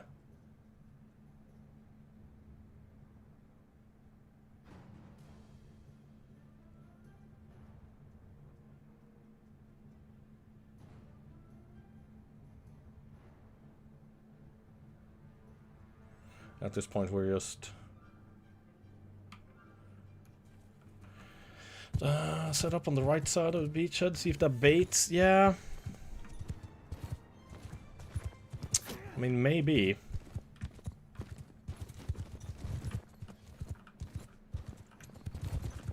We can try at the very least, because I don't think this is gonna work for us. 7, go over here. Move these guys over there. And then we'll move the Huskarsten to here instead. Well, no, not that far.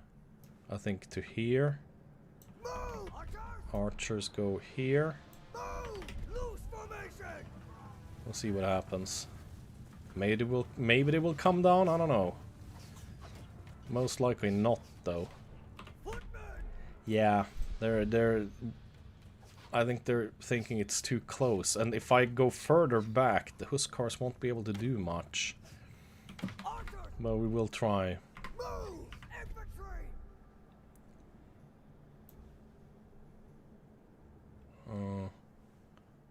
Oh shit, those are the wrong units. My bad.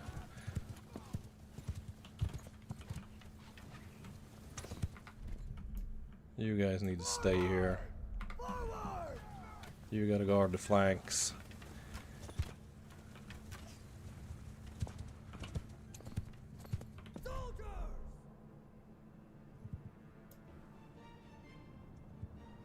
Try pulling them back a little bit at a time. See what happens.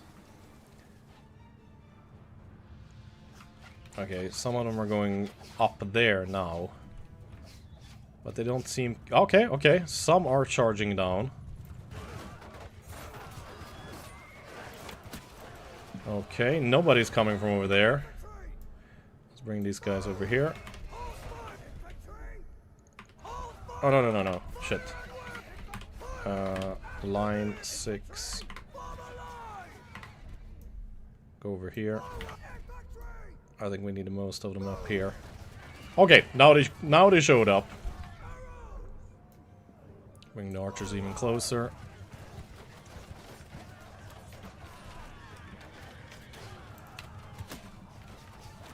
A bunch of consguard and shit as well. But it worked! Good thinking. And it is still, I feel like a pretty good strategy. We are definitely kind of winning this engagement. Okay, now they are getting reinforcements, however. Holy shit, 386 horse archers now. God damn it. Okay, should we move back a few of the infantry back here again? I think so. To hold the line. Get back here. We'll see what happens. Okay, that's some of the cav though, getting... because I don't think that was... No, okay, that was some horse archers as well. We still have all the infantry or archers to deal with as well, but... yeah, this turned out to be a pretty... Alright, okay, they're coming in with the cav from that back end. And most of them are just gonna die, I bet.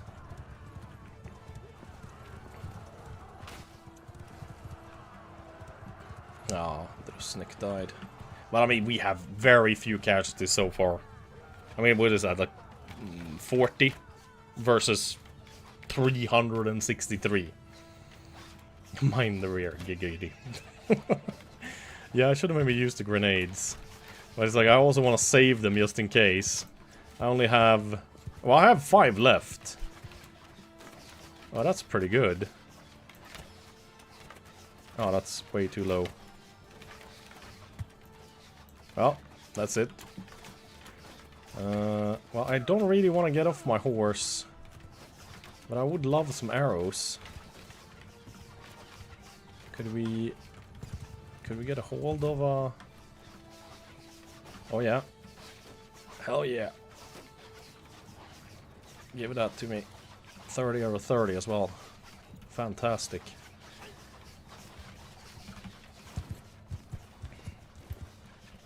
Holy shit.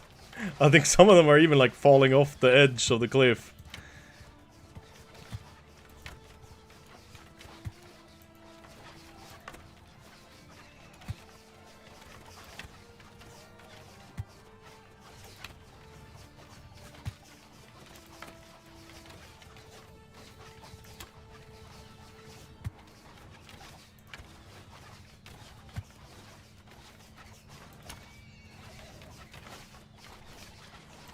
It is working very well.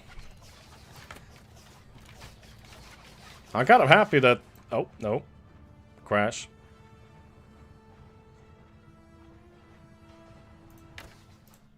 Okay, good. We could continue. It was a soft one.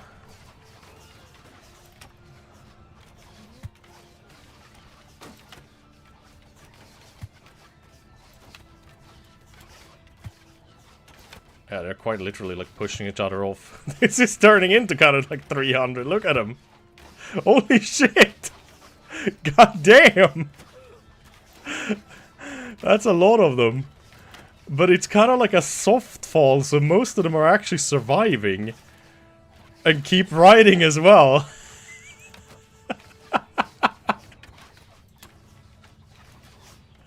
What the fuck? Okay, they're getting reinforcements again. I mean, we're doing pretty good. How many gods chosen do we still have? We have 56. That's more than enough. Are you guys not shooting? Because, oh yeah, you are out of arrows, though. That is a shame. Can we bring you a little bit closer to the shield wall? Maybe you can pick some arrows up.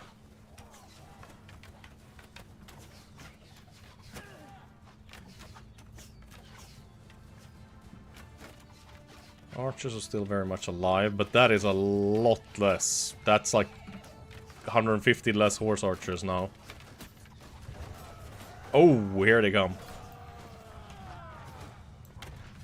Perfect moment for a few grenades.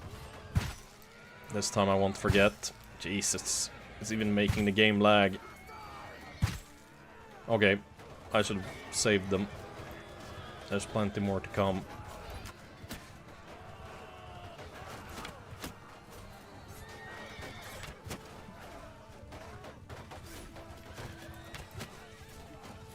Oh yeah, one grenade. Well, hopefully it's good effects. It says 0, but we might have 1 or 2 left. That was it. That's the last one. Okay. Well, I am tempted now. Yeah, you know what? You guys charge. You guys fall back a bit. Let the dudes through, and then actually move forward with them. Slaughter them!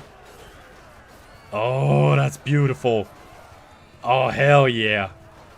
Hell yeah. Keep moving forward. Oh, this is so good. Alright, let's wait there. Fall back a little bit.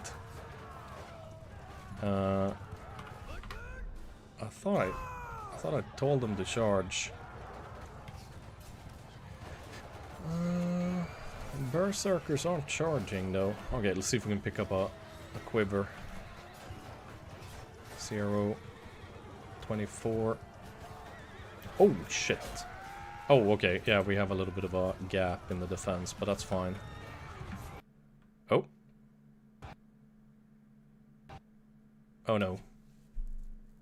I think that's a hard crash.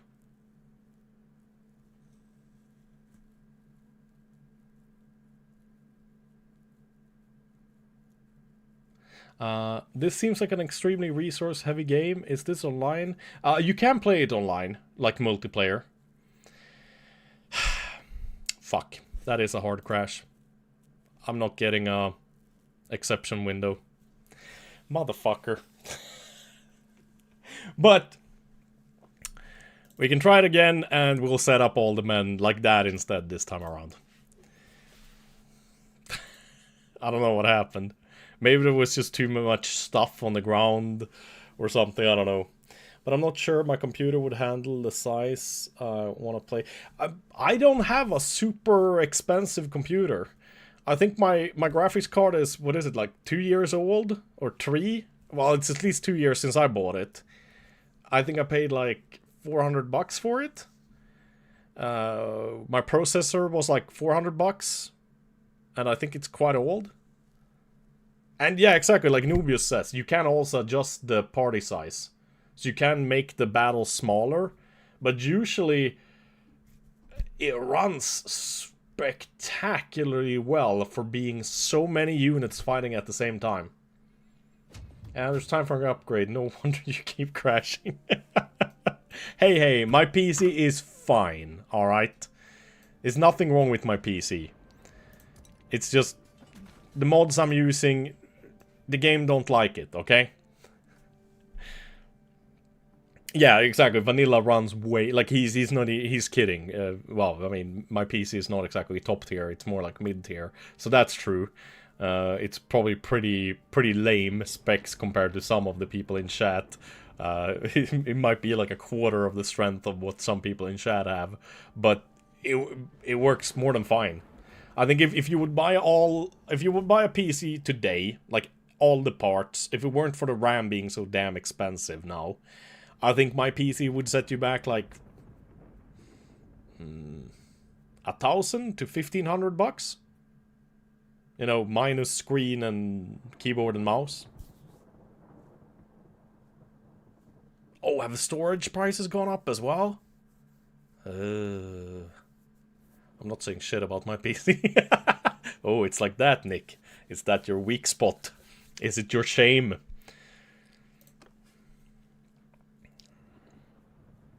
I think my PC is like one tiny step above mid tier. What would you say about my specs then? My specs are below. It would be interesting to hear your thoughts. Well, unless... Let's see if we end up on the same battlefield.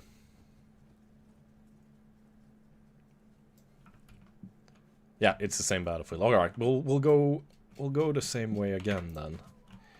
We'll hold these guys here. Shield wall. That's a very tiny gap. Place the berserkers here. Yeah, it's mostly one mod causing all the issues, which I'm too... Well, it's my own fault, let's be honest. It's not like I have to have the better formations mod, but that's pretty much the mod that's making it crash all the time. Like, the other mods, I think, isn't really causing crashes, but the thing is, I fucking hate the new sorting system, like, where you have to use these sliders all the time. Not all the time, they work a lot better now than on release. I can basically get my army just the way I want it, with the sliders, absolutely.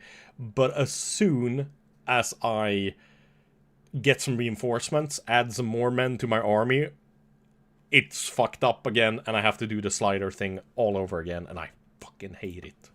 I hate it so much. I can't stand it. So yeah. I do know I am sorry. I understand it's probably kind of annoying to watch the stream with the crashes happening all the time. But I really like to have all my men into the numbered 1 to 8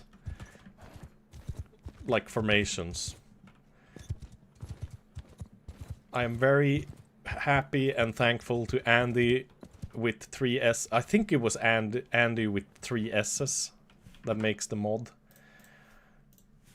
I think he's just like a truck driver and he also have updated the mod a bunch of times. Better formations reworked. I'm pretty sure that was his name at least. I might be mistaken. Yeah, Andy with 3 S's. I am very thankful for Andy's work. I mean, obviously, I'm willing to keep having the mod installed even though it causes these crashes. Let's see here now. Should we keep these guys on hold fire, maybe? Cavalry, hold fire!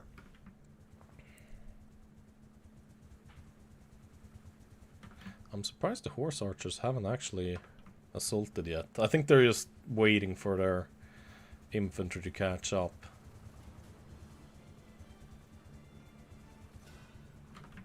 God, I am so thankful for these other mods too, though, of course. Like the speed up mod that allows me to speed up time in battles, it is fantastic. It makes the game 10 times more enjoyable. This is definitely the kind of game where you want to have a few mods installed. As long as Anders is streaming, I'll watch. I appreciate it, man. Thank you.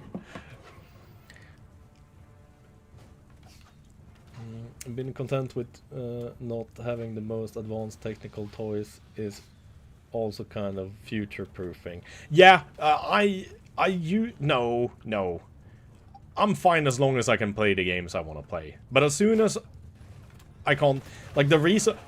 Oh, holy shit! Jesus Christ! Okay. Alright,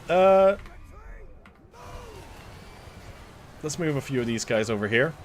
Okay, this time around, I don't know why, but it seems like they thought... I mean, they're literally just jumping off the edge. What the fuck? I mean, I know the Kusite don't like infantry. They like to stick to horse archers. But that just seems like cruel and unusual punishment. I mean, Jesus, there's a nice little path right there. That just seems cruel. Holy fuck. Yeah, you don't want to be an infantry man in the Kusite army. You are apparently worth less than dirt. I mean, let's not kid ourselves. Horses were worth more than men in medieval times. No matter what nation you were from, but... Man, that's just fucked up. Cavalry, okay, we're holding us a cav over there pretty damn well. They're getting wrecked. God damn. Oh yeah, classic Lemming went full Assassin's Creed on you. Yeah, oh wait, I wanted to see what you... Because I don't have... I used to be really into computers and what graphics cards were new and how good they were compared to others. I get that this is better so you can have 2 sets of cavalry or whatever, but it's annoying when you have troops that have different... Yeah, I know. Mine lease-ish, so I swap it for a new again in 2 years. Oh, that's smart. I kind of wish I just do Warcraft Force like troops. Damn it, I wanted to know your opinion on that. But so you guys in chat that know a lot and you know you're with the times when it comes to computers. Like, would you count my PC as like low tier, mid tier, high tier? I mean, I know it's not high tier, but I would be interested to know your opinions. Because I'm thinking it's mid tier, maybe lower mid tier, but not low tier. I feel like it's still a definitely a solid PC that's like, it gets the job done, you know? You would say mid? PC's mid tier, it'd be fine for a little while. Used to be high, with this age, it's mid. Oh, wait, it actually used to be high? Oh shit!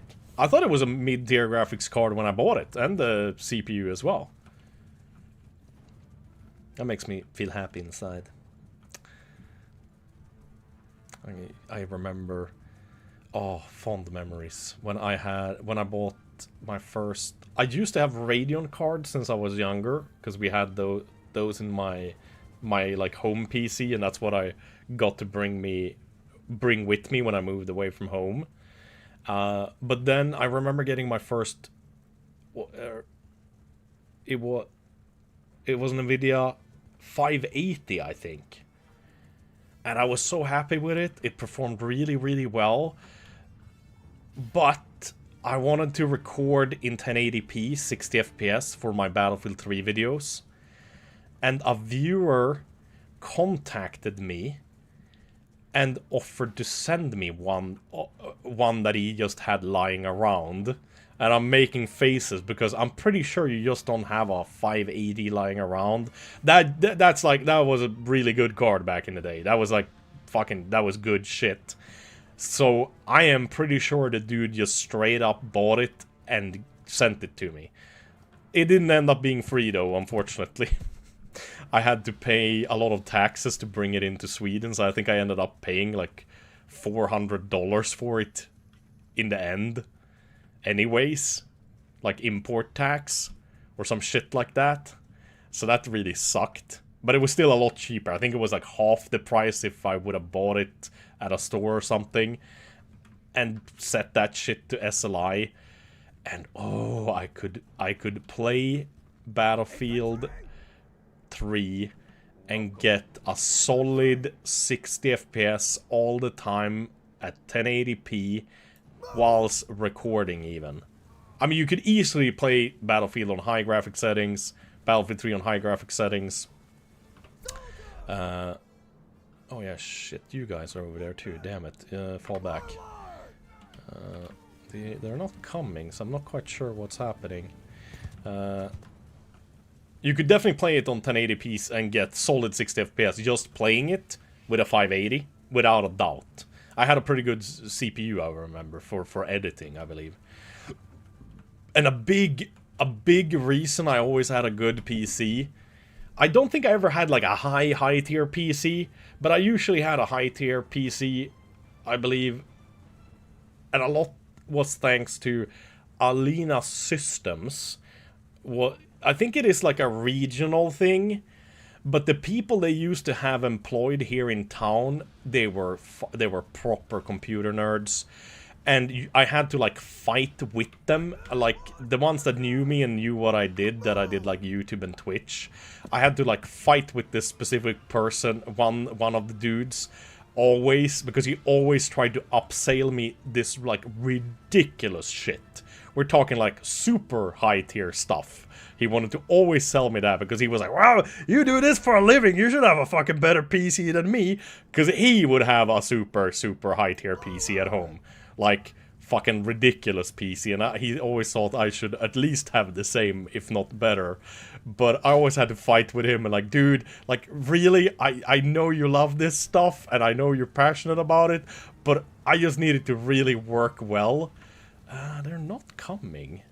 Why are they not coming? Okay, let's try to fall back with the mounted troops too, and the archers.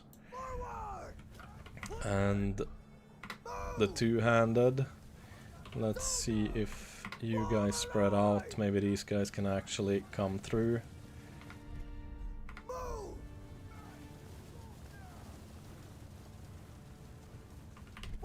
Okay, now go shield wall again. Let's see how this works. But he was fantastic. It's like a lot. Mainly thanks to him and a few of his colleagues that were like super good. They raided my SSDs, helped me with SLI, water cooling, like a lot thanks to them that I had a functioning PC, because I can put the parts together and I can install Windows, you know, and I can learn to use some editing tools and whatnot, but like I cannot make sure my rated hard drives are rated the correct way, and all kinds of stuff. Like, you don't really need to do that anymore. Oh shit, CX sneaking. I'm so sorry. I didn't mean to ignore you. Thank you for the tier 1 sub, man. Appreciate it. That was 3 minutes ago. Why are they not coming though? But yeah, him and a few more of his colleagues that were just fantastic. Unfortunately, they don't work there any longer. Last time I was there, I felt like the guys working there tried their best, but they weren't any better at computers than I am, basically. So, I have not gone back there now for years, but they were, fuck me, they were good. I know the guy that I got to know a little bit better than the others. I talked to him just like 2-3 years ago, maybe? And he moved on to installing fiber networks, like fiber cables, and made a fuck ton more money. And I'm happy for him, because he was extremely overqualified for his position at that company. Like, building PCs and fixing problems with PCs was honestly like too easy for him. I think he lacked challenges and whatnot. And I think when there was new management, him and a bunch of the other OGs decided to just leave. And, you know, you ended up with people like me working there instead that, you know, they're decent. They seem like they know a lot about PCs compared to an average guy. But compared to these guys that used to work there, they're fucking noobs. They're not coming. I don't know why. I have no clue why. Let's try to push them forward and then fall back with them, maybe. It's like they learned their lesson from the first charge, but it worked before, so I'm kind of confused.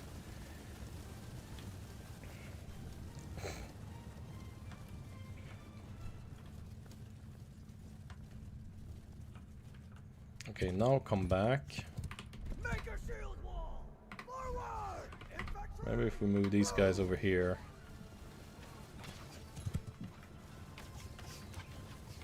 There's somebody over there trying to shoot us.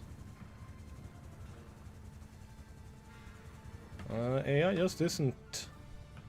They're not really doing anything. All right, let's try to.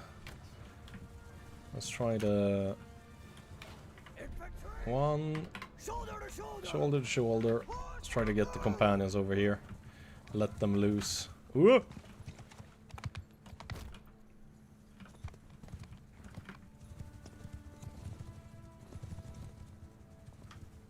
Well, yeah, I'm very thankful. I don't know, I can't even tell you how many times like this guy and his like 2 or 3 very competent colleagues saved my ass.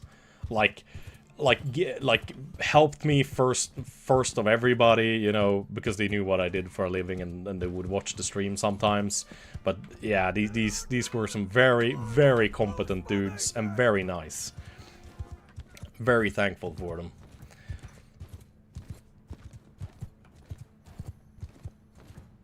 A mobile heating unit. Yeah. My girlfriend is a gamer, so I've bought her a few games. The one she's liked the most so far is definitely Timberborn. She really enjoyed Timberborn. Unfortunately, I bought her Stardew Valley. Not a big fan of that. That was too little action. I thought that was gonna be a hit, but she's not a big fan of typical girls games. And she's not a big fan of typical guy games either. She kind of wants something in between. You know, not super challenging and difficult to learn, but she also doesn't want anything too easy, for sure. To end your stream after being absent forever, and the second I do, I'm looking at a huge man running away from your horses. Hey. Chill. I have two 10 terabyte drives. I'm gonna set up in a duplication state so they both have the data in case one fails. That's smart. I have a bunch of like pictures when I was younger, like from parties and fun stuff I did and like good memories. I have them backed up on one hard drive in my computer and then backed up on an older disk drive that I have at my brother's place actually. Like in case of a fire or something like that, so I don't lose them. And he has the same thing as well. Like he has a hard drive like that has a big sticker on it and wrapped in one of those like plastics that are non-static. Says, "Do not throw away." When we were moving, I was like throwing away black plastic bag after black plastic bag filled of like old clothes and like cables and shit. And when he came over and saw like the stuff I was going through, he fucking panicked and he thought I'd threw away his hard drive. I was like, no, it's okay, man, don't worry, it's over here in the corner, like all safe and sound, because he also, you know, have like good memories and pictures and like games he likes and save games and stuff that he wants to keep safe.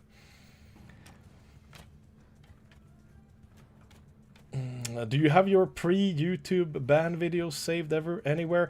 Yeah, a few of them. So if you guys didn't know, like, my very first channel on YouTube was actually called Andersel with, you know, just like I'm Andersel, but not the I am part. And I managed to get an AdSense account for that by having a website tied to it. And I was dumb enough to click those ads on the website a few times to see if I actually was getting any ad revenue, and ending up getting my account banned straight away.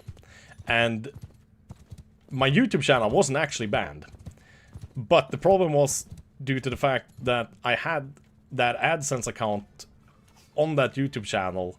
Back then you couldn't actually change, so like move it or anything like that. You just had to make a new channel to be able to, you know, make any money. So I removed my old channel and made a new one, basically. But this is so long ago, the channel was still very small, maybe like 10,000 subs only or something like that. So most people don't even know about it. But that's where, like, the how to find diamonds and all, like, I think I did some redstone tutorial videos for Minecraft and some other videos were. And I have a bunch of those still saved up. And back then, there weren't that many video editing softwares available or recording programs, and obviously I didn't want to spend any money on any licenses or anything like that. So I used Fraps, but because I didn't want to pay for Fraps, it had that, like, you could only record for a certain amount of time, like 5 minutes or something. Then it would, like, split it up in different files or something. So most of the videos were sub 5 minutes long. And since I didn't know how to edit, they were all recorded in one take and just a raw Fraps file uploaded as the video. to YouTube. So most of those are literally the original file, just copy pasted, you know, to save them, I guess.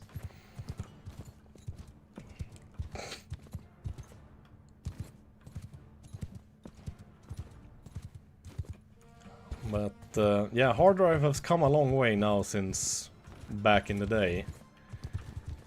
That is for sure. I have one of those NVI sticks or whatever you call them, like 1 terabyte. God damn, they're good. Jesus Christ.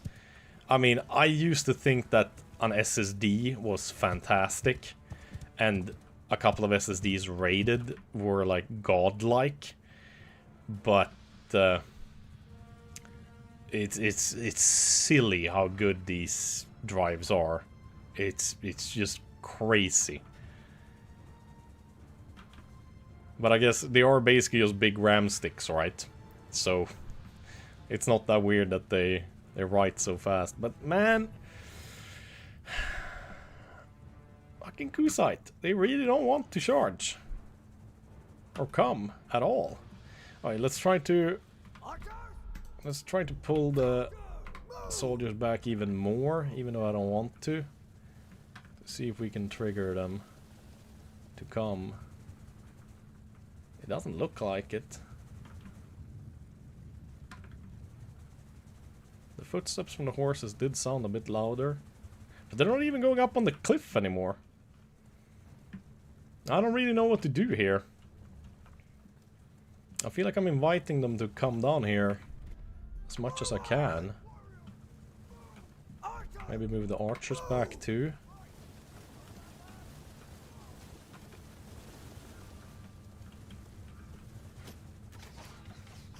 Well, somebody's firing at something.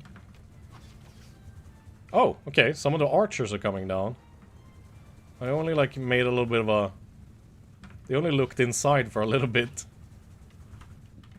I don't know, maybe I have to give up on this dream about holding down here. Because the enemy AI is unfortunately too smart. But the thing is, like, they are the ones that attacked me, so I feel like they should have to come to me. Could we then set up over here in some good way? The only problem is then we have 3 places they can come from. Ugh, I don't really want that. But I guess we could go... We could hold this.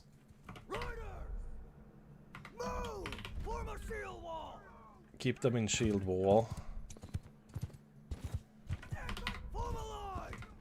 Bring these guys over here. Bring these guys over here. Bring these guys over here. Bring them there. See what happens. Oh yeah, the Drusniks too. Shit, I forgot about them.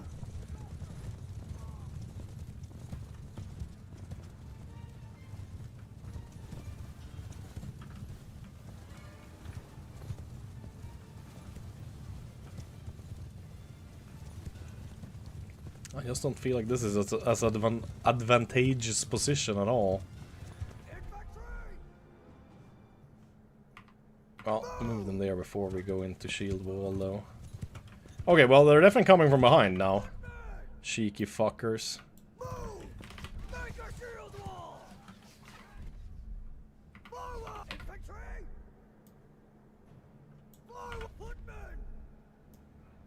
That's not great.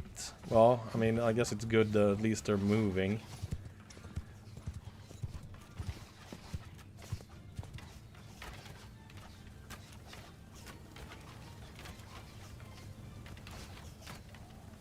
And we are killing them pretty well.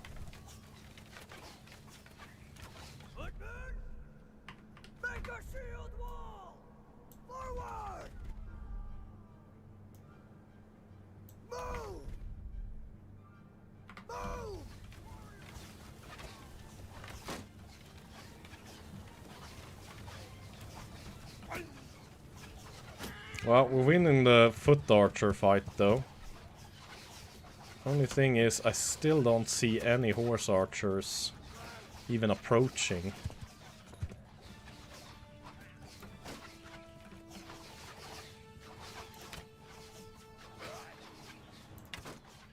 Oh, accuracy, though.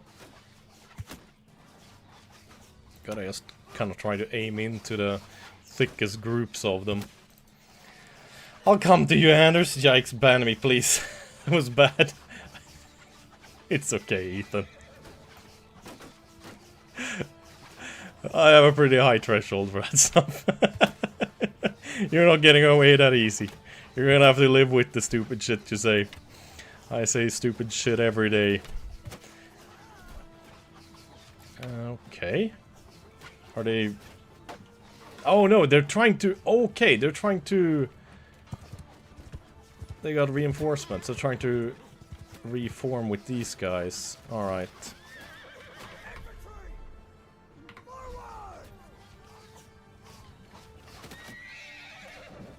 Alright, let's spread out the archers a little bit more then. Because I see a lot of them are inside of the... Well, at least the 485 horse archers are definitely showing some interest. I feel like these guys are not exactly in shield wall formation.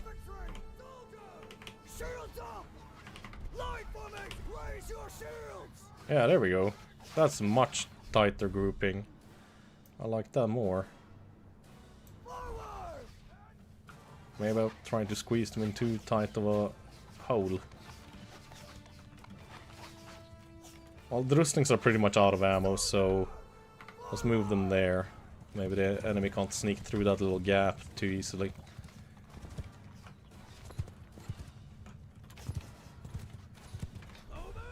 Spread these guys out a bit more.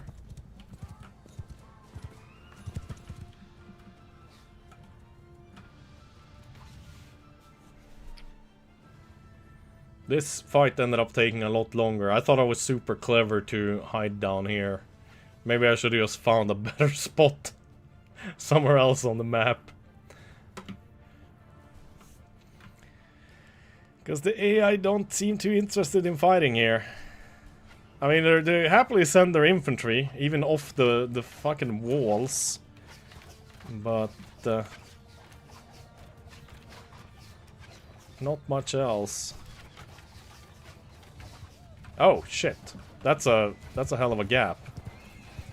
That's not a good gap where they can just run through.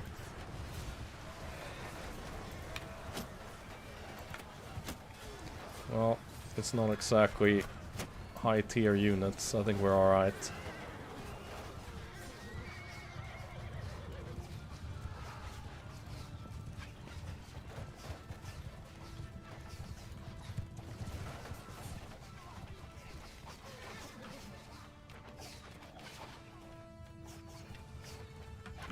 We killed 355 of them though. But that means there's about 900 more and 500 fucking horse archers. Well, most of them have a few arrows left. Well, let's hold fire for now.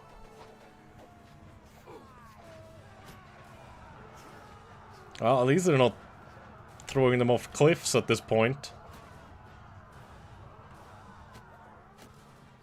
I keep hearing these guys getting hit. Oh, I think it's the archers over there, yeah. Shooting these guys in the back.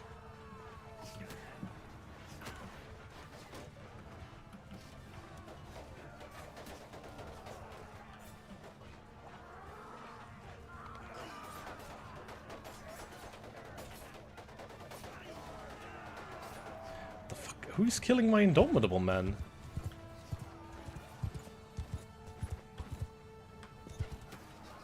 Oh, the horse archers are.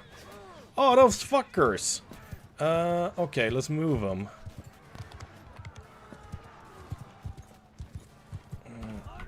Go over here instead. Jesus Christ. I didn't pay attention.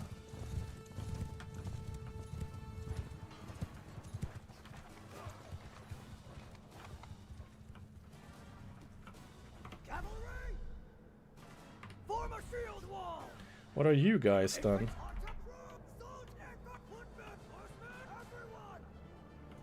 Oh, they're none of them. Okay. I guess they don't even have a formation? Or do I need to move them even further?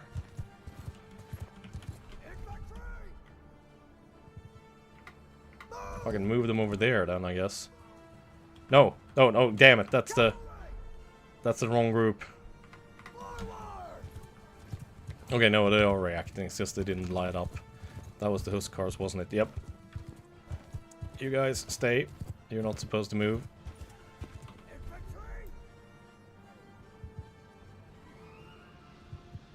Right now you're getting stabbed in the back by some peasant dudes as well.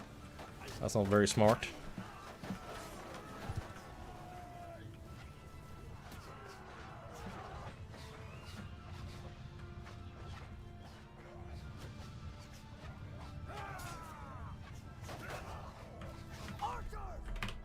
Well, no, they are sitting in front, though. Let's open up.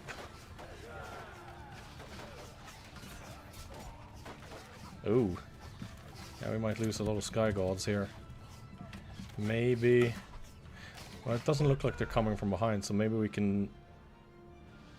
have these guys stand guard a little bit in front with a few shields. To minimize casualties.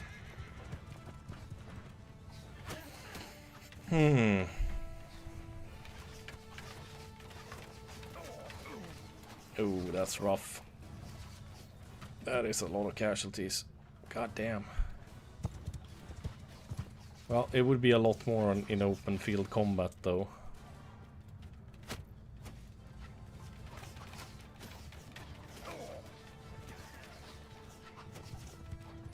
I mean, we're still looking extremely good, like, statistically. Now we're up to 450 kills. Oh, wow. Who the hell shot me? Oh, it's somebody up there. Can't see them because of the grass. Yeah, the enemy AI is a little bit too clever.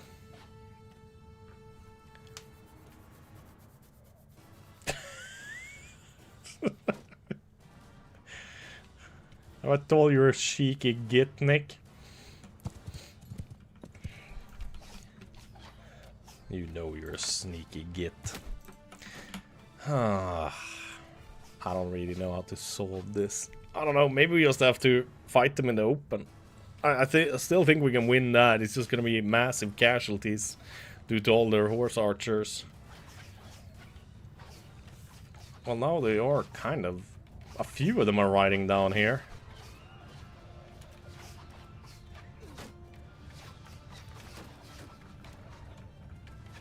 Well, we're running out of arrows, so...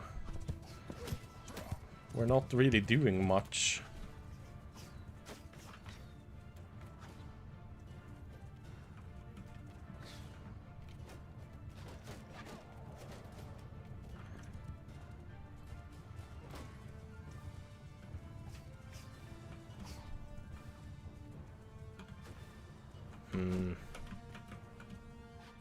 The Indomitable Men have lost most of their horses as well. They can't have that many arrows left either, at least a few of them, but... how many would that be?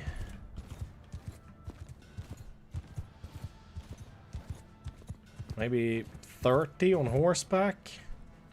I really don't want to send them in to die.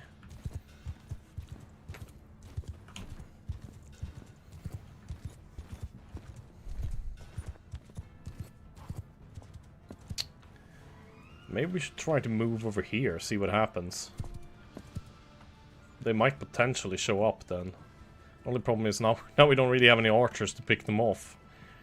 Yeah, let's go ahead and... Oh, yeah.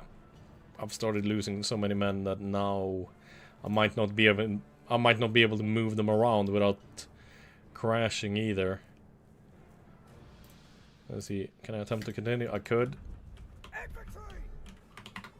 I move the Huskars. Can I move these guys? I can. I can move the archers. I can move them as well. What are we missing then?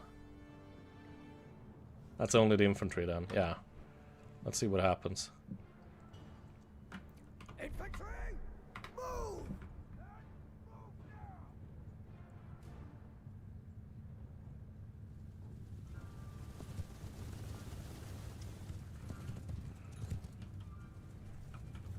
Footmen! Forward!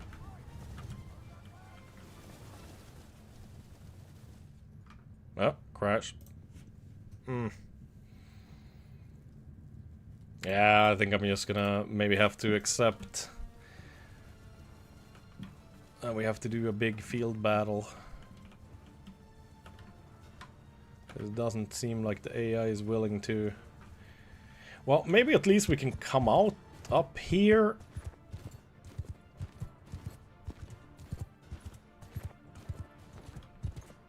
Up on the edge and go in the corner, potentially. So, wait, we can move everybody except group 1.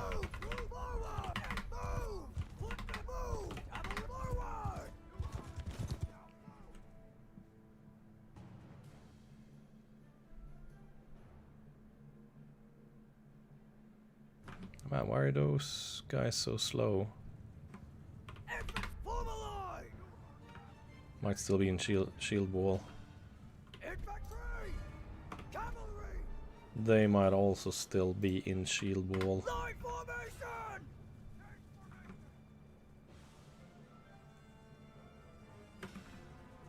Cavalry's moving, or the archers are moving slow too, it feels like. God damn, they're just walking at a leisurely pace.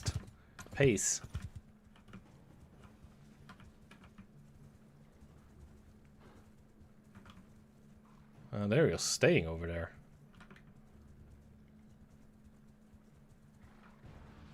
It really seems like they're still in shield wall.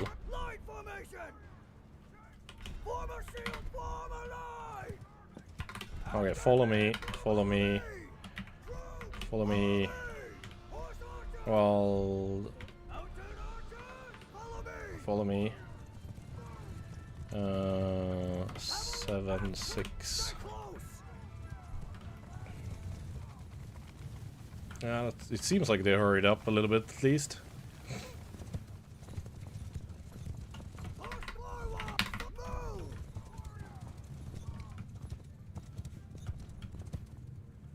I still don't want them to be able to surround us, but it doesn't seem like they're reacting at all, really.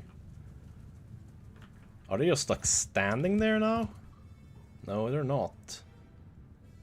They are moving around. That is weird. Okay, I don't really know what the hell to do.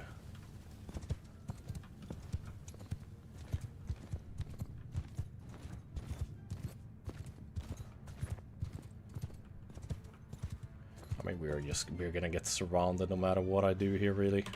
Fuck it.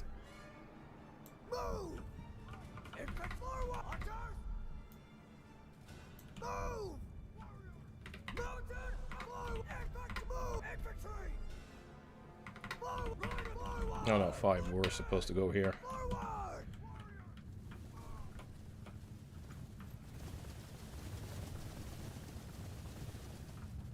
Some of them do still have arrows. Yeah, Drusniks.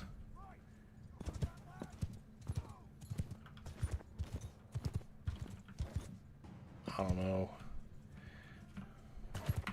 Well, have the Drusniks follow me. We'll see what we can do. Maybe I can, like...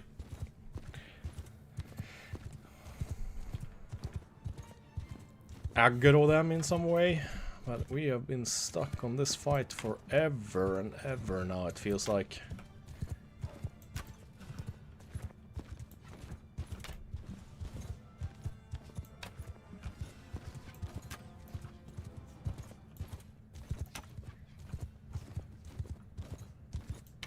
Oh, yeah, they definitely reacted though. But very few arrows are coming. Oh, that was it. Oh shit, I still have my 10 grenades. Forgot about that. Jesus. Oh goddamn! I threw one by mistake. Oh crapper! My thrustings are gonna go down, I think. No.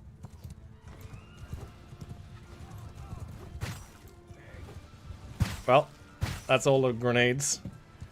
It doesn't seem like they're reacting. It just seems like they're kind of stuck there.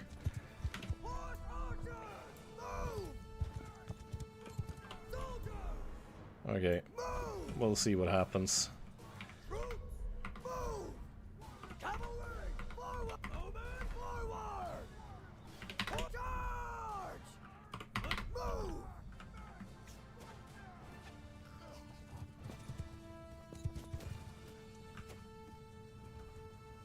Oh no, now they're moving again. I don't know what to do here, really. We haven't killed enough. I mean, they're definitely getting more reinforcements as well after this. Okay, now some of them are coming, but that looks like cav. Yeah, that's cav units. Yeah, they have a bunch more archers now since they're on foot instead of horse cavalry. Alright. Huskars, well, try to move them forward, see what happens.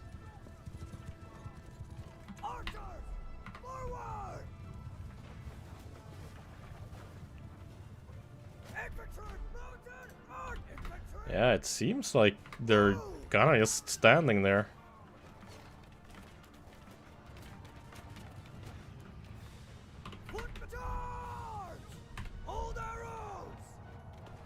Tried to charge them. I don't think it's gonna work, but maybe.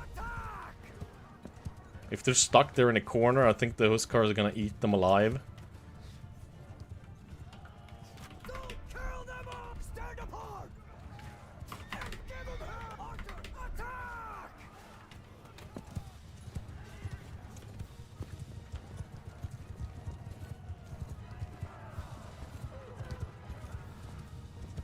No, now they're running away.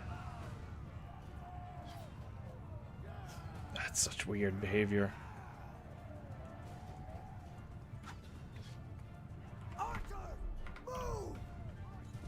I mean, it's not weird that the horse cavalry is falling back, but it's...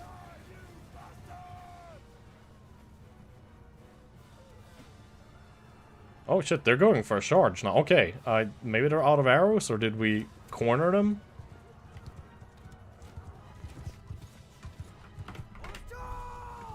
You guys charge as well. I mean, we're killing them. A lot of them. I'm getting some reinforcements. I mean, that worked out pretty well, I'd say.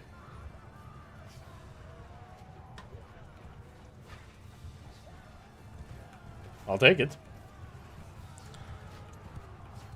I was annoyed with the horse AI. Yeah, I mean, I get it. Like, the AI wants to circle your men, but that's like the whole point when you're up against horse archers. I mean, you don't want them circling you, so you're gonna put up a good defensive position, like I did. But then they just end up not ever coming.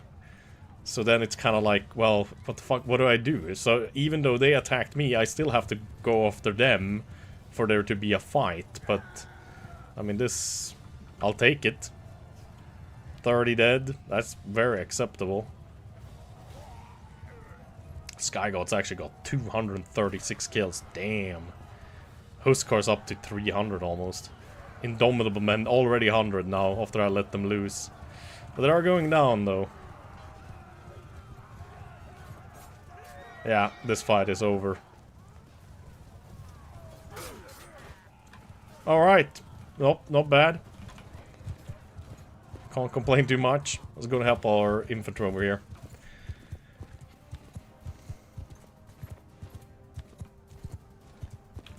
I don't think it gave too much for Thorfin though. 66 kills only. Yeah, we didn't level anything. But, what the hell?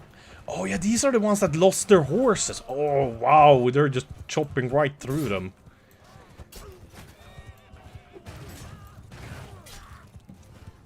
Damn. And here comes their mounted brothers, too. And they're in the middle of repositioning as well, so they're not really putting up a fight. Damn, the Indomitable Men do pretty well. Oh yeah, shit.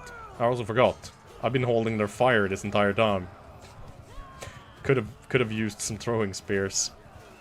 The thing though is, you kind of don't want them to be outnumbered either though, so sometimes it's actually kind of good to hold your infantry's throwing spears.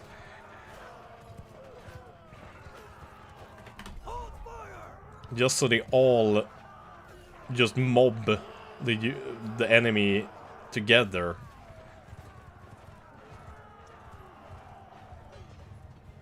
Like, numerical advantages is definitely worth more in Bannerlord than they used to be in Warband.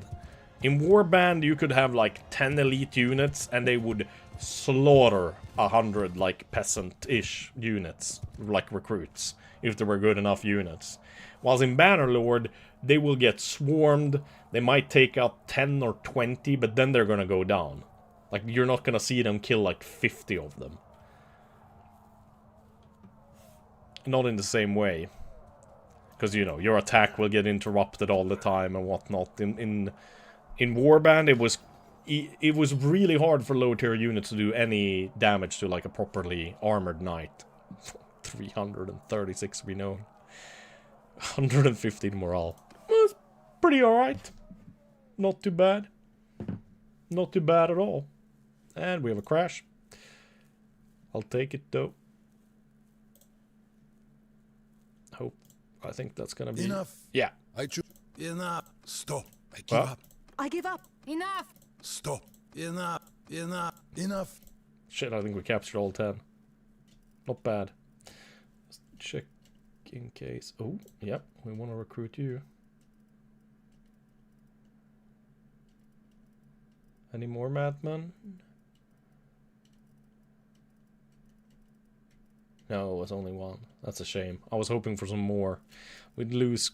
I lost quite a lot, yeah. But I don't think we lost 10 even. We lost... Honestly, that was very few casualties. I'll take that anytime.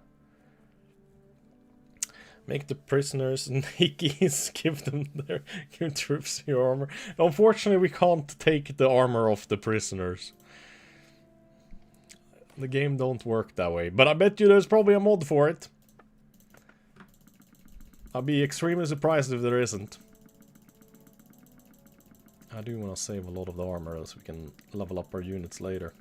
I think this is gonna be it for today's stream. That's a good 6 hours almost. I want to get some stuff done here at home before the girlfriend comes home, so I don't seem like a useless stay-at-home man that don't do anything. It's really... She's so chill that really I'm doing it more for me, so I don't have to feel useless.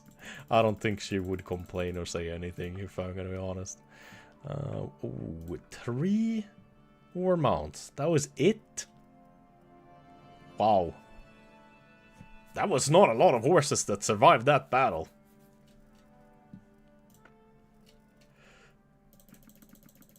That was weak. Are we still not?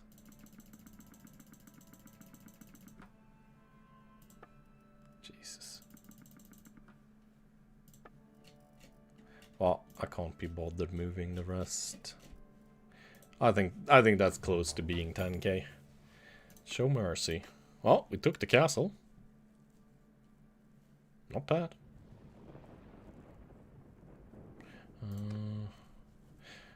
Well, before we do any of that, let's check the castle though. Everything fully upgraded. Drill spoon of XP to troops. I think we're gonna stick with that.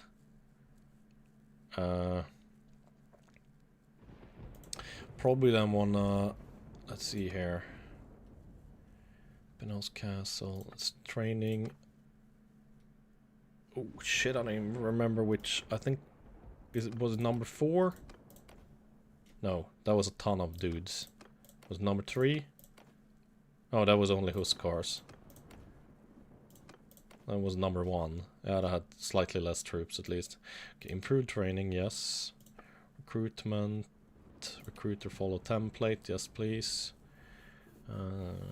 Recruit. I don't think... It is an Empire one, so we won't be recruiting anything from there. But Hardguard can transfer some troops to this castle. Because we have 546 over there. Ooh. Yeah, you know what? We'll grab like, say 60 of those guys. We could take 20 war proven. 80 of those guys. Could take 20 of those guys too. Another 50 of those. We'll leave Hargard a little bit vulnerable. But I believe the militia is so strong there that the Nords are gonna think twice about attacking. Yeah, that's 666 militia. That's not bad. I'll take it. And now we can give away Lochna Castle and this castle to a lord. I think it's gonna be Dildios the Surgeon, who's gonna be... Oh, and I also leveled. Hell yeah. Okay, I'm gonna look that over later. Maybe Ruguri, but I'm not sure. Party size +5. Yeah. That sounds good to me. Rorobas. I think I mainly made him to be a fighter. I don't think I really thought that he would lead an army or anything, so endurance and maybe actually what kind of weapon is he using? Fuck. What the hell did I give him?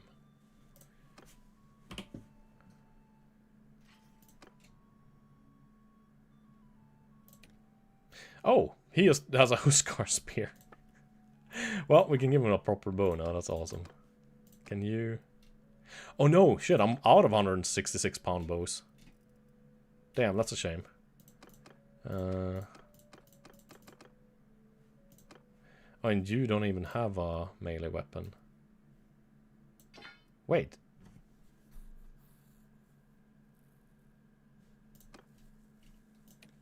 Oh, that's Thorfin's. Yeah. Swing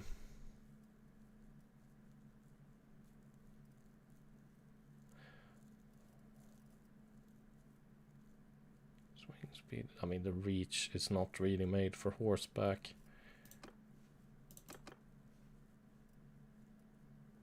Maybe we should give her rune sword back. It's at least 89 reach on that. Saber is much better though. That works for now until we have... Well, actually give her a long glaive. That's probably the best one. Or... Yeah, wait. Oh yeah, also we have a bunch with southern ones as well. Where is the... Where is his wife? There's Dyfa. I give her a long glaive as well, fuck it, why not? At least it's two-handed. Poor guy definitely got mates gonna go. Yeah. Yeah, he doesn't have it easy. But yeah, that's gonna be it for today's stream. Thank you guys for watching. I appreciate it. I'm gonna go and try to be a good home husband, alright? See you all later. Bye-bye.